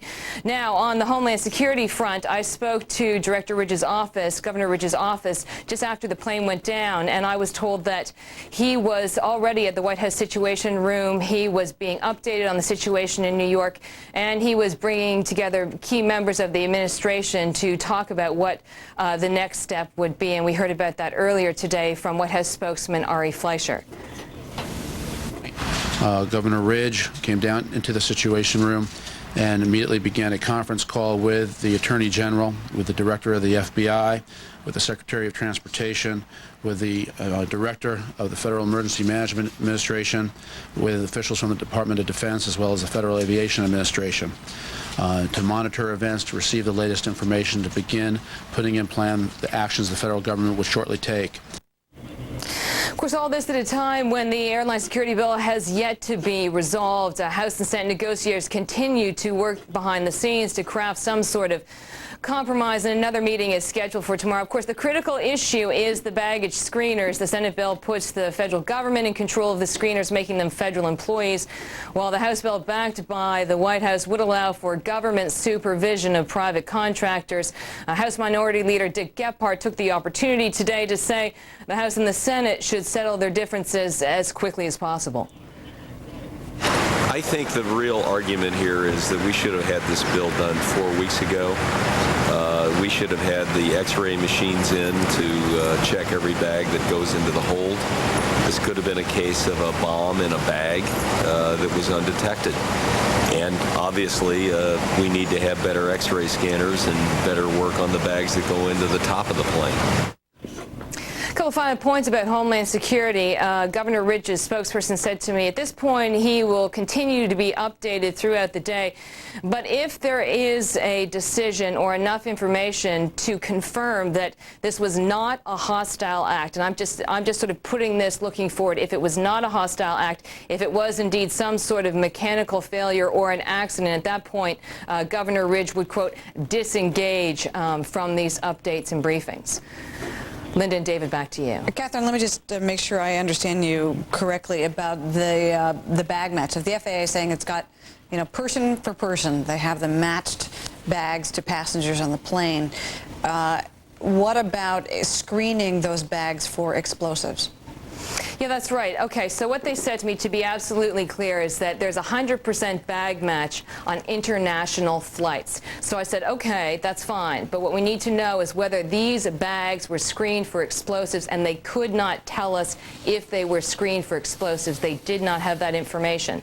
So then I asked whether this sort of equipment existed at the airport, and they said to me that there are over 140 devices in this country that can screen for explosives. They're at 47 airports, and they couldn't even confirm which airports they're at for security reasons. Catherine Herridge, our Homeland Security correspondent. Catherine, thank you very much. Once again, no federal agency, or even local agency for that matter, involved in this investigation has given any indication that terrorism is involved. The FAA is handling this as a domestic disaster. The NTSB still in the lead of this investigation. And this just in from the FAA, they have now opened Newark Airport in New Jersey. They've opened LaGuardia Airport in New York, and JFK Airport, which is the site of where this plane was outbound, American Flight 587. JFK is now open for inbound flights. Planes can land there, however, no flights can fly out. That is a substantial opening of the airspace around New York City since the crash at 9:17 a.m. Eastern Time. David. As we keep mentioning, the investigation is just beginning, but it was given a big boost by the discovery of at least a data recorder. One of the black boxes on board the plane has been found. Apparently, investigators are going to be able to use that to decipher the incidents that led up to this crash shortly after the plane took off. Our own Rita Cosby's been following the investigation so far, and she joins us now. Rita? Hi, David. Well, intelligence and also FAA officials say that it's way too early to say what caused this crash, but they say that there's no evidence, as you've been pointing out, to indicate that terrorism is involved. They say they can't absolutely rule it out, yet officials from all agencies are telling me that they are leaning toward a mechanical problem as being behind this crash. FAA officials say that there are some preliminary reports from witnesses that flames were seen shooting from one of the engines. Now, engine trouble has caused other crashes before, a number of crashes. In the past, there was an American Airlines DC-10 that crashed in Chicago after one of its engines was not hung on properly to the wing. Now, in that case, the engine literally came right off, which may be the case here. Now, an Evergreen Airlines plane also crashed in Alaska after having engine trouble. These are recent crashes. Investigators are telling me that they are optimistic that they can determine what happened to the crash that happened today, since, as you pointed out, they have already located the plane's flight data recorder. That's one of the plane's black boxes. The other one, of course, is the cockpit voice recorder. Now, the data recorder could quickly provide some clues. In fact, often preliminary readings can come within hours. It's literally a microchip that they pop in. They get a number of readings that includes such as speed, altitude of the plane, the pitch, the level of the nose, and it could provide some very significant clues as to what went wrong. Also, there may have been also a problem with the plane on takeoff. One of the things we're looking into is the fact that the plane was supposed to take off at 8 a.m. Eastern Time, and it didn't leave until 9:13 a.m., and then it lost radio contact and radar contact, as we know, 4 minutes later at 9:17. It's unclear at this point if that was due to some sort of problem with the plane or a delay at the airport, but that's something certainly worth looking into. The plane itself is an Airbus A300. That plane is 13 years old, which is really not that old for a plane. The last time that it had a major overhaul was in December 1999, and it was scheduled for another major overhaul. They have short ones in between, but in terms of a major overhaul, the next one was scheduled in July 2002. Now, the plane's engine, there's a right and a left one, also get checked. Now, the left one had about 700 hours on it. That's not a lot at all. The right one had more than 9,700 hours, and it was supposed to be checked at the 10,000 hour mark, so that was coming up. So that right one had a lot more mileage, a lot more use on it than the left.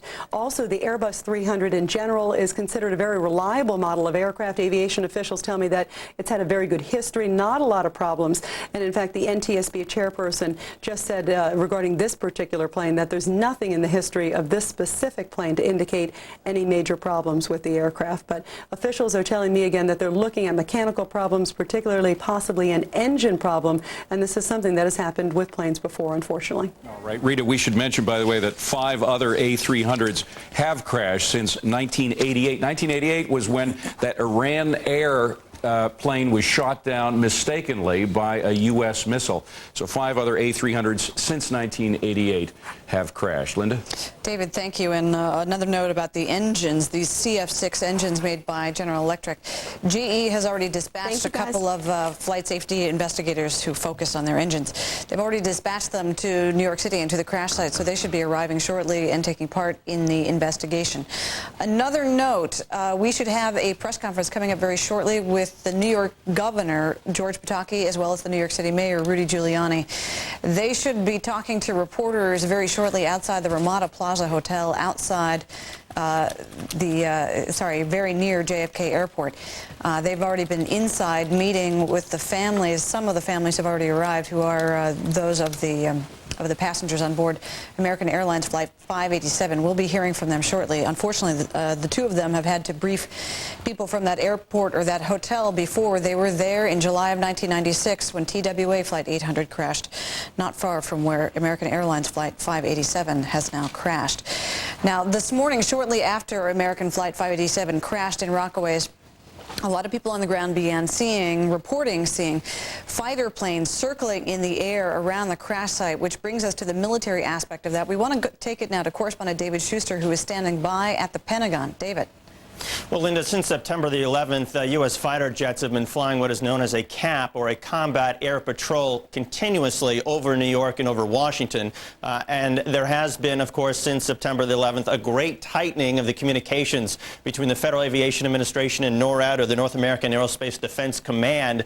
NORAD reported to us this morning that, in fact, there was no request from the Federal Aviation Administration to have some of these fighters that are in the air 24 hours a day over New York vectored towards any particular location. NORAD says that the FAA did not report anything about any sort of transponders being turned off any aircraft, any anomalies such as a plane being off course, any distress calls from any aircraft. There were some fighter jets that got to the scene very quickly, but that was after the Pentagon saw the media reports that a plane had crashed in that area. So there was no indication whatsoever that that this was any sort of incident that caused the fighter jets to be scrambled. In any case, the fighter jets are always in the air. It's also worth pointing out, Linda, that there is an AWACS plane, which is one of these command and control radar planes that is in the air 24 hours a day over the New York area, helping to conduct some of the air traffic control. And again, there was no any indication that the AWACS plane saw anything or reported anything unusual. So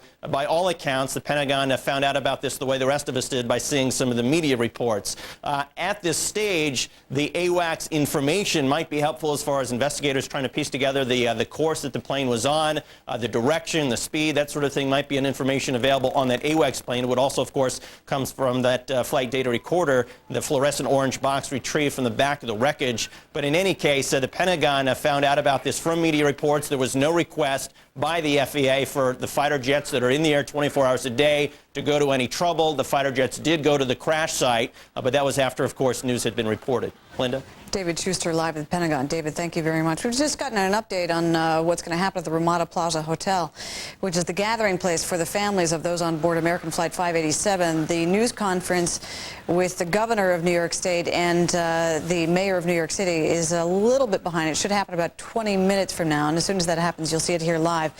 But the basic update we're getting is that of the 255 people on board, 246 passengers and 9 crew, there are believed to be no survivors. 15 people on the ground. Apparently, that's the latest estimate on those injured. They have been taken to hospitals. Some 4 houses destroyed in Rockaway section of Queens. That's about 5 miles from New York's JFK Airport and 15 miles from downtown New York City, Manhattan. And some 12 to 14 other homes severely damaged by the crash of that airplane, which happened shortly after 9 a.m. David. All right, as you're watching those pictures on the right-hand side of your screen, it's important to note that a lot of the people who live in the area that have been affected by the crash of Flight 587 are themselves firefighters. You saw some incredible scenes there where people in civilian clothing were helping the firefighters. Well, those people in civilian clothing may well indeed themselves be firefighters. A lot of those individuals who were directly affected by the September 11th attacks have now been affected once again. In fact, according to one eyewitness who lives in the community, they've had about 2 funeral masses a week in that area since September 11th. So this community being hit doubly hard by the tragedy that hit there today. Well, just minutes after that airline took off from New York's JFK Airport, it crashed in a family neighborhood called Bell Harbor. The Airbus 300 was headed for the Dominican Republic with 255 people on board. It appears,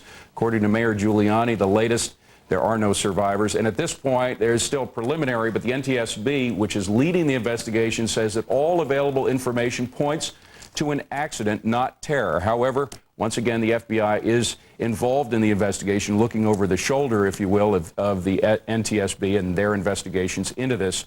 Fox News senior correspondent Eric Shawn is at the scene of the crash. He joins us now live in Bell Harbor section of Queens. Eric?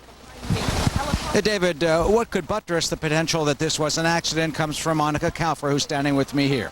She lives on this block, and she was out walking her dog when she actually, Monica, you saw the plane before it crashed. Yeah, I saw it. It was flying very low, and pieces were falling off the left-hand side of the left wing. So you actually saw pieces coming off the plane? Yeah, I saw the engine falling off of the left-hand side, and then smaller pieces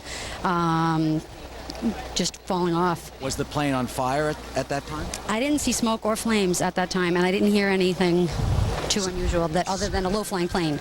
So to be specific, what you saw was some pieces falling, metal pieces falling off a plane. Yes. And the actual engine, one of the engines. Yes. And then what did you see then? That was the impact? Before the impact, the plane was heading southwest, and it then turned on its right wing, and that's when it started to dive pretty straight into the ground. I was on 128th, and it hit 2 blocks up from there. So obviously, we obviously consider terrorism and think of that, but from what you saw, what you say, that seems more like a potential mechanical problem. There was not an explosion that I saw or anything like that, and it definitely there were pieces falling off, so it wasn't anything like the events of the 11th with a plane being deliberately rammed into the ground. Well, that certainly will be part of the investigation, especially with the black box, one recovered now. You had your video camera with you, and sir, what happened with you? Right. So I was standing at home. It's Veterans Day, and it's my day off. So I heard a big roaring. It was an engine in distress. It was unusual. It was a very, very unusual, loud noise, and afterwards the building was shaking. It was an explosion, and I grabbed my camera and I ran. I live on the 125th beach 125th and the boulevard. So I ran to 129th, and people were running. It was silence. There were no screaming. There were no injuries or no people coming from the buildings and the properties that were in fire.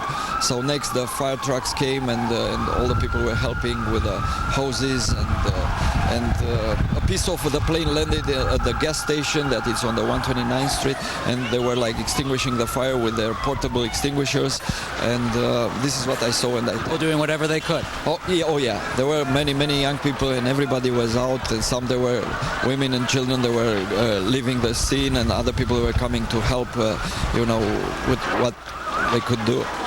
Monica, you live here, and this community has suffered so much. Lost firefighters. I counted about 9 names on the local fire truck, who were firefighters who died in the World Trade Center attack. What does this do to this close-knit community? We were already so fragile. Everybody here, was just trying to get some peace. There's still memorial services going on, and everybody's still kind of in that grieving process and starting to move through. So this just, I speaking for myself, it set me back quite a bit. Just the overall stress level and panic is back since the 11th. So again, officially the word from the government, investigators now, is that no indication or evidence of terrorism, but clearly something that has really hit this local community very hard. And from what Monica says, a pretty strong eyewitness account that it would point toward mechanical problems, that you actually saw pieces of the plane come off the plane, then saw an engine actually fall. So that could steer this whole investigation toward the mechanical issue. Again, though, also in terms of the death toll, it is believed here on the ground that no one could have survived this crash who were on board the airplane, and at least 4, if not more, houses have been completely destroyed. About a dozen or so houses hit with pieces of the plane, of the wing, and also with the engine. Not known how many people were killed who happened to be in their homes, but from talking to other residents here, it is believed that some people may have lost their lives who were inside their homes. One woman we talked to, her neighbors, an elderly couple, they take care of their grandkids, theoretically, with the school being out, they believe they may be at home. But so far from the scene, no definite confirmation of deaths right here on the ground, but there's believed to, of course, people who have died because of this crash who happened to be in their homes when the plane hit. That's the latest from Bell Harbor, Queens. Eric Shawn, Fox News. Eric, as you're speaking, we're looking at pictures from earlier where it looks like civilians are helping out the firefighters put out some of those flames. Horrific scenes of those fireballs that are just going up, consuming the buildings in their paths. Have most of those flames been put out now? Yes, the fire's completely out. In fact, the video you're watching was shot by you. Yes, it was shot by me. May I have your name? Dan Chobanu. Dan, and you just grabbed your camera and started shooting this? Yes, I grabbed the camera and I started shooting it, and I saw what's happening in the beginning. Sure, when the firefighters came and the fire trucks came, people were evacuated and they left. And a lot of residents here, they're firefighters, police officers, and normal people grabbing things, helping out. they were helping out. They were like lining the hoses, the fire hoses. They were like helping kids, and there were young people running from there, and they were grabbing pieces of planes, I think the pieces of metal, and bringing it together to the corner. They were like pretty helping. Now, most people, if there was a plane crash, you'd think people would run. Look, at the time, the fire was burning. The houses were burning. The crash happened before. Now it was the aftermath of the crash. So we were, dealing with the aftermath. Is that a sense of the community spirit here? Because many people are professional firefighters, police officers, and even those who are not. Oh yeah, there were many people, I think they were off duty, but they were professionals with the police or with the firefighters or and they were, you can tell they knew what they were doing, they were like jumping and getting to the places where they thought victims might be. Now, Monica, we just talked to the district attorney earlier, and he said people kind of would be relieved if this is an accident. That's kind of strange to... But it's true. It's, you don't want to think that after the 11th that we could have some sort of a breach and have another similar attack with the same MO. So an accident would be some sort of a relief. That I think says something about this day and age, what we've gone through and what we've experienced since the attacks of September 11th. That's it from Bell Harbor. Back to you in the studio. And what they've experienced in that community is hard to imagine. Eric, Sean, thanks very much. Let us get you up to date on some of the latest details. You may have seen on your screen a moment ago that injured were being transported away. What we've been told is that Peninsula Hospital in Rockaway has already been taking some people. Jamaica Hospital is on standby. There are triage centers that have been set up in a high school and an elementary school that are nearby and that happen to be closed for Veterans Day. A couple of other pieces of information. Number one, the FAA is treating this as a quote-unquote domestic disaster. And yet less than 5 hours after the crash, the FAA has now opened Newark Airport, LaGuardia Airport, JFK Airport is open only for inbound flights. The NTSB is the lead investigative agency on this one, and they have 14 to 18 separate investigative teams who are going to be working this. We join now Dr. Vernon Gross. He's a former National Transportation Safety Board member. He's going to help us put all this into perspective. Dr. Gross, this is, I have to say, this is actually a terrific amount of coordination and good luck, because not only do we have the airport's open now, but within 4 or 5 hours of the crash, we have the flight data recorder already. We have divers who've already found major sections of the plane in the water, and we have plenty of fairly decent-sized pieces on the ground that could be pieced together. That's impressive. It is, and I'm impressed by the most recent eyewitness that you just had on, a woman who actually watched the aircraft lose an engine. She said the number one, or the left wing engine, fell off, and that caused the aircraft then to bank to the right. She said the aircraft was also going southwest, and from my perspective, the thing I haven't heard yet was which runway was the aircraft using at JFK. Runway 22, that is 220 degrees on the compass, would put the airplane taking off southwest. And if that's true, and it banked then to the right as a result of losing the engine, it would put it where I think it hit. And now this is way too early to put these pieces together, and I say that before I ask him the question. So if that's the number one engine, if she is accurate, and we know to, at least for the early part of this, to discount eyewitness reports, but if she's correct, that's the left engine. This is the one with the fewer number of hours on it, about 694 hours since its last overhaul. That's correct, Linda, and I think that's interesting. It would cause us now to think that the engine itself, in either case, wasn't really the problem. I think it's the attachment of the engine to the aircraft that's going to turn out to be the difficulty. And of course, when you lose an engine on one side, the aircraft is heavy on the other side and banks in that direction. And I think that's what's happened here. I'd certainly like to know what runway they used at JFK. Nobody's mentioned that so far. We should be getting that shortly. Let me ask you about the debris field and what that tells people. The chair of the NTSB, Mary Blakey, said today that the wreckage was scattered over a pretty broad debris field. Is there anything you can glean just from just that? Well, broad is a word that to have to be qualified, but the airplane is about 150 feet long or so, and if it's scattered over 3 or 4 city blocks, that's a wide debris field, and it's not surprising since the aircraft was traveling probably when it hit the ground somewhere around 150 to 200 miles an hour, so it would scatter as you might expect. I don't think there's anything surprising about that. On the other hand, the airplane structure is very flexible. You know, it has to fly, so it's not heavy, and the engines themselves have survived as far as being intact because they're very heavy parts of the aircraft. The FAA is confirming now that they had no unusual communications from the plane shortly before they were cut off at 9:17 Eastern Time. They said the communications were completely normal. That tells you, I mean, I wonder if that's just sort of a neutral factor. Does that give you anything to go on? Well, what's missing again, Linda, and I haven't got the strict data, if he lifted off at 9:14 and the radio communications ceased at 9:17, they were normal for at least 3 minutes, but how long did it take before it impacted? So we don't have the impact time yet. We will get that from the digital flight data recorder, which we've recovered, and I'm very optimistic about that. Then we need the cockpit voice recorder on top of that, because that will tell us anything that the crew was saying one to another, even though it didn't get on the radio. Okay, another question. We have, we're told, some 14 to 18 separate investigative teams being dispatched by the NTSB. Who are these people and what do they do? Well, the NTSB has a staff of roughly 400 people.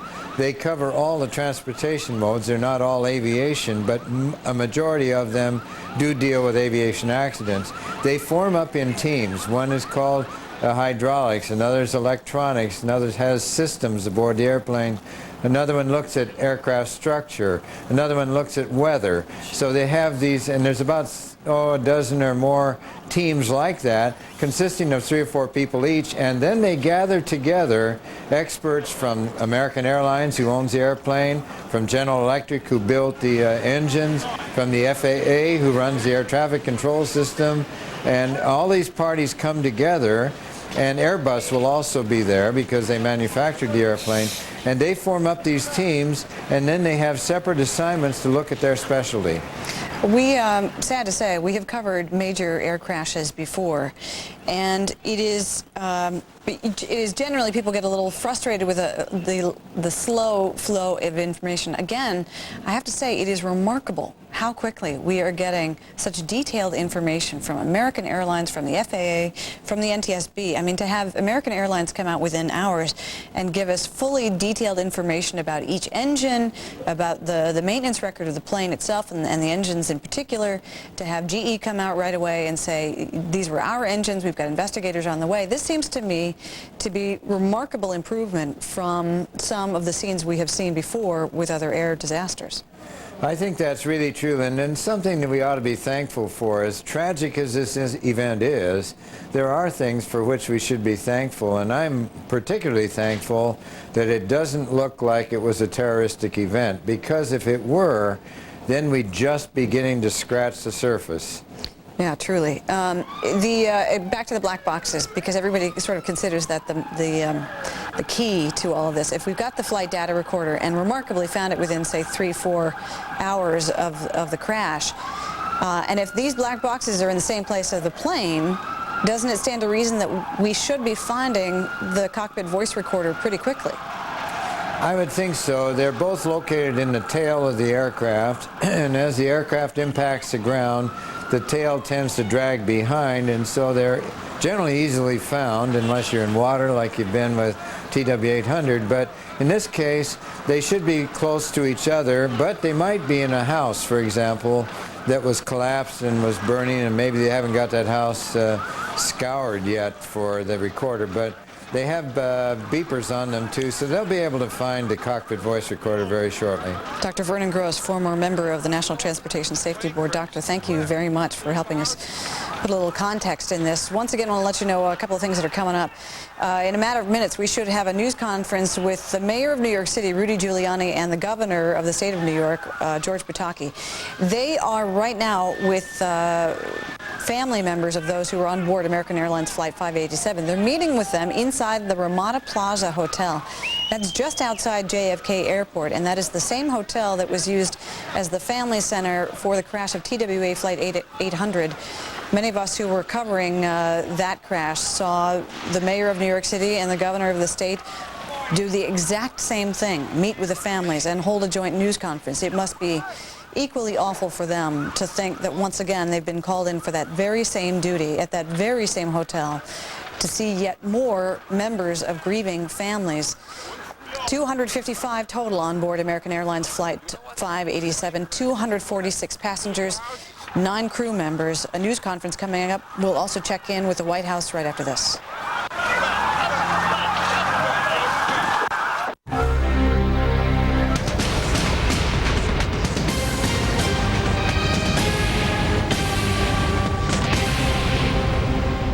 For years, the photo center at Walgreens has been known for quality photo processing by Kodak-trained technicians.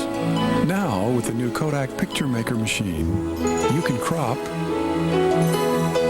enlarge, or copy your pictures at the photo center in as little as 5 minutes. Reduce red eye, and even add borders and text to your photos. At Walgreens, you can have your advanced photo system film developed. You can order your prints on CD and get free software to edit them on your PC and email them to your friends. Get your passport photo instantly, or even have your cherished photos restored. At Walgreens, where America takes its pictures.